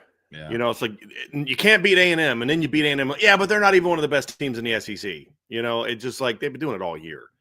And they'll have some excuses now, too. Nick Kramer just texted me, guys. He goes, dang, man, I'm not your friend. I said, man, you just made my night. Love it. Thanks, Nick. What's up, Nick? So I'm up to 3. My buddy Tony, I'm up to 5. So that's good. That's doing pretty good in the new year. Trev's getting so pissed right now. Man. Trevor, he continues to just bypass you, huh? Man, that's crazy. In front of the people. You're going to do this in front of everybody? I feel like it's – That's wild. In front of 1,500 strong. That's wild, man. Right.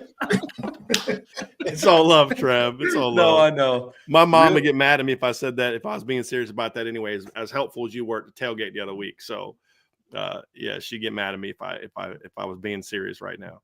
Nah, but Josh, sorry about skipping over that, man. But no, I mean but this kind of goes back to what I was just saying, guys. It's like I almost feel like they needed to win this way. Where like it was a trench game. It was like it's almost like if they would have thrown all over Georgia, I'm like, yeah, but their secondary is not very good, and you knew that. And it's like if it was a speed game, yeah, but this is a fast Notre Dame team, and Georgia's missing this or that or this. But I was like, you beat them at their own game, really. And I think that just adds a little something to the win. It just does. One thing I wanted to bring up, and it's to the question that Brian asked earlier, is if like this was a, if this was the win better this way and it's grinded out. What's weird is Notre Dame was 5 points off of beating Georgia the same way Ole Miss did. And then I started pulling up the stats, and Ole Miss had 5 sacks, 9 tackles for a loss. Notre Dame had 4 sacks, 9 tackles for a loss. Georgia in that game went 6 of 14 on third down, and against Notre Dame, they went 2 of 12. 0 of 3 on fourth down. So it's weird, right? Like obviously if you watch both of the games, Ole Miss was definitely more like dominant in like the eye test of when you're watching the game. Their offense played better. Yeah. That's the difference. Yeah. Their offense played better against Notre Dame. Yep. Or against Georgia. Yeah. No, 100%. But it's still, obviously you have to account for the special teams touchdown, but it's weird to think their offense played that much better, and it was a 5-point difference. Such a great win. I'm so fired up right now. Full life. First New Year's. My mom just texted me, don't make me come out there. Literally just texted me, don't make me come out there because I'm hating on Trev. She's so mad at me right now. And she didn't put a smiley face. She put the angry orange face on there. You better. Oh. Trev, you're my friend, man. I love you, Trevor. You know that, man. I appreciate you, dog. Oh, man. Did we just become best friends? Did we just become best friends? Yep.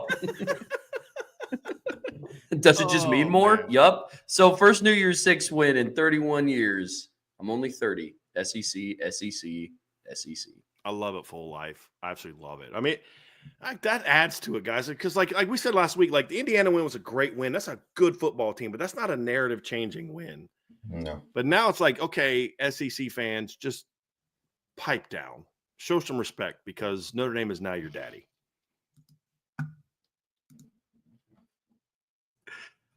DSM CC16. Do Notre Dame fans really want to advance just to get another? Yeah. Yeah. This is an Ohio State fan that literally gave us money so he can make this dumb freaking comment. Thanks for the money, bud. Thanks What are we for the money, talking about? moron. Then I banned him. I'm trying to remember, when was the last belt that Ohio State gave us? They don't know. It was a bunch of the last two were nail biters, right? I keep telling you, man, Ohio State fans, the ones from Ohio primarily, exception of my family, don't do math well, Sean. These are people that take pride in being able to spell a state that has 4 letters in it. Okay, so just you know, you just took 4 straight belts from Michigan. I know that. Man. Have Sharon Moore on the sideline as an honorary coach during the game. Right.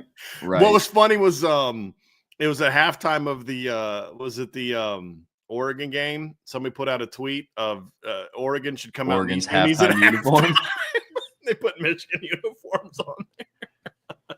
Oh goodness gracious.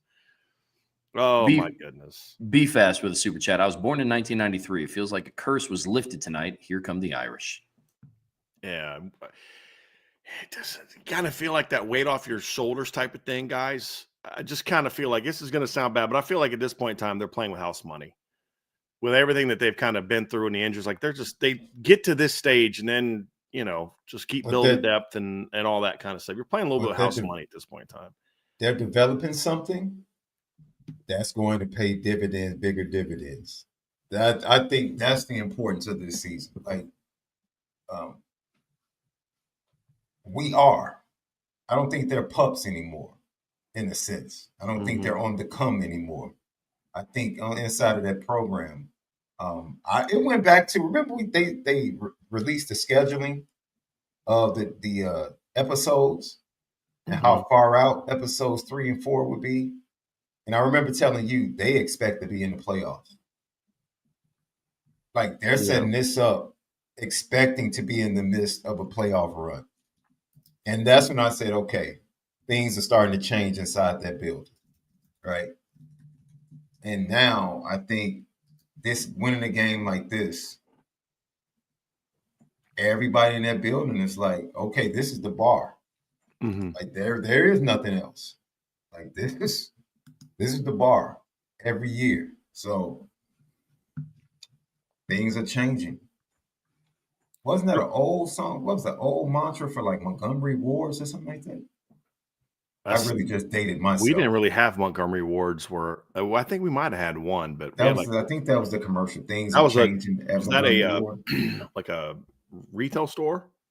Yes. It was like Montgomery we had like Wards, Lazarus and JC Penney is what we had at our all of them was I don't know that we had a Montgomery Ward, Okay. We had a mall when it was like that's where you went to get all your stuff. He said we had a mall. We had a mall, and that's where you went to get everything was there. The arcade was there. You hung out there. You dropped your kids off on the weekend there. It was a beautiful, beautiful thing. Michael Ryan with a super chat. Michael says, go Irish. Do you guys know the status of Love? We do not. They won't know the answer to that till we hear from Marcus Freeman in a couple days. So I don't know the answer to that. They were trying to get him ready, and you could just tell he was in pain. Howard Cross went off the field on his own, and then he was on the sideline, like by the coaches. He wasn't in the tent very long, so I don't know that he necessarily re-injured himself. But you never know. Riley Mills is doing the same thing, so who knows at this point in time? But that's why I say it's just best to let's just wait till Coach Freeman. Yeah, and there's been so many reports from others about this guy's out, and it ends up not being factual. So that's why we just don't comment on it. We're just like, look. We'll let Coach Freeman announce it, and then we'll deal with the ramifications one way or the other. But we do not know the answer to that one. Washboy01 with a super chat. Thank you very, very, very much. And then he has a very petty comment as a follow-up to this. I love this. He says, Trev, he goes, Georgia lost to a team that lost to Northern Illinois. Northern Illinois scored 14, and Notre Dame held Notre Dame 14. So what gives? Georgia can't put a team on the field better than Northern Illinois. I freaking love that.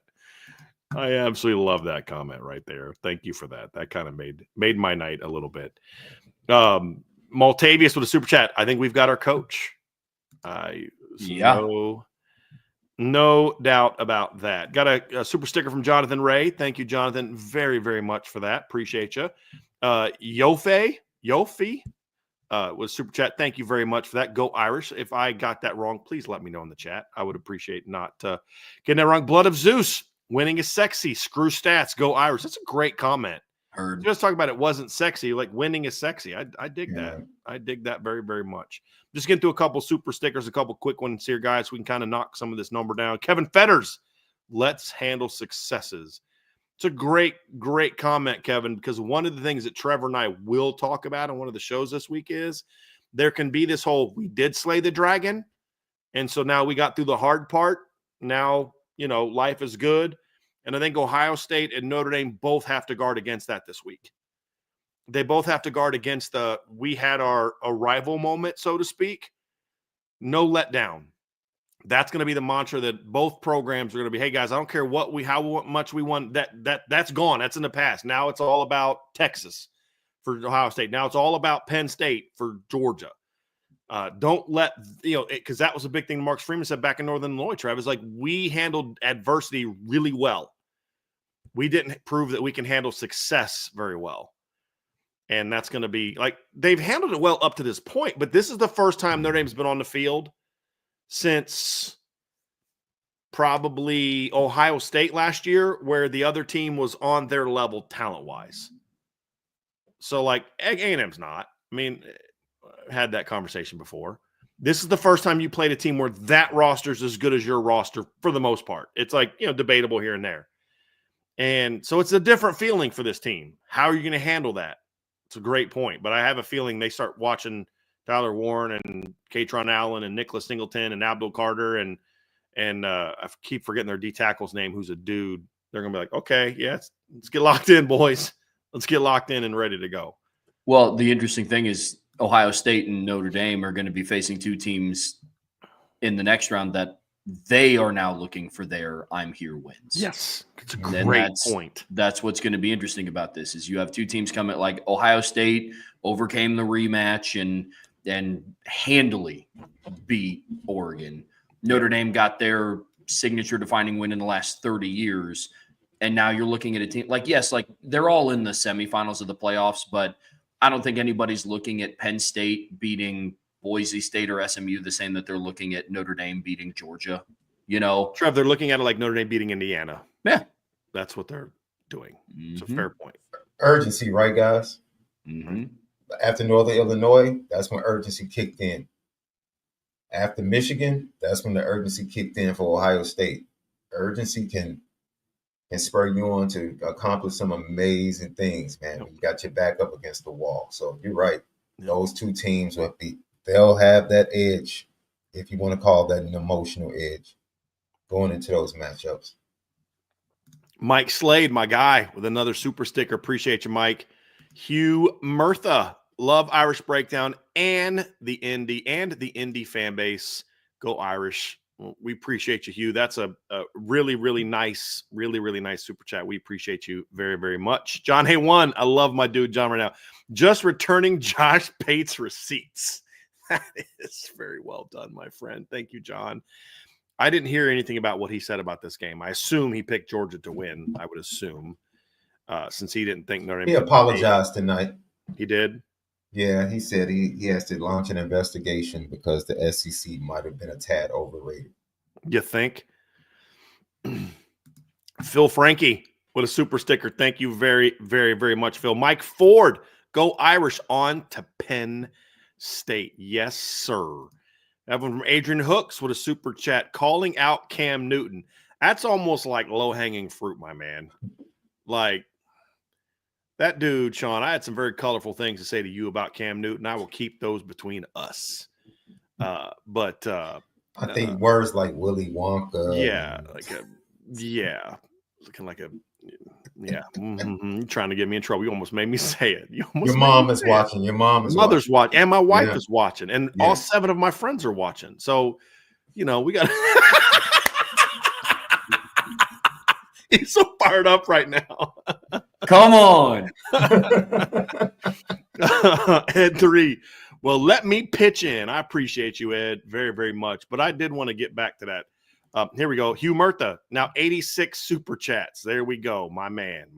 Very, very much. Thank you very, very much for that. M. Stacy, 1987 with a super sticker. Thank you very, very much, Mr. Stacy. Appreciate that.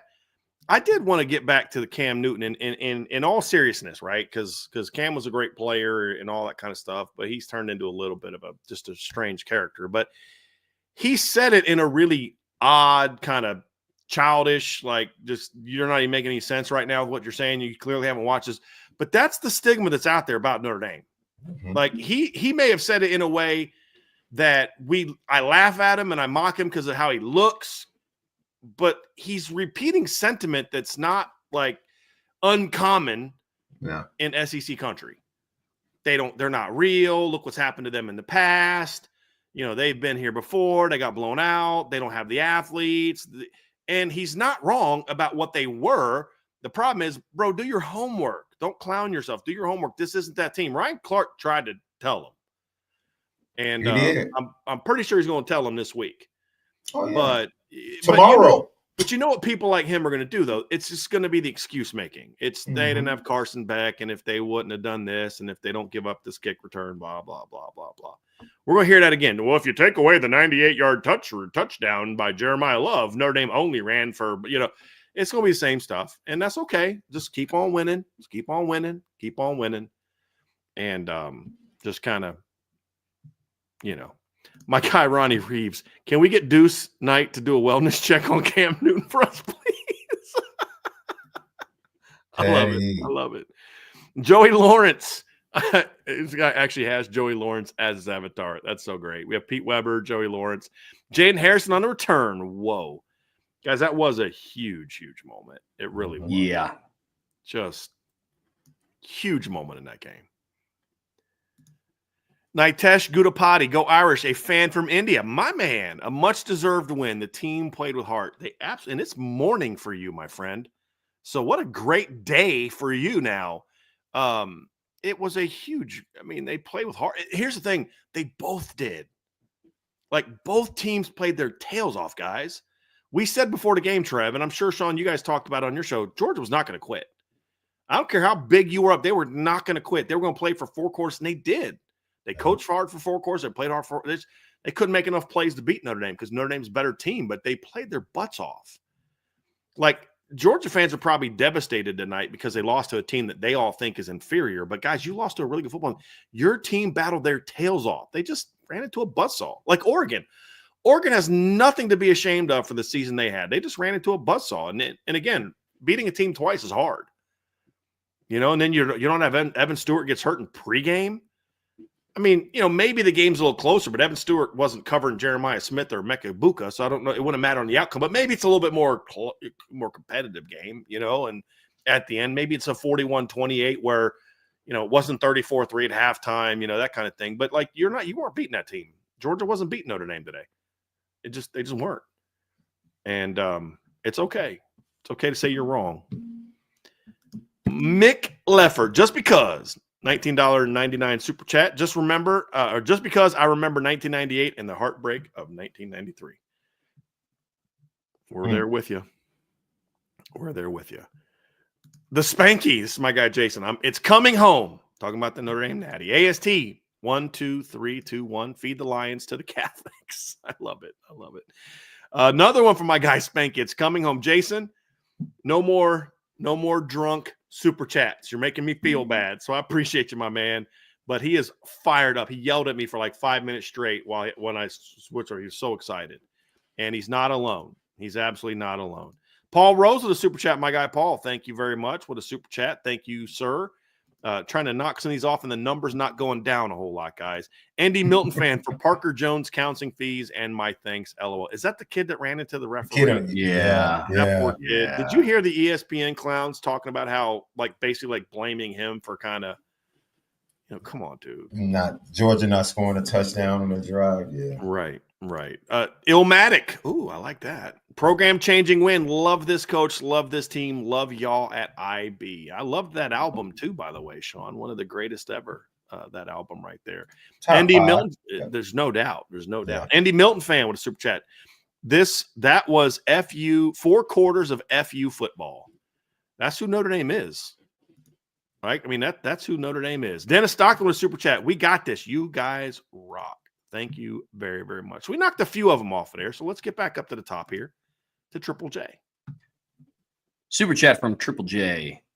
Thank you for the super chat. Wife, son, and daughter, University of Tennessee grads, been living SEC too long. Greatest win I've seen since Notre Dame beat Stu Virginia in January of 1989. Defense was amazing. Offense ran the clock when it was needed. Amazing. That's a great I commercial. didn't get that at first. Stupid. Yes, great I heard Bridge. I'm like, oh, is he talking about the kickoff classic in the Meadowlands? No, he's talking on January 1st, beating Stu from the commercial. I did not get that at first. That's amazing. Yeah. Thank you, Triple J. I appreciate that, man. I would say, for me, it's the biggest win since beating Florida State in 1993. It's the biggest postseason win since West Virginia. Maybe A&M in 92, because I think beating A&M in 92 was a bit of a catalyst for that next year going into the A&M. But postseason win, I'd say I could go with you on the biggest since that 1989 game. But biggest win overall, I still say that Florida State win in 1993 was huge. Was huge. Like Trevor and I were talking, Sean, like if you look at since that 93 game, you could argue the best game Notre Dame ever played was a loss to USC in 05. Yes. Yeah. You're probably right. I don't even want to talk about that game. Oh boy. This is the first full Notre Dame game I watched from start to finish. That was my introduction to Notre Dame fandom. I was coaching college and he was young. I was coaching college football that day, Sean. We were playing, I think it was Chowan. We were playing maybe Averett. But I did the fastest handshake I have ever done. I'm like sprinting through the handshake, like, and I'm like telling my players, hey, great job today, guys. I sound like the Micro Machines guy. Great job today, guys. And I sprinted to the locker room because I had our video coordinator go to the locker room after like before the game and get the thing set up, because back then you could like hook the cable up to the VCR and then play it on the big screen projector. So I run in from our game and I walk in as Tommy Zibikowski's fielding that punt and taking it back to the house. And I was like, that's going to be a good day.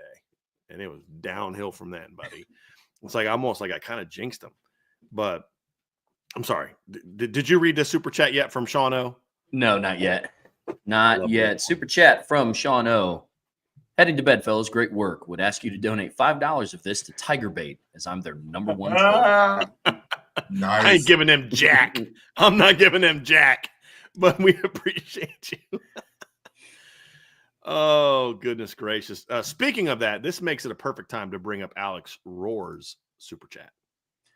You know, Brian Kelly turned the game off early.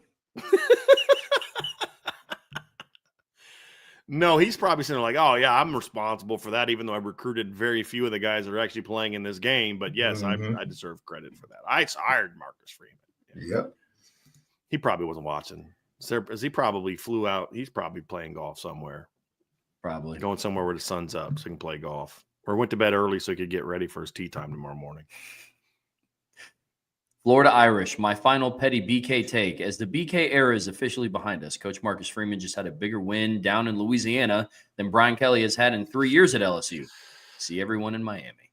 I mean, he has had now more big win. I mean, has Brian Kelly won a big SEC game away from home?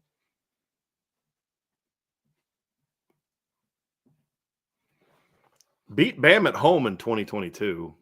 Yeah.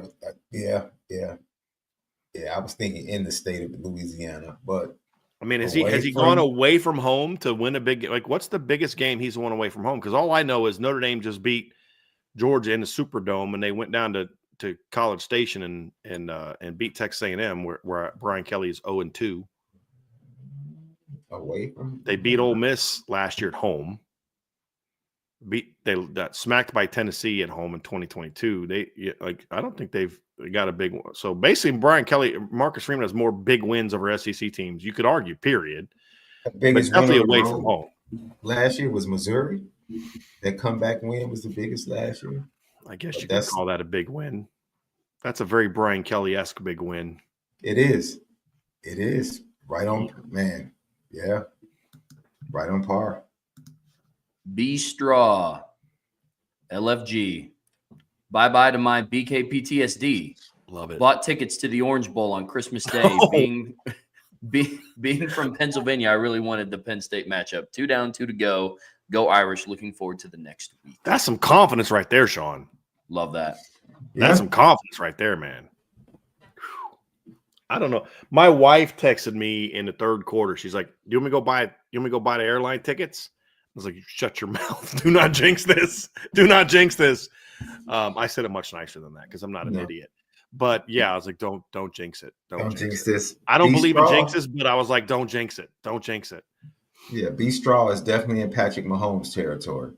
Yes. You know, he rents out a home right by wherever they're playing the Super Bowl every year. So I love that. You can afford it when you make $50 million a year. S-Stop7, ready for the QB2 talk why Notre Dame won. Cam Newton getting text saying Notre Dame's lucky. I live by Penn State. I need Notre Dame to kick. You know what? Imagine Notre Dame 100%. They may just win this chip easy. Marcus Freeman has everyone ready. Well, if we know anything about this team, it won't be easy. No. It will not be easy. I'm just focused on Penn State. Let's get through Penn State, and then we'll talk about if they can win it all. But, yeah, it's a good football team, guys. It's a really good football team. It's fun to watch. It's like Trev, this is like what you guys are seeing now with this Notre Dame team is what Sean and I grew up on, which is just Notre Dame is going to whoop you. I mean, they were going to fight you to the death in the trenches. Even if you came away with, I used to say this, Sean, and you've heard me say this, and I know you've said it before too, is like, you may beat Notre Dame in the 90s, but you were not going to walk away from that fight without a lot of pain, and you were going to be limping. You were going to limp away from that fight. And that's kind of how this is with this Notre Dame team. Is like, you know, Georgia, yeah, their D-line won. They're battling against Notre Dame O-line, but I promise you, those Georgia D-linemen are feeling it right now. I mean, Mikael Williams, how many times did he have to get picked up off the ground tonight? You know what I mean? It's like they're feeling it because they both battled their tails off. There are some collisions at the line of scrimmage with the Notre Dame offensive linemen and the Georgia linebackers. Some major where against other teams, they're hitting those guys and driving them into the backfield. Not against these boys. You know, and so you may win that battle against him, but you're limping away from that fight. You're not coming away from that without some blood and some broken bones, and you know, I mean, like you're going to be feeling that one. You know, you're going to be feeling that one. Must be nice that this is what you guys got to grow up watching. Oh yeah, Happy we're here now. Yeah, thank goodness. Super chat from we did the one from G Unites, didn't we? Okay, I'll go find it. Sounds good. Another super chat from Full Life. Notre Dame, our mother, tender, strong, and true, proudly in the heavens, gleams thy gold and blue. Glory's mantle cloaks thee, golden in thy fame, and our hearts forever praise thee, Notre Dame, and our hearts forever love thee, Notre Dame. Love it. Thank you for that, Full Life. Appreciate that very much. Hey, Brian. Yes, sir. What do you think the article by Lou would have been tomorrow morning? Oh my goodness. It would have been something along the lines of like he would have looked at all because Lou thought big picture. The great Lou Samoji thought big picture. He would have had so much fun writing this article about all the because you remember when he picked Texas to beat Notre Dame in 2016, and his reasoning was Notre Dame's like had this great record against Texas, and it was like something's got to give. That's why I think he would have picked Notre Dame to win this game. He would have been like, look, they've never beat Georgia. They've lost X number of games at the Sugar Bowl. Like this is just like something's got to give. And it would have been, you know, most wins. It would have been the narratives. It would have been, you know, the New Year's Six, because he hated that New Year's Six streak. He hated that. So it would have been a lot about that. It would have been, what does this mean? And this is where Lou could do things that were just, I mean, nobody else could write it the way he could write it.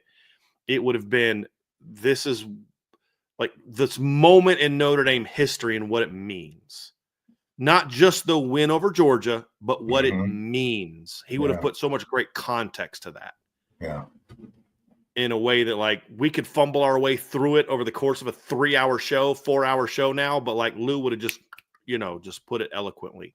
But it would have been about this game means something and what it means and the story it told and the era of Notre Dame football that it could be ushering in. I don't think he would have been so bold to say, like we did, like it's a new era's here, but could this be the beginning? Because if you think about all the dragons that were slayed, it wasn't just you can't hang with the SEC. It's the New Year's Six thing. It's the most wins ever. It's you can't win big games and you can't do this and you can't do that and you don't have this, you don't have that. I mean, just boom, gone, boom, gone, boom, gone. He would have just put that in a way where every Notre Dame fan would have been like, yes, Lou, you are saying exactly what I'm thinking but couldn't put into words. That's what he would have done. No doubt. Tyler Evans, I don't want to hear if we had Carson Beck, we would have won. I don't care. And stop being crybabies. ESPN put no respect on this team. And they won't. I mean, we said that before the game, Trev. I mean, you and I talked about this. There was no way ESPN was going to allow Notre Dame to get like major love. The network, like the people that are driven by that, we talked. Booger from McFarland's going to give him love because he was giving him love before the game. I mean, you're going to hear Greg McElroy in his show give him more love than he probably did as the announcer. Because, you ever notice, Greg McElroy on his show talks a lot differently about Notre Dame than he does when he's doing a broadcast? Have you guys ever noticed that? I don't know why. I think I know why. I don't really want to get into why, but when he does this podcast and he starts just talking ball and breaking down film, he'll give Notre Dame a lot of love. I have no doubt about that. No doubt about that. But yeah, there's going to be some, but for the most part, it's going to be the same old, same old.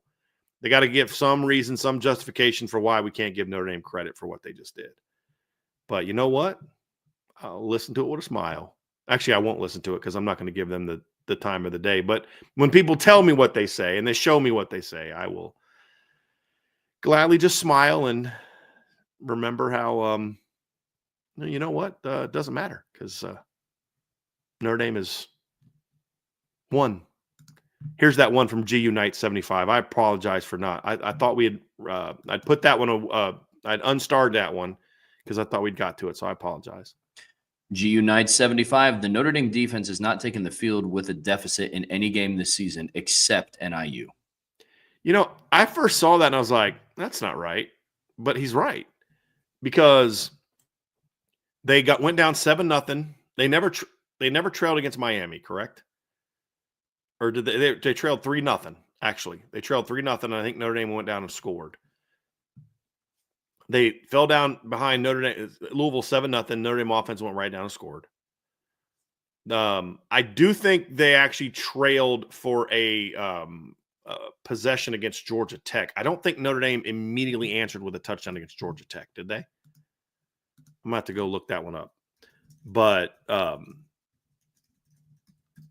you think about it, though, they really haven't, the defense hasn't been on the field with a deficit in a long time.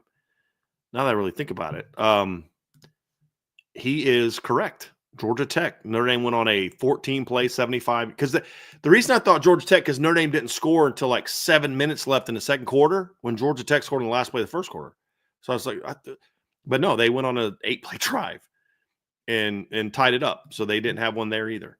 So yeah, he's correct. And they never trailed against USC. They never trailed to Florida State. They never trailed to Army. They never trailed to Navy. They never trailed to Virginia. It's been a long time since they've trailed, period. Didn't trail against Indiana. So yeah, that's a very interesting one. It's actually Miami of Ohio is the last time they actually went on the field with a trailing because Miami got a field goal and then Notre Dame punted.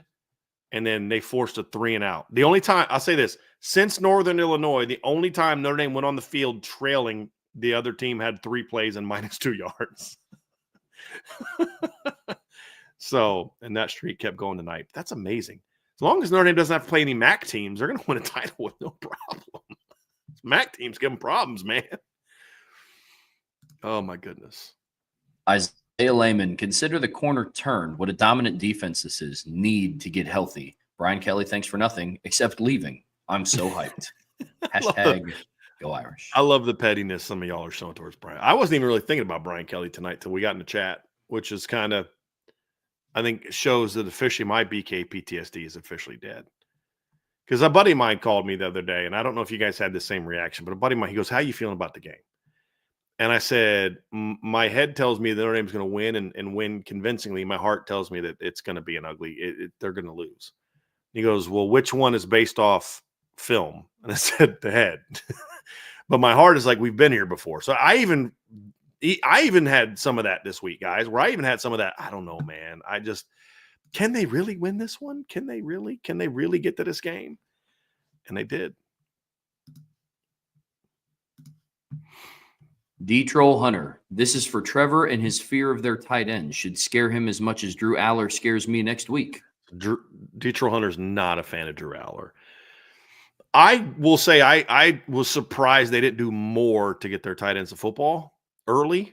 They made some plays early, but Notre Dame shut them down later in the game. I mean, the only play that they really made was on the pass interference, and I still don't think that's bad. He didn't turn back for the ball. You don't have to turn back for the ball in college football. You have to make a play for the ball, though, and he did by sticking his hand up through the guy's arms and trying to get his hands up. So I didn't like that call, but I was surprised they didn't do more to get their tight ends football. Very surprised. It's Antonio with a super chat. Thank you for the super chat. Can't wait to hear all the excuses of why Notre Dame won today. Never fails when Notre Dame does something good. But you know what? It's almost to the point where Notre Dame fans, you almost got to start enjoying that stuff. Because they only do that when Notre Dame's good. And they have to try to tamp down the excitement. So it's a good thing. It means Notre Dame's doing good things. They're not talking about, are they irrelevant anymore? They're not saying that anymore. So that's a good thing. Berto 2121. So stoked, Irish Breakdown. Glad I joined this community to share in the team glory. Can't describe the excitement after 30 years of letdown. Let's keep this going and take down Penn State. Go Irish. Love it. Love it. Tyler Evans with another super chat. Look back at week 2, how miserable we were as a fan base, and look now. I've never seen anything like this and this amazing. And who needs a bye week? I do. I desperately do. I'm sure that Jeremiah Love and Howard Cross and those guys. No, but it is what a weird year it's been. Like, you think about that, though. Think about how we were all feeling. Even people who weren't calling for Marcus Freeman's head and weren't calling for – it was still a pretty miserable time. It was a pretty miserable time. We were still very upset after that game. And to see where they are now, I'm just glad that the Notre Dame players didn't have the same reaction that maybe we as fans did, because they would have given up on that season as well. And glad the Notre Dame coaches didn't take the advice of fans and decision-making on who was going to be playing quarterback and other positions. So, although sometimes I wish they'd listen to me, but I'm glad they don't. Super chat from Lou Holtz, Thunder and Bolts. Thank you for the super chat. Watch this with my 4 small kids in the back of our minivan driving from Tennessee back to Pennsylvania today. There were screams. There were tears. Wouldn't have had it any other way. Sharing this moment with my kids. Grateful forever for Notre Dame. Yeah, it was great. I mean, that's a cool thing too. Like, I had a friend of mine that was he was texting me. D-Troll Hunter actually was texting me, and he was talking about how he's like, how excited he was. And then he was like, his son comes out dressed as Captain America. And he's like, just kind of reminds you of what's really important in life. You know what I mean? Like, but I think about all of you that have children and your experiences. And I'm just remembering, like, that's how I became a Notre Dame fan. Like, earlier we had a super chat from someone talking about his grandpa was looking down. I guarantee you him and his grandpa watched a lot of Notre Dame games together.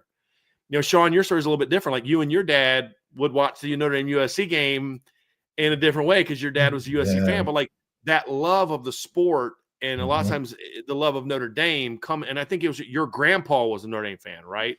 Right. So you just think about those experiences, and like, Lou Holtz, Thunder and Bolts, like right now you're feeling this way, but like your kids are going to, they're going to look back at this moment of sharing that with you is why they became Notre Dame fans. Trev, recently, I know you lost your grandfather. I want to bring him up now, but like, your grandfather played a role in your passion for this football team now. And to think back to those things, it's what's great about this sport and how it can bring you together and create these experiences that you're going to always remember. And there haven't been as many of those because there haven't been this kind of big game, you know what I mean? Yeah. And it just makes it, makes it a lot. I remember watching the Super Bowl when I was 9 years old with my parents. Now, I was a Broncos fan. They were Redskins fans. But, yeah, I never forget that. Never forget how childish I was in that game either, Sean. I was talking a lot of trash. Folks.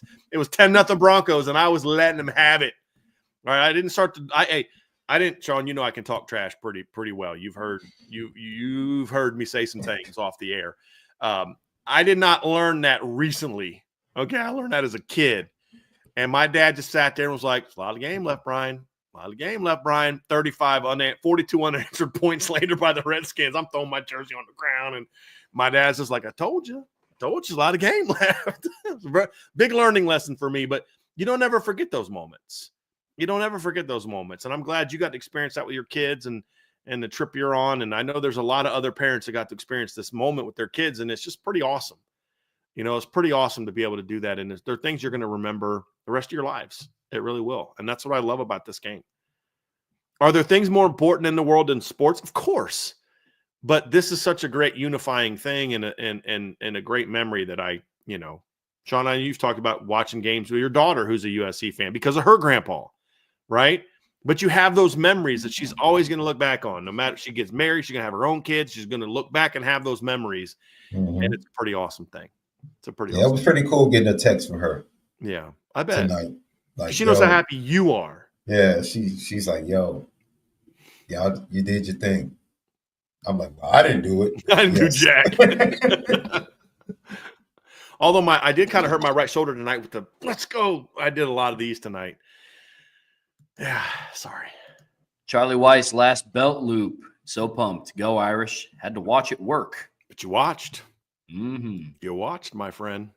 Ryan Loftus, do you believe this win makes a major difference in recruiting now? A 2-score victory over the SEC. It has to mean something, right?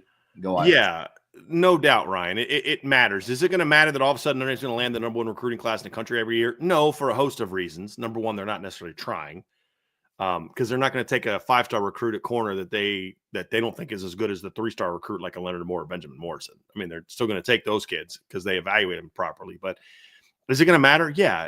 And Sean, you and I have talked about this. Like the difference between where Notre Dame has been and where they need to get to is like 2 to 3 guys a year.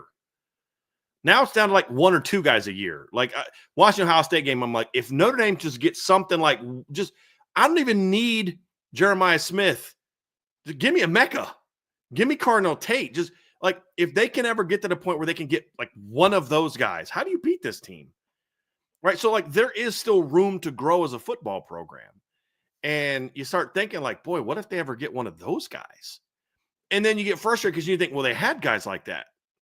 They had Michael Floyd and, Golden Tate and Will Fuller, but then the other parts of the team weren't there. But now you look like, but those other parts are there now, man. Like the defense, the O-line, the quarterback, like, and maybe this kind of game helps with one of those kids, right? Maybe this helps you with Naeem Burrows, and some of those guys like that. So it'll matter. It'll definitely matter. There's no question. And it's always mattered when they've won big games. They've never won a game like this. So, like, look, next year, if you're the next Taylor Taylor that you're recruiting, right? Kid from Illinois, big-time receiver that went to Georgia. Well, if that kid's coming along next year, it's like, hey, man, he's taking a look. You don't have to go down there to be here to do this. You come here because we beat them without the kind of weapon you bring to the table. Imagine what would happen if we had you. And I think that stuff matters. Right. There's no question it. You get one because Alabama was able to do that. They were able to get a Julio without actually having the production. And then his production led to the Devontae Smiths. And even before him, the Calvin Ridley's before him. Right? Exactly. So that's how you grow the position. There will be somebody that comes to Notre Dame that will be the one that will spawn the evolution of that position at Notre Dame. And I think the same thing is going to start to happen with the quarterback position. I think it's already happened at the quarterback position from a recruiting standpoint, but just not on the field. So definitely big. I think the 26th class is already off to a fantastic start.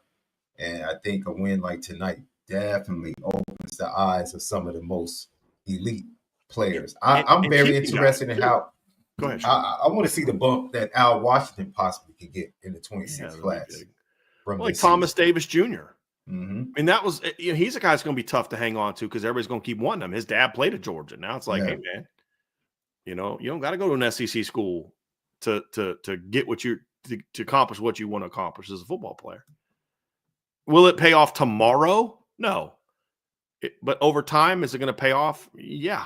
By the time we get to next signing day, yeah, it will. No question.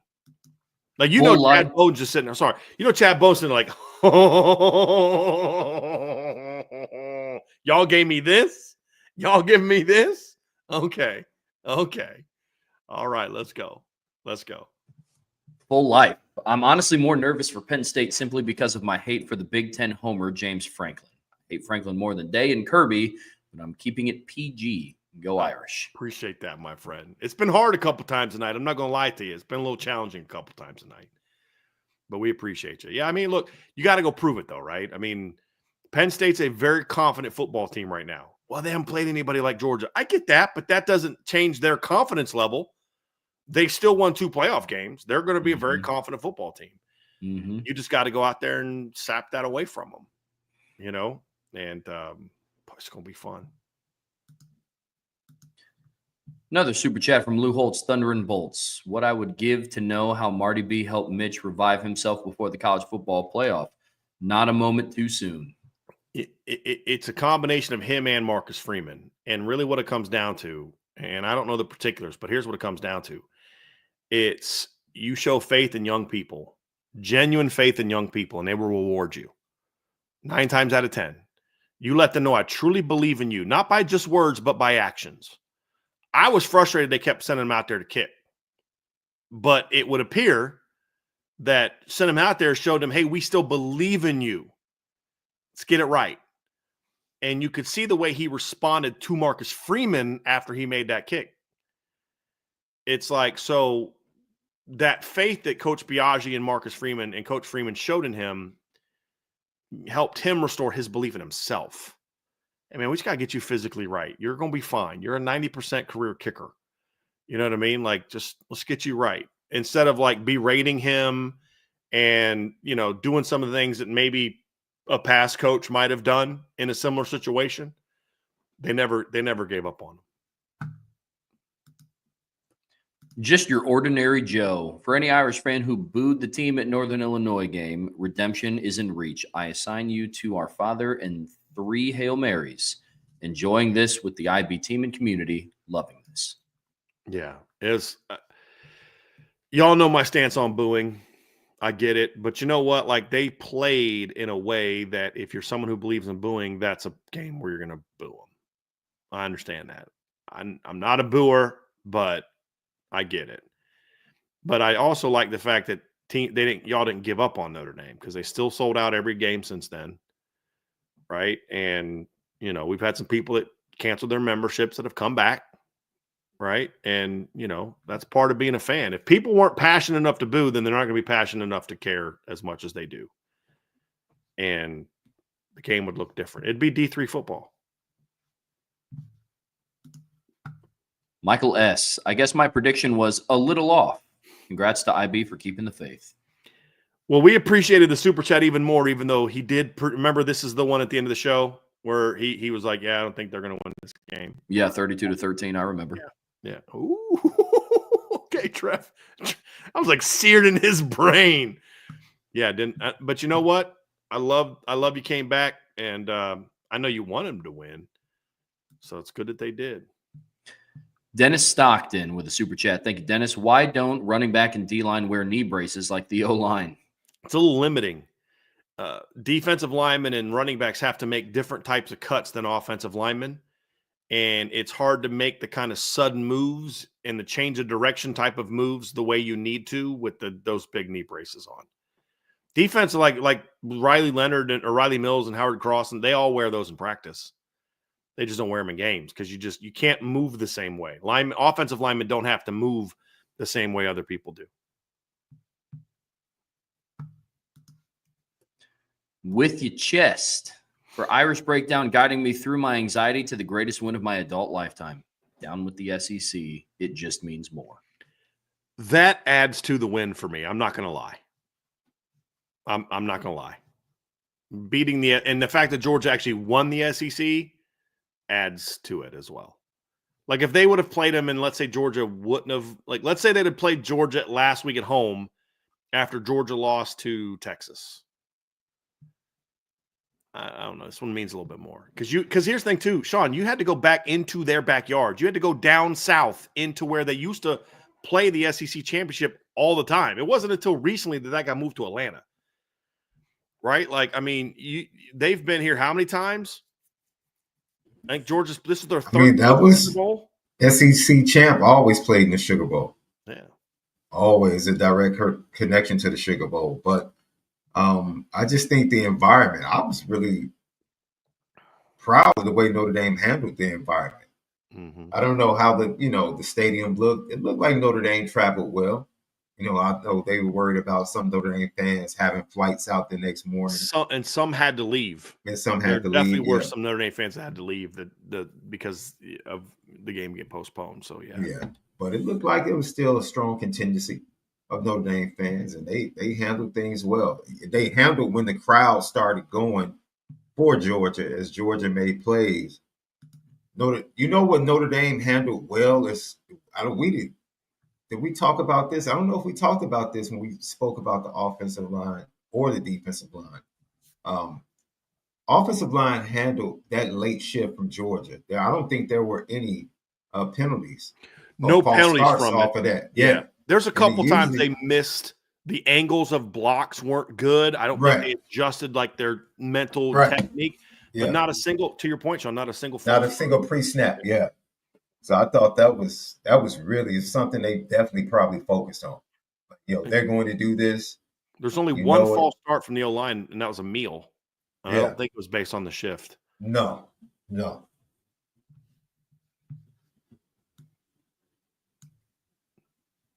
Brad Ripplinger, with potentially Love out, will Young finally get some carries? I would assume that if Jeremiah Love was out, that you would see Kedron Young ramped up a little bit. They actually I was told they had a plan for him against Indiana, which is why he went on the field at one point in time, but it just never got to the situations where they had a plan for him. So they've been ramping up Kedron in this offseason. And I'm also excited the fact that you get another week of practice for Jadon Blair and Madden Faramo and Blake Hebert and Ethan Long get another full week of practice because they're there early, so which is pretty cool. Kevin Fetters, the Irish need to join a conference, people. Why? So they can lose in the playoffs? Conference champs with 0-5. Didn't win a game. 0-5. Yeah, it's wild. Right? Because ACC champ Clemson lost in the first round.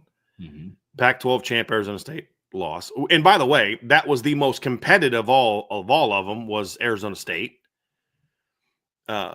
Boise State lost in their only game. SEC champ lost to Notre Dame by 13 and only led for one series. And the Big Ten champ got annihilated.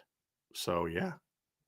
The runners-up have fared better than the teams that won. Texas won is 2-0 now. Penn State's 2-0, right? Ohio State's 2-0. And that's it, right? Because the Big 12 except for ACC. ACC runner-up's the only team that made it, runner-up that made it that lost. But they lost to the Big Ten runner-up. So, yeah. Can you think there have been 8 games played now, right? In the College Football Playoff. One of them has been decided by one possession. So when we got to the champions, it didn't change the outcome. Big Ten champs still got blown out. SEC champ lost by 2 touchdowns, right? So it didn't really change the outcome a whole lot. So for all the talk about the first round of those teams not belonging. Bronx Notre Dame fan. See you in Miami. Cheered so hard tonight, I almost blacked out. Wife had to find the blood pressure machine. A fan since 85. Watching the kick return touchdown reminded me of Rocket and Tim Brown. That was great. Sean, you and I remember, man, those special teams back then, like Rocket and Brown, Ricky Waters. Remember the punt return he had against Michigan in 88? Like, Notre Dame didn't score an offensive touchdown against Michigan in the first game in 1988. They won 19-17. and Reggie Ho kicked 4 field goals in that game.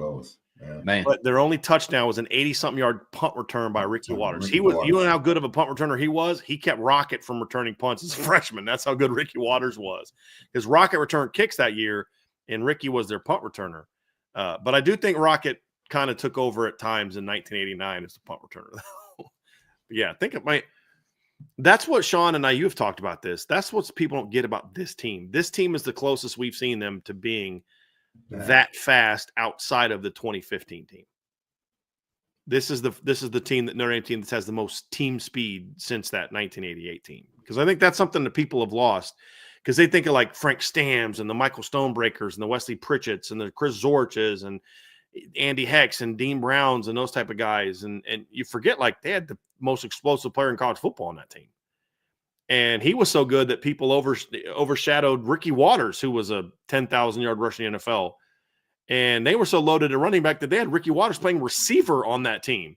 I think 3 of their running backs from that team played in the NFL, not counting Ricky because he eventually moved to receiver. Pat Terrell was a second-round NFL draft pick. Todd Light was a number 4 overall draft pick. He was starting cornerback. Like that team, Michael Stonebreaker is one of the most athletic linebackers in college football. Like that team was athletic. And that's a difference between this team and some of those other Notre Dame teams where they could maybe hang in the trenches, but they just didn't have the athletes on the perimeter. This one does. Yeah. another super chat from Sean O. Can Notre Dame play in the heat because Penn State is it because it's Penn State, is it neutral? Oh, okay. Yeah. Okay. Curious first thoughts or topics for this week. Well, I don't know that Miami in January is going to be like 90 degrees. Sean, I don't know if you know what the temperature is going to be like, but they're coming from State College, Pennsylvania, in the middle of the mountains. It'll be just as cold there as it will be in South Bend, so it'll be neutral. As far as who's going to handle it better, but that won't be a reason. Yeah, I'm looking at it now. It is 62 with highs of in the 70s. So I would assume at kickoff it would probably be 70s. High 60s. Yeah. Yeah. It's not like going down to College Station and the bigger question will be precipitation down in that area. Because that's an open stadium, right? They don't have a way of closing it. Yeah. No. Justin Fleming, if there was one play I could change, I wish Denbrock would have called a pop pass at 24 on their 4th down. Anyhow, awesome win. I live in Pennsylvania and ready for Notre Dame to feast on Penn State. Go Irish. Yeah, there's definitely some stuff I think he could have gone to in this game. Mm-hmm. No doubt. But again, I think there's a level of faith in Riley Leonard that if they get in a short yardage, he's just going to get it. And that's partly what got him here. But it's just not going to take a chance of making that mistake we keep talking about. Don't make that mistake to put your defense in a bad spot. Super chat from Lucas Wilson. Thank you, Lucas. God bless America. God bless Notre Dame. God bless IB. Prayers for those families that were impacted by the tragedy. Grateful for Coach Fleming. Amen to all of that, man. Thank you, Lucas. Jay Schwartz with a super chat. Go Irish. Thank you very much for that, Jay. Tyler Evans with a super chat. 0-4 bye-week teams. Yeah, every team because that's all conference champs. They were all conference champs. Every single conference champ lost a game, and the 4 that got byes lost a game. So it's going to be interesting to see what the reaction is to that. Is one common thing? Can you pick out one common thing for all of those 4 teams that lost? Sloppiness. Yeah, sloppiness. Now some of it was uncharacteristic. Like Oregon's was uncharacteristic. Some of the sloppiness from Georgia that's partly like dropping balls. That's been an issue for them all year. All year, yeah. But like I would argue that Notre Dame had more sloppy plays tonight than Georgia did. Because here's the thing: in each of those games, we went 4-0 in our predictions, Trevor, like you and I did. I think like you picked. Did you pick SMU to win or something like that? You picked Ohio State to win, right? Yeah. You picked Penn State to win. You picked Texas to win, and you picked Notre Dame to win, right? So I think what it really comes down to, guys, I just think the 4 better teams won. Yeah. And this is the thing, like for Georgia, if you're Georgia, you're kind of like, we earned, like if you're Georgia, you're almost kind of like, you're going to want to start advocating, well, Notre Dame should get a bye. Like this is where you might start to see some people say, well, why isn't Notre Dame getting a bye? Because then your reward is, okay, Notre Dame was ranked number 1, but we had to play them in the second round as the number 4 because they couldn't get a bye. Or in this case, Notre Dame was the 3rd best team in college football, if we're being honest, where they should have been ranked. Georgia jumps up to number 2. So your reward is playing probably the 3rd best team and 3rd or 4th best team in college football going into the playoff in the second round. Like, and we said this all week, guys, Notre Dame's better than Georgia. Not a ton, but they're better than Georgia. Penn State's better than Boise State. Texas is better than Arizona State. And Ohio State, I mean, we all thought they were going to win that football game. Sean, did you do a prediction for that game? I'm sure you would have picked Ohio State if you didn't do a prediction for that game as well. No, I definitely picked Ohio State. There's no way Oregon was going to beat Ohio State in a rematch. I thought it'd be closer. They were going to win. I think the 4 teams that were the better teams won. Just because you go back and say, just because you didn't win a championship in your league doesn't mean you weren't the best team in your league. Sometimes, stuff happens. Yeah. And but I think we saw weird game against Michigan. Go ahead, Sean. If you really pay attention, was it the Oregon late in the season when they went to Minnesota? They played somebody late in the season. Wisconsin, yeah. And it was just like you were watching them, and I'm like, they're fraying at the edges. As something's just not clicking the way it was early in the season, right? And so I actually said this. I said, interestingly, right? Because a lot of people, for emotional reasons and urgency, talk about the Michigan loss was huge for Ohio State. And I said, look at it even deeper.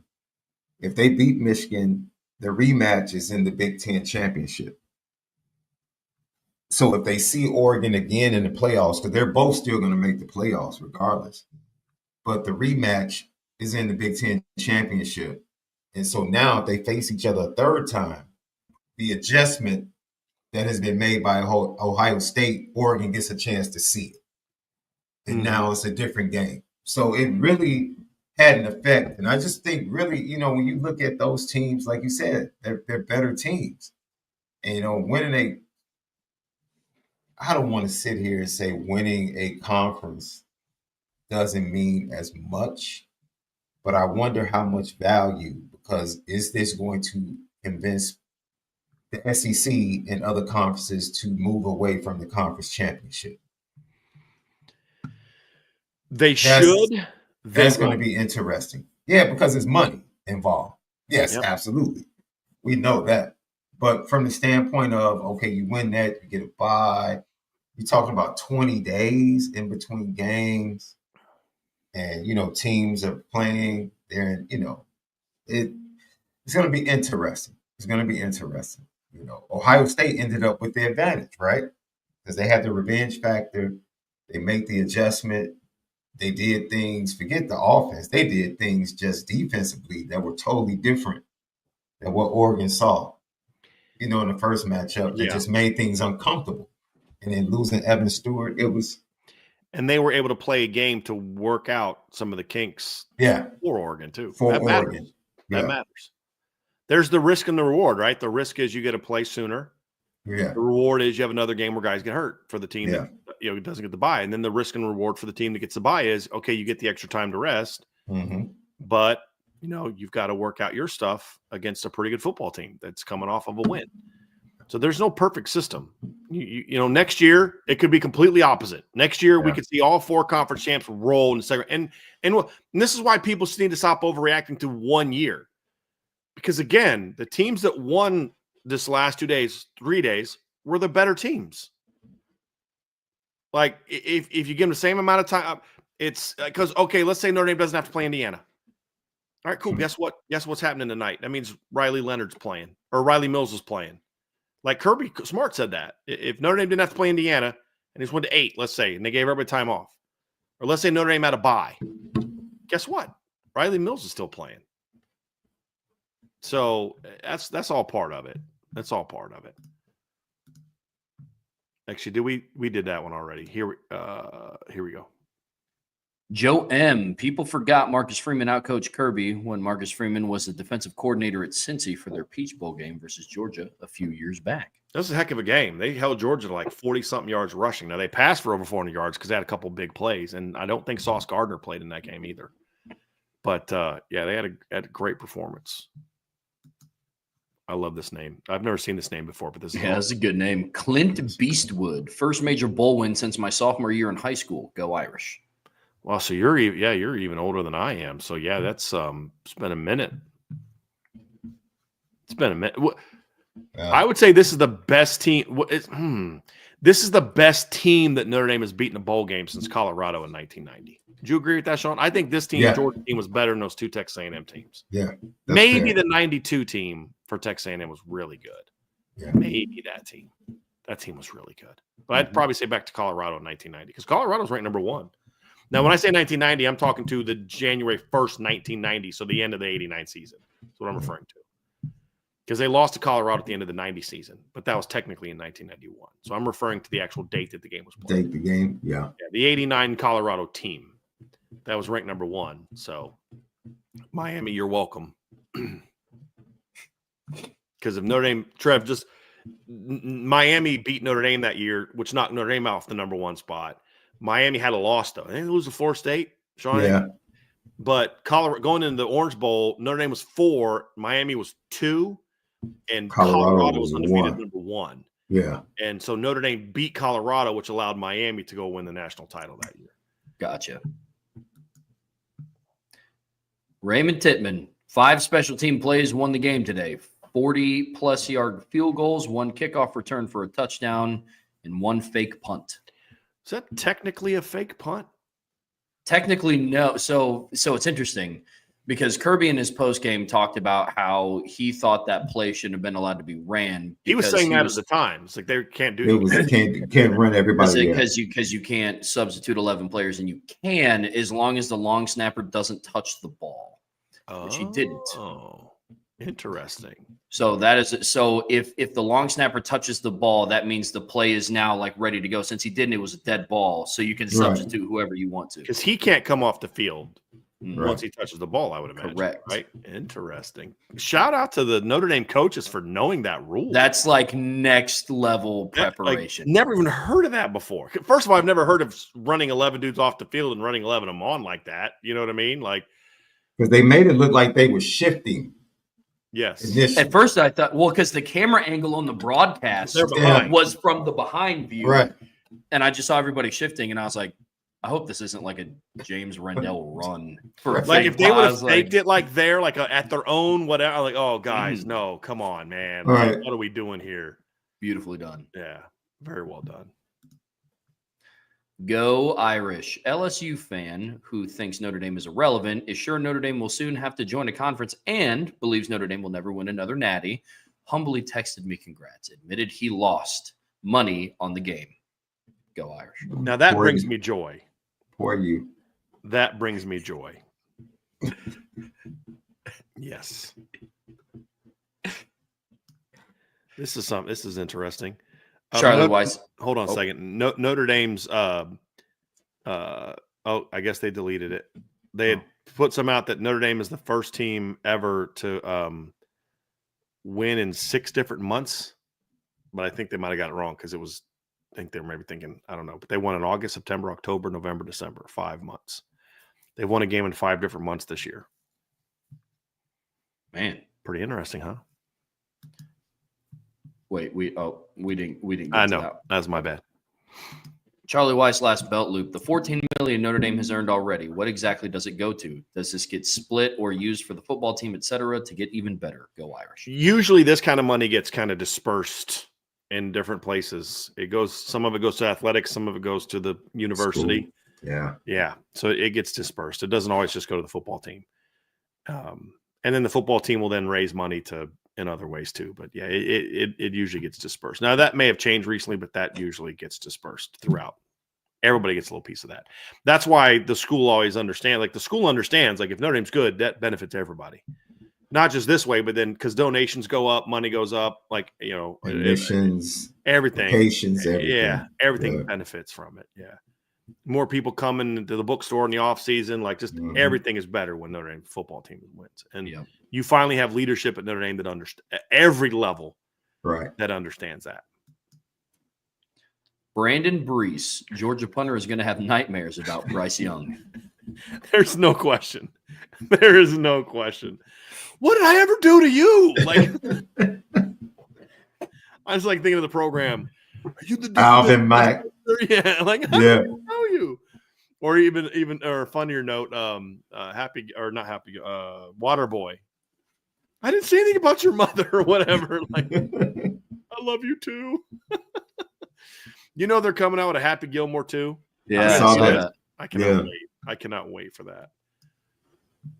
Jim Halloran, my mea culpa for doubting Marcus Freeman in this team early in the year and my behavior on IB boards. Great win. Go Irish. Jim, you already apologized for that to me personally, so I appreciate you, man. But I understand the frustration. I do, and I appreciated the time that you received my comments to you, and I'm glad you've come around and enjoying the season because it's been a fun team to watch. This team has had one bad day. Like, think about it. It's one bad day. Yeah.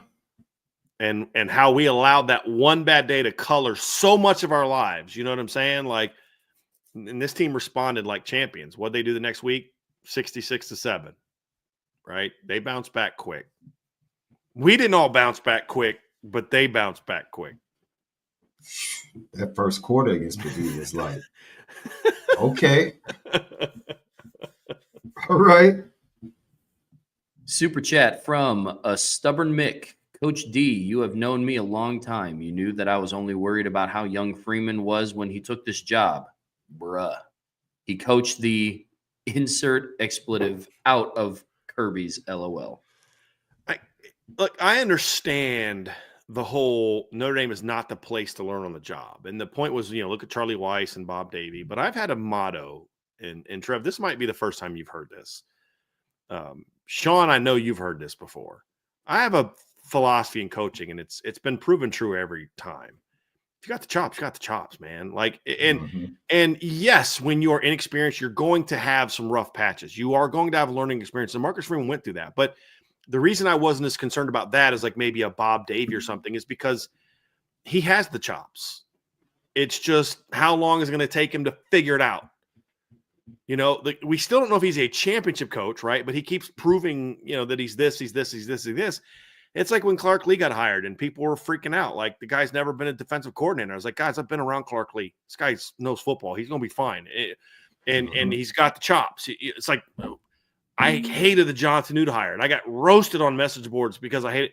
But look what he's done. And I'm like, yeah, he has a top 25 defense every year because they give up 500 yards of Clemson. They hold Samford to 100 yards. And guess what? That puts him in the top 25. You know what I mean? Like, you just knew that some guys just have it and some guys don't. Marcus Freeman had it. It just was how long would it take him to work those things out? But the chops were always there. And so it's like, no, you don't want just anyone to learn on the job.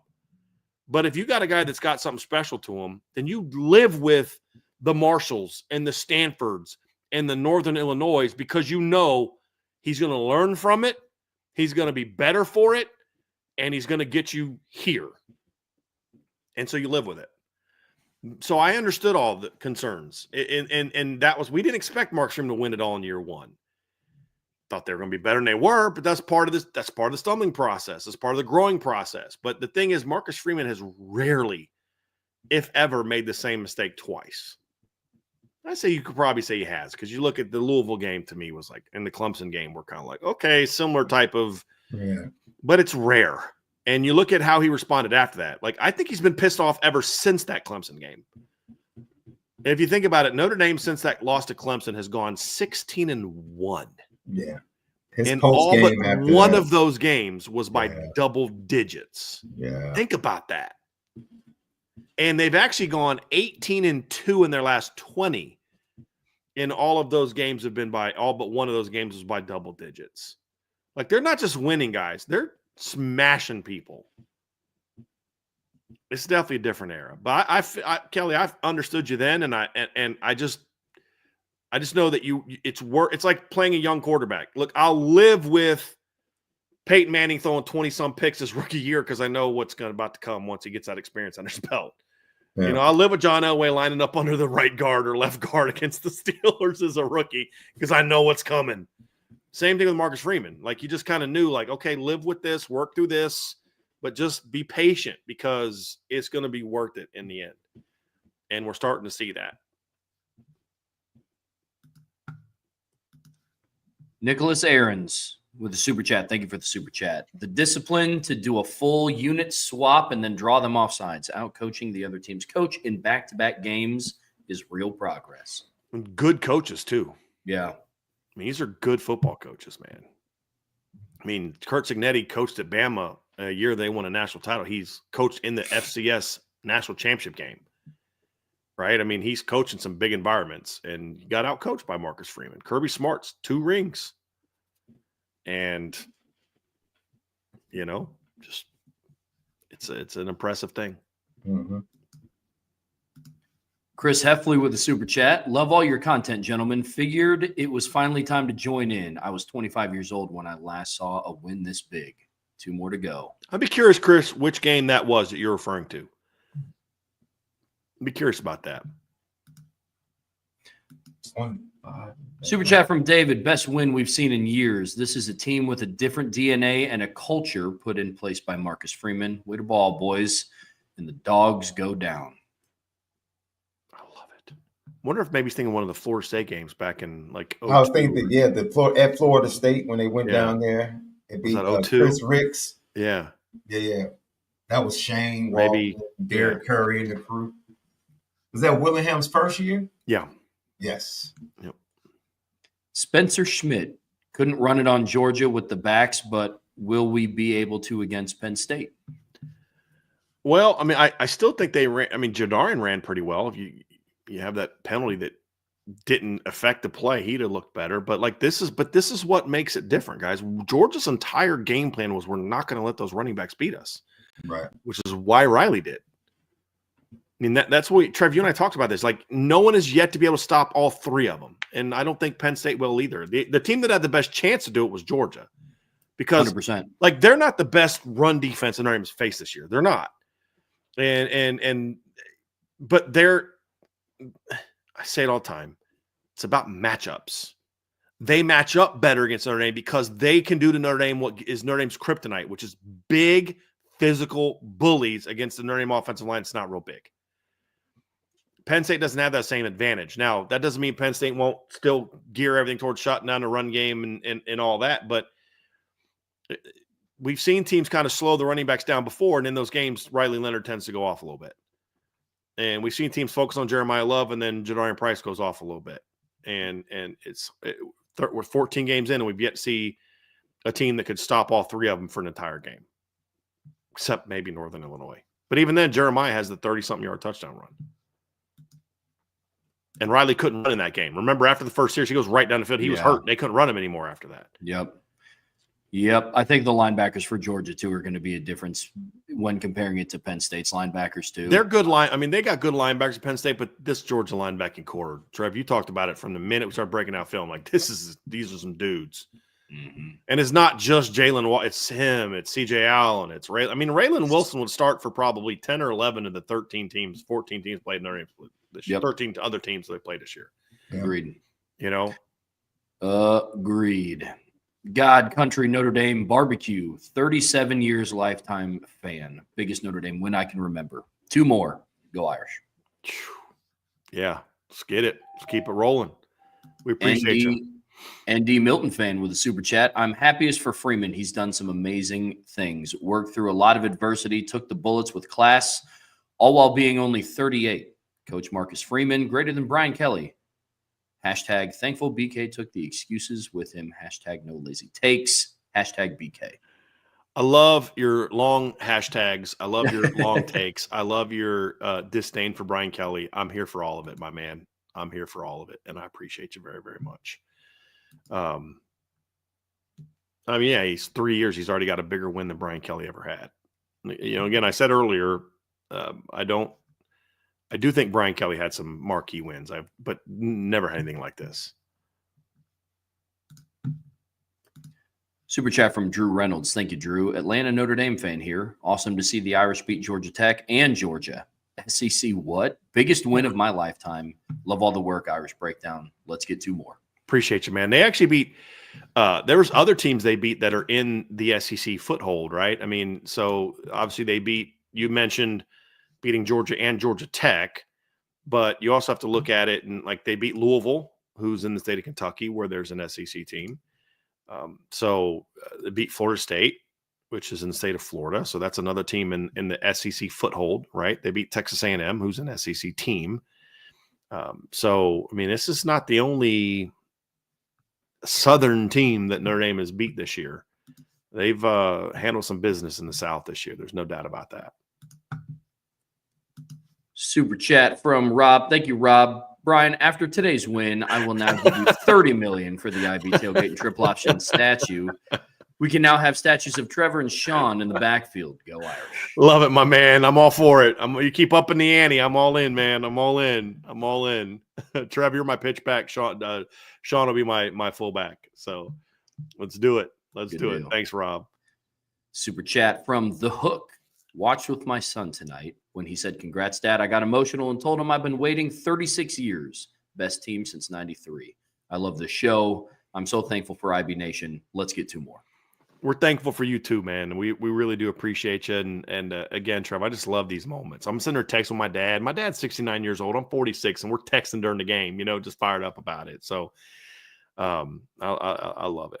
I love it. It's one of the reasons I love football. It's like that scene from Bull Durham, you know what I mean? Like where he's talking about baseball, and I forget the phrase he says, but like, it's sports is a beautiful thing, man. It's a beautiful thing. Phil Frankie with a super sticker, and then Phil also had another super chat there, Trev. There's a book titled The Right Stuff. It's about America's best test pilots. It's an unmeasurable trait that winners have. Riley. Talking about Riley. Yeah, I agree wholeheartedly, Phil. Agree wholeheartedly. Super chat from Randall Knorr. We forgive Charlie Weiss. We forgive Brian Kelly, but never forgive Brian Van Gorder. So happy right now. I love it. I absolutely love it. I definitely forgive Charlie Weiss because he never made excuses, and he loved Notre Dame, and he gave it everything he had. He just didn't get it done. I'll keep my comments to myself about the other guy. Super chat from Wavy Tie. First super chat I've been watching for 2 years. Keep up the great work. I can't help but ask, how big is this win for recruiting? And we talked about that a little bit earlier, Wavy Tie. It's huge. I mean, it is huge. It's huge for the program. It's huge it's huge for them to be able to say, hey, listen, we have played these teams and we are beating these teams. So why go there? Come here. And I mean, Georgia had a tough time beating Alabama for top kids that they wanted for a long time until they finally beat Alabama. And then they started beating them. Clemson had a hard time winning some of those recruiting battles until they started winning those games. And so it's huge for recruiting. It's absolutely huge for recruiting. And it's not that Notre Dame's going to start targeting guys that they've never targeted in the past. It's like some of those top level players they've been losing on, they're going to now start landing. That's pretty much how it works. So yeah, it's going to be big, Ty. Really, really big. Like I'm telling you, Chad Bowden and Caleb and Carter and all those cats in the recruiting room, they're just like, oh my goodness, this is going to be fun. This is going to be fun. Chad's on the plane home, just thinking of all the ways he's going to use this on the recruiting trail. Just like his little beautiful mind is just churning right now of all the different ways they're going to be able to use this. Oh, he's definitely going to see the responses are going to be different, mm-hmm. Right? Because the offers are always the offers.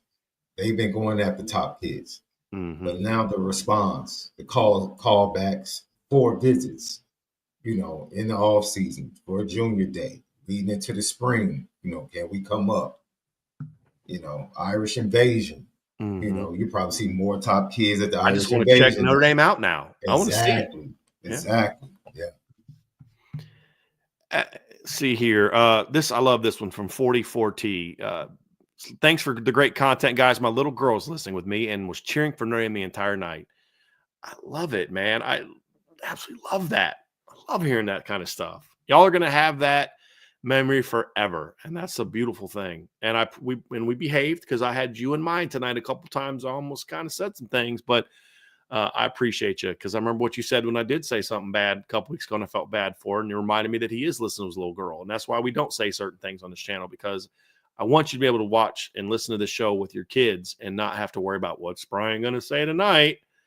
And so I appreciate you. This isn't a super chat, but I wanted to bring this up. This is from Patrick Galvin. Love you guys. Man, my dad passed away in November. He was a diehard Irish fan, so this was in his honor. He was there in 73 when they beat Bear Bryant, and that was also in the Sugar Bowl. Loose emoji is also a favorite game. So, Patrick, I hope you were able to enjoy that and think about your dad tonight and have some joy and some happy memories thinking about your dad tonight, man. And I know, smiling down from heaven tonight, enjoying that Irish win. So I appreciate you, man. But I just wanted to, I know it's not a super chat, but I wanted to get that one in there because that one just kind of touched my heart a little bit. Super chat from Sparkling Swan. Lucky year number 3 for Coach Marcus Freeman. Biggest win in 30 years for Notre Dame. Just keep winning. Can't wait to hear Paul Feinbaum crying. There's a lot of people in the chat asking about Paul Feinbaum and all that. I can't wait to hear. I might actually finally tune in for a Paul Feinbaum show tomorrow because I can't wait to listen to that guy. It's going to be hard, Sean. It's going to be hard. But I may have to hear what he has to say. We'll see. I say that now, but then I'm going to wake up tomorrow not in a rational state of mind and be like, I'm not turning on that mess. I'm not turning on that mess. Mark E. Stewart with the super chat. Thank you, Mark. As a resident of Georgia, this one is extra sweet. On a larger note, I was extremely confident coming into this game. Thank you guys for the great post-game show. Appreciate you, Mark. Yeah, those of y'all living in the South, they're feeling really good tonight. You know that meme of Vince McMahon kind of coming down the thing and he's like doing that little strut. You know, it's one of my favorite memes when I'm doing something funny or trying to like that's going to be like Notre Dame fans in the South walking into work tomorrow. They're going to be, you know, or there's that other meme, which I love. It's a barbershop and a dude, they open up at the door and the dude's in the thing. And he's like got a pimp outfit on and he's like doing this little dance like, or that. Right, but it's going to be something. People going to be work tomorrow, a little extra pep in their step from y'all that live in the South, because they can't say jack. Because Sean, what if we say, look, Alabama and Georgia fans can talk all the trash they want about Notre Dame because Notre Dame's never beat those teams. Well, check Georgia off the list. Shut up. You can't say jack now. You know what I mean? Like, we beat you 29. I don't care about all that. What happened today? What happened yesterday? No, it's beautiful. It's beautiful. Mike Ford did my first and now second super chat tonight. Thank you, IB, for getting me through some tough days as a fan. Wouldn't be watching anywhere else for Notre Dame. First year New Year's Bowl win in my lifetime. Go Irish. Are they going to say this doesn't count as a New Year's 6 game now because they played it on January 2nd? No, it's New Year's 6 bowl game. Shut up. It's going to happen. We appreciate you, Mike, and I'm glad you're part of our channel, and I really appreciate the super chats very much, man. And look, we're thankful for the super chats tonight, but we've had over 1,000 people in it. We're 5 hours in and over 1,000 people. I hope y'all, we appreciate all of y'all. We are so thankful that we have y'all as a community. It was really amazing. We have a great community. Mace AK with a super chat. Navy beats an SEC team, and then Notre Dame knocks out their champion. Say it with me, everyone. SEC, SEC, SEC. I do love that. I do. I'm not going to say I don't hate that, Mace. I don't hate that. I'm not going to lie to you. I don't hate it. Because then the SEC had another pretty bad loss, I believe. No, well, USC beat A&M. Illinois, Sean. I was about to say, don't skip over my. Come on now, my crew down in Champaign. So my wife and I were out to dinner on New Year's Eve. And Sean calls me, and I have not heard this man as excited as he was when his alma mater took it to South Carolina. And that he was fired. I was like, I'm at dinner, man. Like, let me hit you. Look, B. And he's just going off. He was so excited. I was happy. I was excited for him. I was just hoping that Brett Bielema would have put like a stunner, maybe put like Shane Beamer in a tombstone or something like that. That thing only would have made it a little bit better. You know what I mean? Hit him a little rock bottom or something like that. I think it made it better. But yeah, it's another big win. I mean, it's been a tough bowl season for them. There's no doubt. Yeah. I was about to say the transitive property normally doesn't work like that, but Navy beat Oklahoma. Oklahoma beat Bama. Bama beat Georgia. I mean. Oh, I love it. Super chat from Mick Leifert. Thank you, Mick. Sorry, we pulled that one up earlier. Sorry. Quite all right. Super chat from Devin Holdman.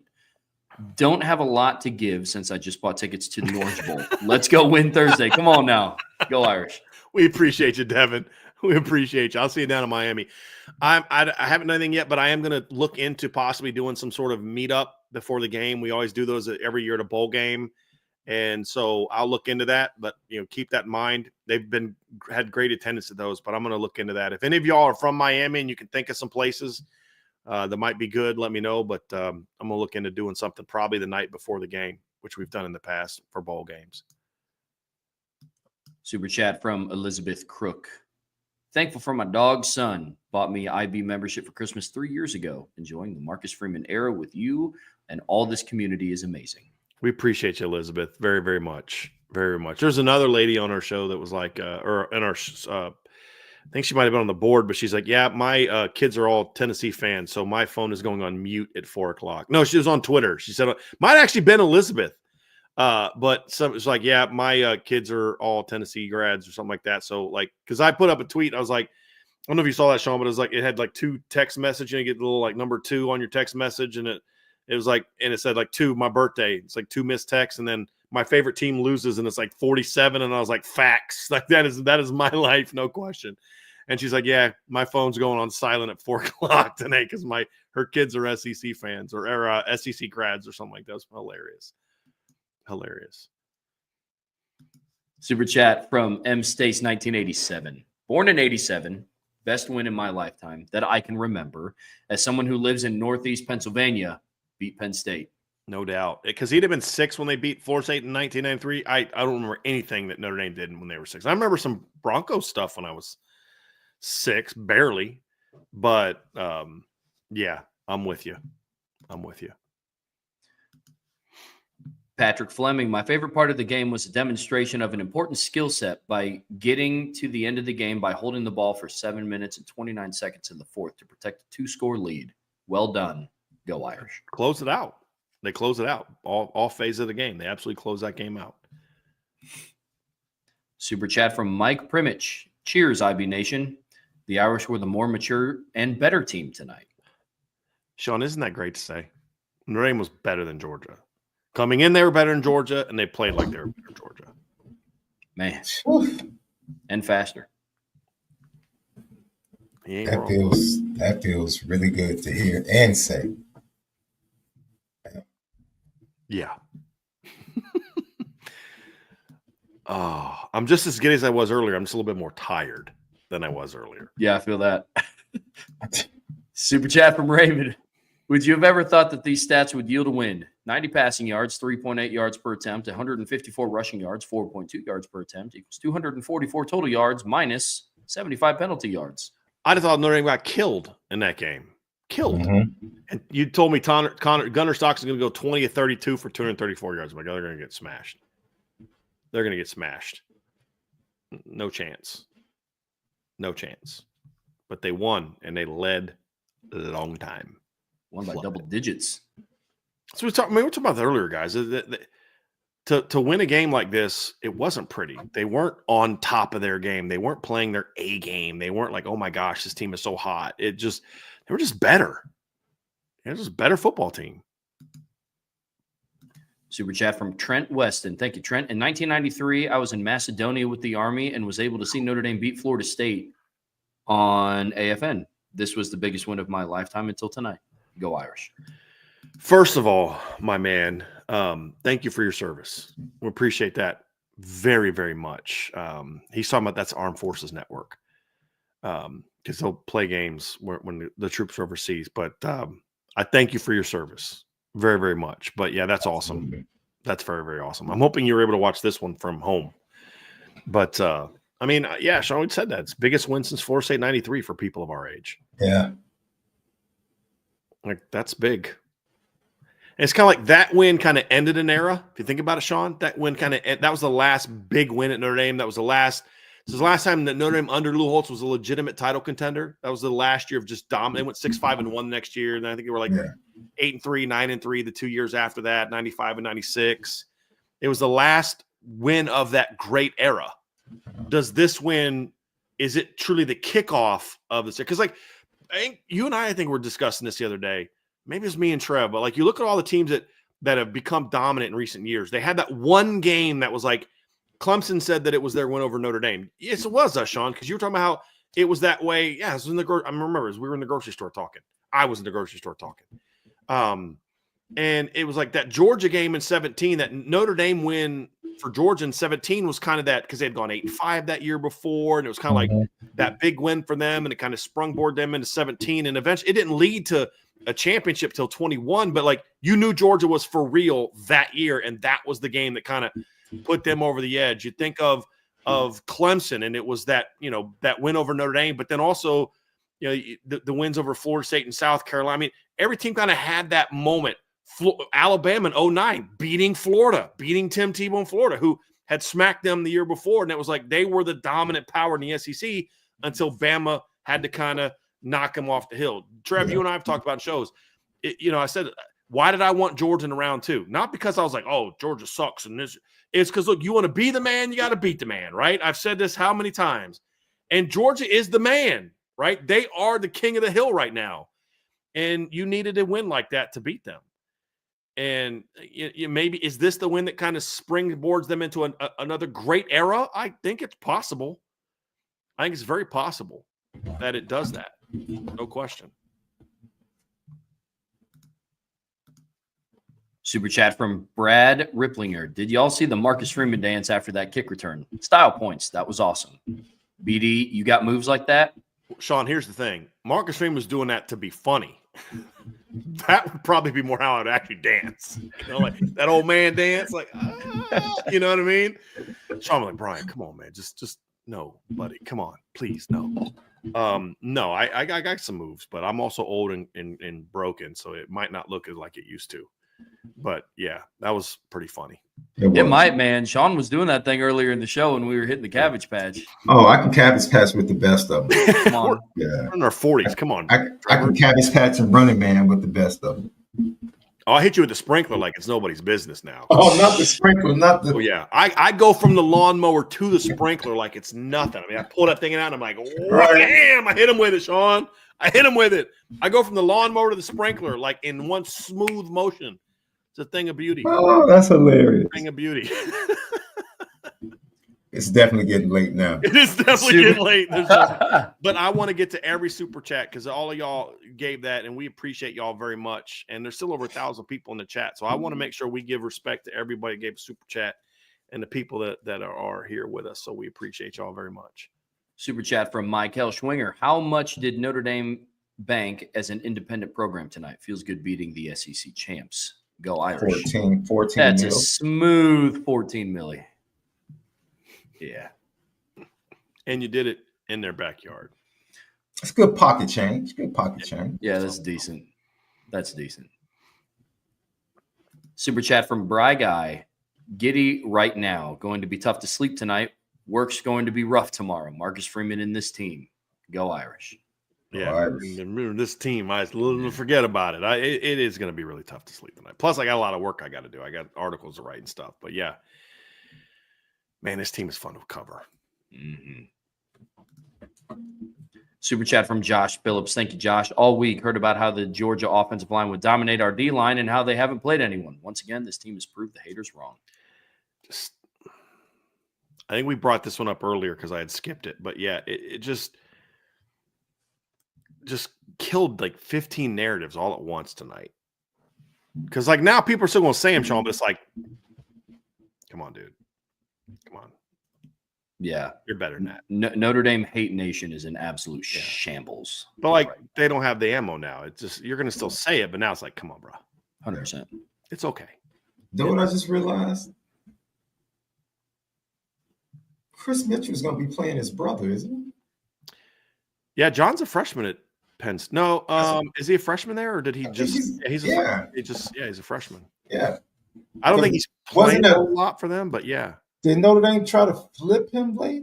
They recruited him early and also tried to get in late after Yes. they got him, and he was. If I remember correctly, right? I liked him a lot coming out of school. I Yeah. did. I really liked John. That should be interesting for the Mitchells. Yeah. Hey, John, it's not too late to hop in the portal, buddy. Still looking for a nickel. He'd have been a sweet nickel in this defense. Super chat from Patrick James. I thought Gunnar Stockton was actually Georgia's best player on offense tonight. Do you think that's accurate? No excuses about Carson Beck. They didn't lose this game tonight because they had Gunnar Stockton 100%. quarterback. No way. No. 100%. His legs actually saved him in times that I think they bring down Carson Beck. Oh, yeah. absolutely. Yeah. Absolutely. Oh, yeah. And Carson Beck's a good athlete, but he's not the He's runner not Gunnar that Gunnar Stockton. Stockton is. Yeah. Absolutely. Super chat from Sharp. Thank you for the super chat. Here at a rest stop with the Georgia band. It's such a great night in the Southeast. It is beautiful.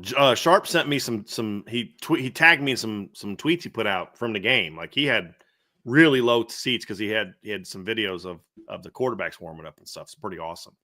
So he was there tonight. So I love it. Love it. I'm glad you got to see a win. Aiden Benami with a couple quick ones. He said, since the 1990s, this is my favorite team. This is right up there with that 05 team for me. And I know that 05 team didn't have as good as a record, but that was like, man, this is a fun team to watch. You know what I mean? It was the first time I enjoyed watching Notre Dame football in a while. That was one of my favorite teams, but this is right up there with it. It's certainly the best. I think we now can officially say this is the best team since 1990. I think we can officially say that now. Yeah. This is the best team since 93. With all due respect to the 12-0 regular season from 18 and 12, I think we can officially say, not just because they have more wins, but just this, none of those teams had a win like this. Yeah. And I think this is, people asked that after last week's game, and I was like, let's see how this next game goes. We can officially say this is the best team they've had since 1993. Oh, yeah. No question. I didn't Benami with another one. LOL, did we dodge a bullet not getting Morgan Freely? Monroe Freely. I'll say it again. We don't know what kind of player he would have been if he was in part of the Notre Dame culture and a part of the Notre Dame program. We don't. And he's not a left tackle. I don't. He's more, especially at this age. Yeah. But he's playing right tackle. Injury forced him to left tackle. Right. He's playing out of position. He's more of a natural and he's young. right tackle. And he's young. Yeah. So it might be a different story if he was at Notre Dame. We don't know that. And then Christopher Hardy, 6 months is correct. August, September, October, November, December, January. So, yeah, it is August, September, October. I think I left out October. August, September, October, November, December, January. 6 months. They won a game in 6 different. They've actually won 2 games in January. Oh, no, that would have been of 24. So, no, yeah. Because I'm thinking back to the December of a lot, but that was December, and it would have been 20. This is now 25. So, yeah. Super chat from Zach Nichols. Thank you, Zach. I know. We're enjoying this game, and the good Lord knows I will, but I'm recalling my shot from 2 weeks ago. Notre Dame wins this year's championship. Book it. Hey, man, go for it. I mean, I think all 4 teams left have a shot to win it all. I think that Notre Dame and Ohio State are the 2 that have the best shot to win it, in my opinion. That's what I think. I love this one from Tyler Evans. No face mask on Riley Leonard. Ray Charles could have seen that. That's why I say, there was missed calls on both ways. And that was after a long run by Riley Leonard. It gives them 15 more yards. Who knows what – I think they settled for a field goal on that drive. Yeah. Right? Who knows what that does? So I don't want to hear all this penalty. There was stuff that went both ways. Super chat from Aiden Benami. Sean McDonough had to get a last comment in right at the end. I used to really like listening to him. But he has become really bitter towards certain, and it's not just Notre Dame, but his comments towards Indiana were super disrespectful. Not even okay, you're sharing an opinion. I said something today on Twitter, and some guy was like, the disrespect towards Steve Angeli is, and I'm like, dude, me giving a football opinion about Steve Angeli is not disrespectful. It's an opinion. It's analysis. It's not disrespect. I hope the kid proves me, if he wins the starting job next year, proves me wrong, I'll enjoy the heck out of that, just like I enjoyed watching every carry in which Kyron Williams proved me wrong on my evaluation of him. I loved watching Kyron Williams prove me wrong. But it's not disrespect. It's just an opinion. Now, if I were because I was hey, look, I just don't think Steve's got the arm. I don't think he reads it, but I think he's a great kid. And if I was he's a bum, and that's disrespectful.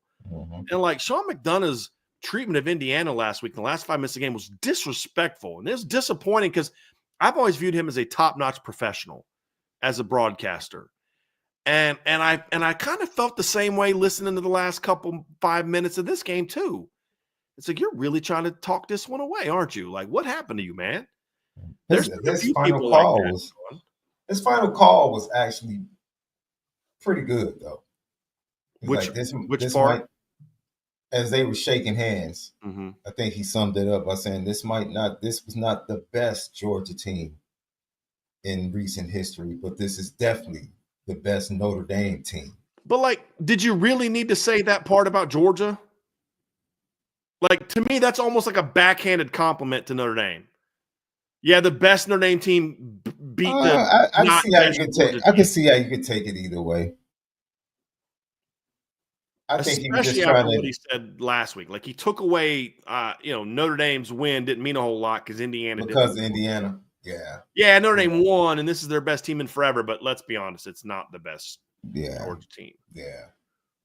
Like, yeah, it just kind of bothered me a little bit. I see your point. Dennis Stockton with a super chat. Was it my first base in the Air Force at the last 88 Natty? Man, I hope people like you get to experience that at some point in time, Trev. And I hope that Sean and I get to experience this as adults. You know, like, yeah, be nice. You were what, 11 last title? I was 10. You're a year older than me, right, Sean? Mm-hmm. You were 11. I was 10 last national championship. Super chat from Michael Kostrub. 93 Florida State game was the day I was born. Wow. Been waiting 31 years for this. Lot left to do, though. By early penalties were an indicator of the Bryant team's Young. mindset. Yeah. Oh, Bryce Young. Yeah. Yeah. Bryce Young. Yeah. Yeah. It was aggressive mistakes. Remember Bobby Bowden used to always preach that, Sean? He never got mad at personal fouls that were like not cheap shots, but like late hits. Yeah. As long as they weren't like cheaps, because it's like it's an aggressive mistake. Right. He didn't get mad at like roughing punters. Correct it, but he didn't crush a guy for it because he's like, I like the aggressive mistakes because it's going to lead to this and this. There's something to that. It's like, yeah, it was 2 silly penalties by a freshman, but it just showed the mentality of like, we're coming for everything tonight. Yeah. And Martin coached him up. Coach Biaggi coached him up right there on the sideline. Right. Well, and he was unblocked both times. Like, it's hard to like. It's hard angle. Not to. It's the angle. I mean, if he took a better angle, he might block the first one. Probably blocks it. Yep. But that's part of being it's one of those things where you coach it up, Trev. I say this all the time. You coach it. I can coach up that kind of stuff. I can't coach up effort. If the effort's not there, I don't know what to do. Like I shouldn't have to motivate you to be ready to play against Georgia. But there's times where it felt like Notre Dame was in that position. Yeah. I can take a kid that's being overly aggressive and coach that up. That's where you kind of want it to be. I'd love to be. I'd much rather be a coach that has to pull the reins back a little bit than a guy that has to, kick guys in the butt to get them to where you want to get them to. And, but yeah, I mean, he's right. It's like, it's frustrating to watch at the time, but you're also like, hey, they're coming, man. They're like, that first series, fellas, for me was like, okay, Notre Dame came to play today. I mean, they're just like, they were swarming Georgia on that first defensive series. And then you're like, you give them the first down on the pass interference, and you're like, man, this is not good. And then it just was like, what'd they go minus again? Right, Sean? It was like you went, reverse that went for -5 on 1st and 10 after the defensive PI, right? And then you went red zone keep, got to 3rd and 9, got the sack, and then you had, dude. It almost like Georgia ended up punting from further back after the defensive pass interference than they would have punted if they didn't have the defensive pass interference. You know what I mean? It's like, all right, these boys came to play tonight. I don't know if they're going to win or not, but they came to play tonight. They're not puckered up like this Notre Dame team's been in the past. They came to play tonight. But then you saw in the first defensive series that so did Georgia. Yeah. So did Georgia's defense. That's funny because I was worried a little bit. I'm like, Riley doesn't know he can't throw the ball twice, right? I'm like, wait a minute. I was like, wait a minute, Riley. Come on, man. But isn't that kind of the same thing about it's that mentality? I'm just always trying to make a play. You know what I mean? Just like, there's no way he's going to throw the ball. Like, he was like going like this. I'm like, he's just trying to pump fake that guy. There's no way he's actually going to throw the ball. Holy crap. Well, and like what the camera did, because like the camera like followed it down the field for a second. And I was like, okay, he either threw it and it got batted, or that was the world's greatest pump fake. Right. Because I was like, what? I could have swore he threw that ball the first time. Yeah. Love it. Super chat from Beefeater ND08. Here's $4.99 for Georgia's mascot sleeping arrangements because that dog just, the bed. Love Super chat from Ident Benami. Let's go Irish. Had surgery at 3:30 p.m. today. Couldn't move the time. Just watched the whole game and knew IB postgame would still be going for us. What an unreal win. This team just battles. I'm glad you're okay. Obviously, you're Yeah. feeling a lot better since you're in our chat. Unless you're giving all these things on morphine, then it's like, chill out. We'll be back tomorrow. But, Matt, I'm glad you came through it. Glad you're able to watch the game. Better late than never, my man. And appreciate the super chats. But it really was a great win, and this team competes. They absolutely compete. There's no doubt. All right, last three we got here, Trev and Sean, and then we'll be out of here. Super chat from Martine. Cheers to the Irish Breakdown crew for being absolute beasts and going over 5 hours. Much love to the three of you and the entire IB Nation. Yes. Hey, listen, man. Great The last show I did over 5 hours was the loss in Northern Illinois. Oh, yeah, that show was pretty long. Yeah. It didn't feel that long for me because I wasn't in there at the beginning. I came in later. So, yeah, that must have – oh, boy. See, full circle, Trev. Yeah. You right? Super chat from Washboy01. I wonder about the sanity of adults who randomly bark like a dog out loud during the game. Listen, okay, I got to say this one. I got to say this. After, oh gosh, it was either after, it was after the strip sack fumble recovery and the Bo Collins touchdown. It just panned to this. I get it. Dress up like a fan, like be super hype, but it just panned to like a girl just fully painted in the shoulder pads and gigantic heart-shaped glasses just sitting there like this. Which just that's got to be Trevor tough. resting face on. Is that what she had the Trevor resting face on? Yeah. I like people that paint their chests and like are into coal, and I'm like, I said this to my wife, because I thought I was the biggest Notre Dame fan out there until I started doing this job, and I realized I'm not even in the top 1,000. You know what I mean? Like, some of the things that people do to show their fandom, I don't know that I'm that big of a fan. You know what I mean? So, this is a great one from Megan Gilbert. My daughter was born Monday morning. We made it home to watch the second half and snapped a few photos of her in her fan since birth onesie. Let's That go. is so awesome. Let's go. So you had two amazing things happen to you this week. And how great of a week is it for you when the Notre Dame win over Georgia is the second best thing to happen to you in the week? So, Megan, and I hope it's Megan and not Megan, but Megan, we're so thankful for her and that you got her home and she's good. And that is an awesome fan since birth onesie. I love that. That is amazing. And congratulations, Megan. That's awesome. Totally awesome. Super chat from Omaha Irish. Been a fan since I learned my grandfather played for the Irish under Newt Rockne. Wow.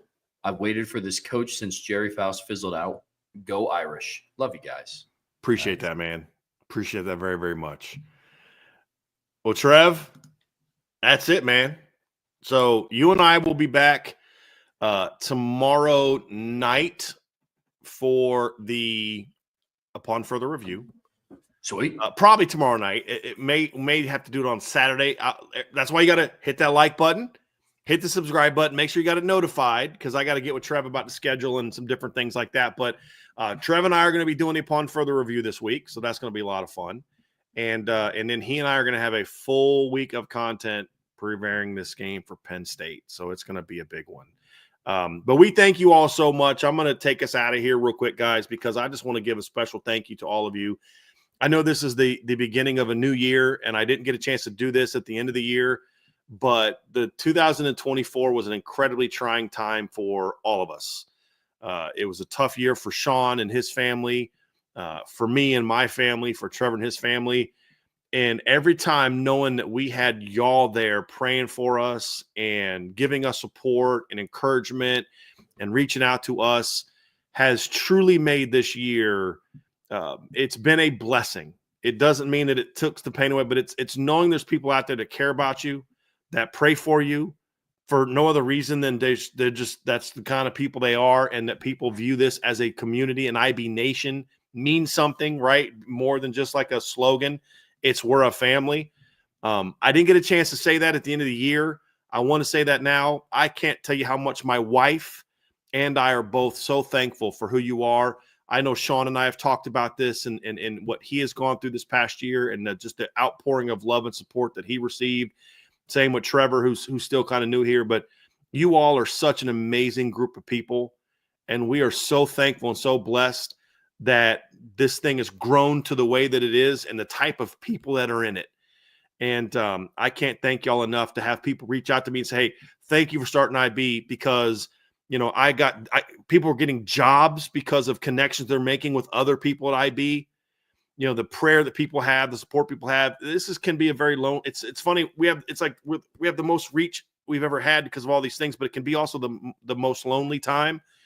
And the fact that people feel like this is a place to go to when you're struggling, when you have prayer, and the fact that you all returned it to us in our times of need is something that I can't express how thankful I am for all of you. I know Ryan went through that also recently with the loss of his mother.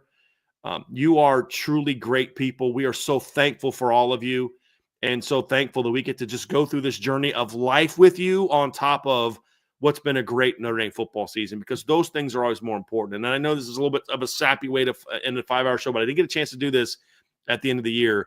But I am so blessed to be a part of this community.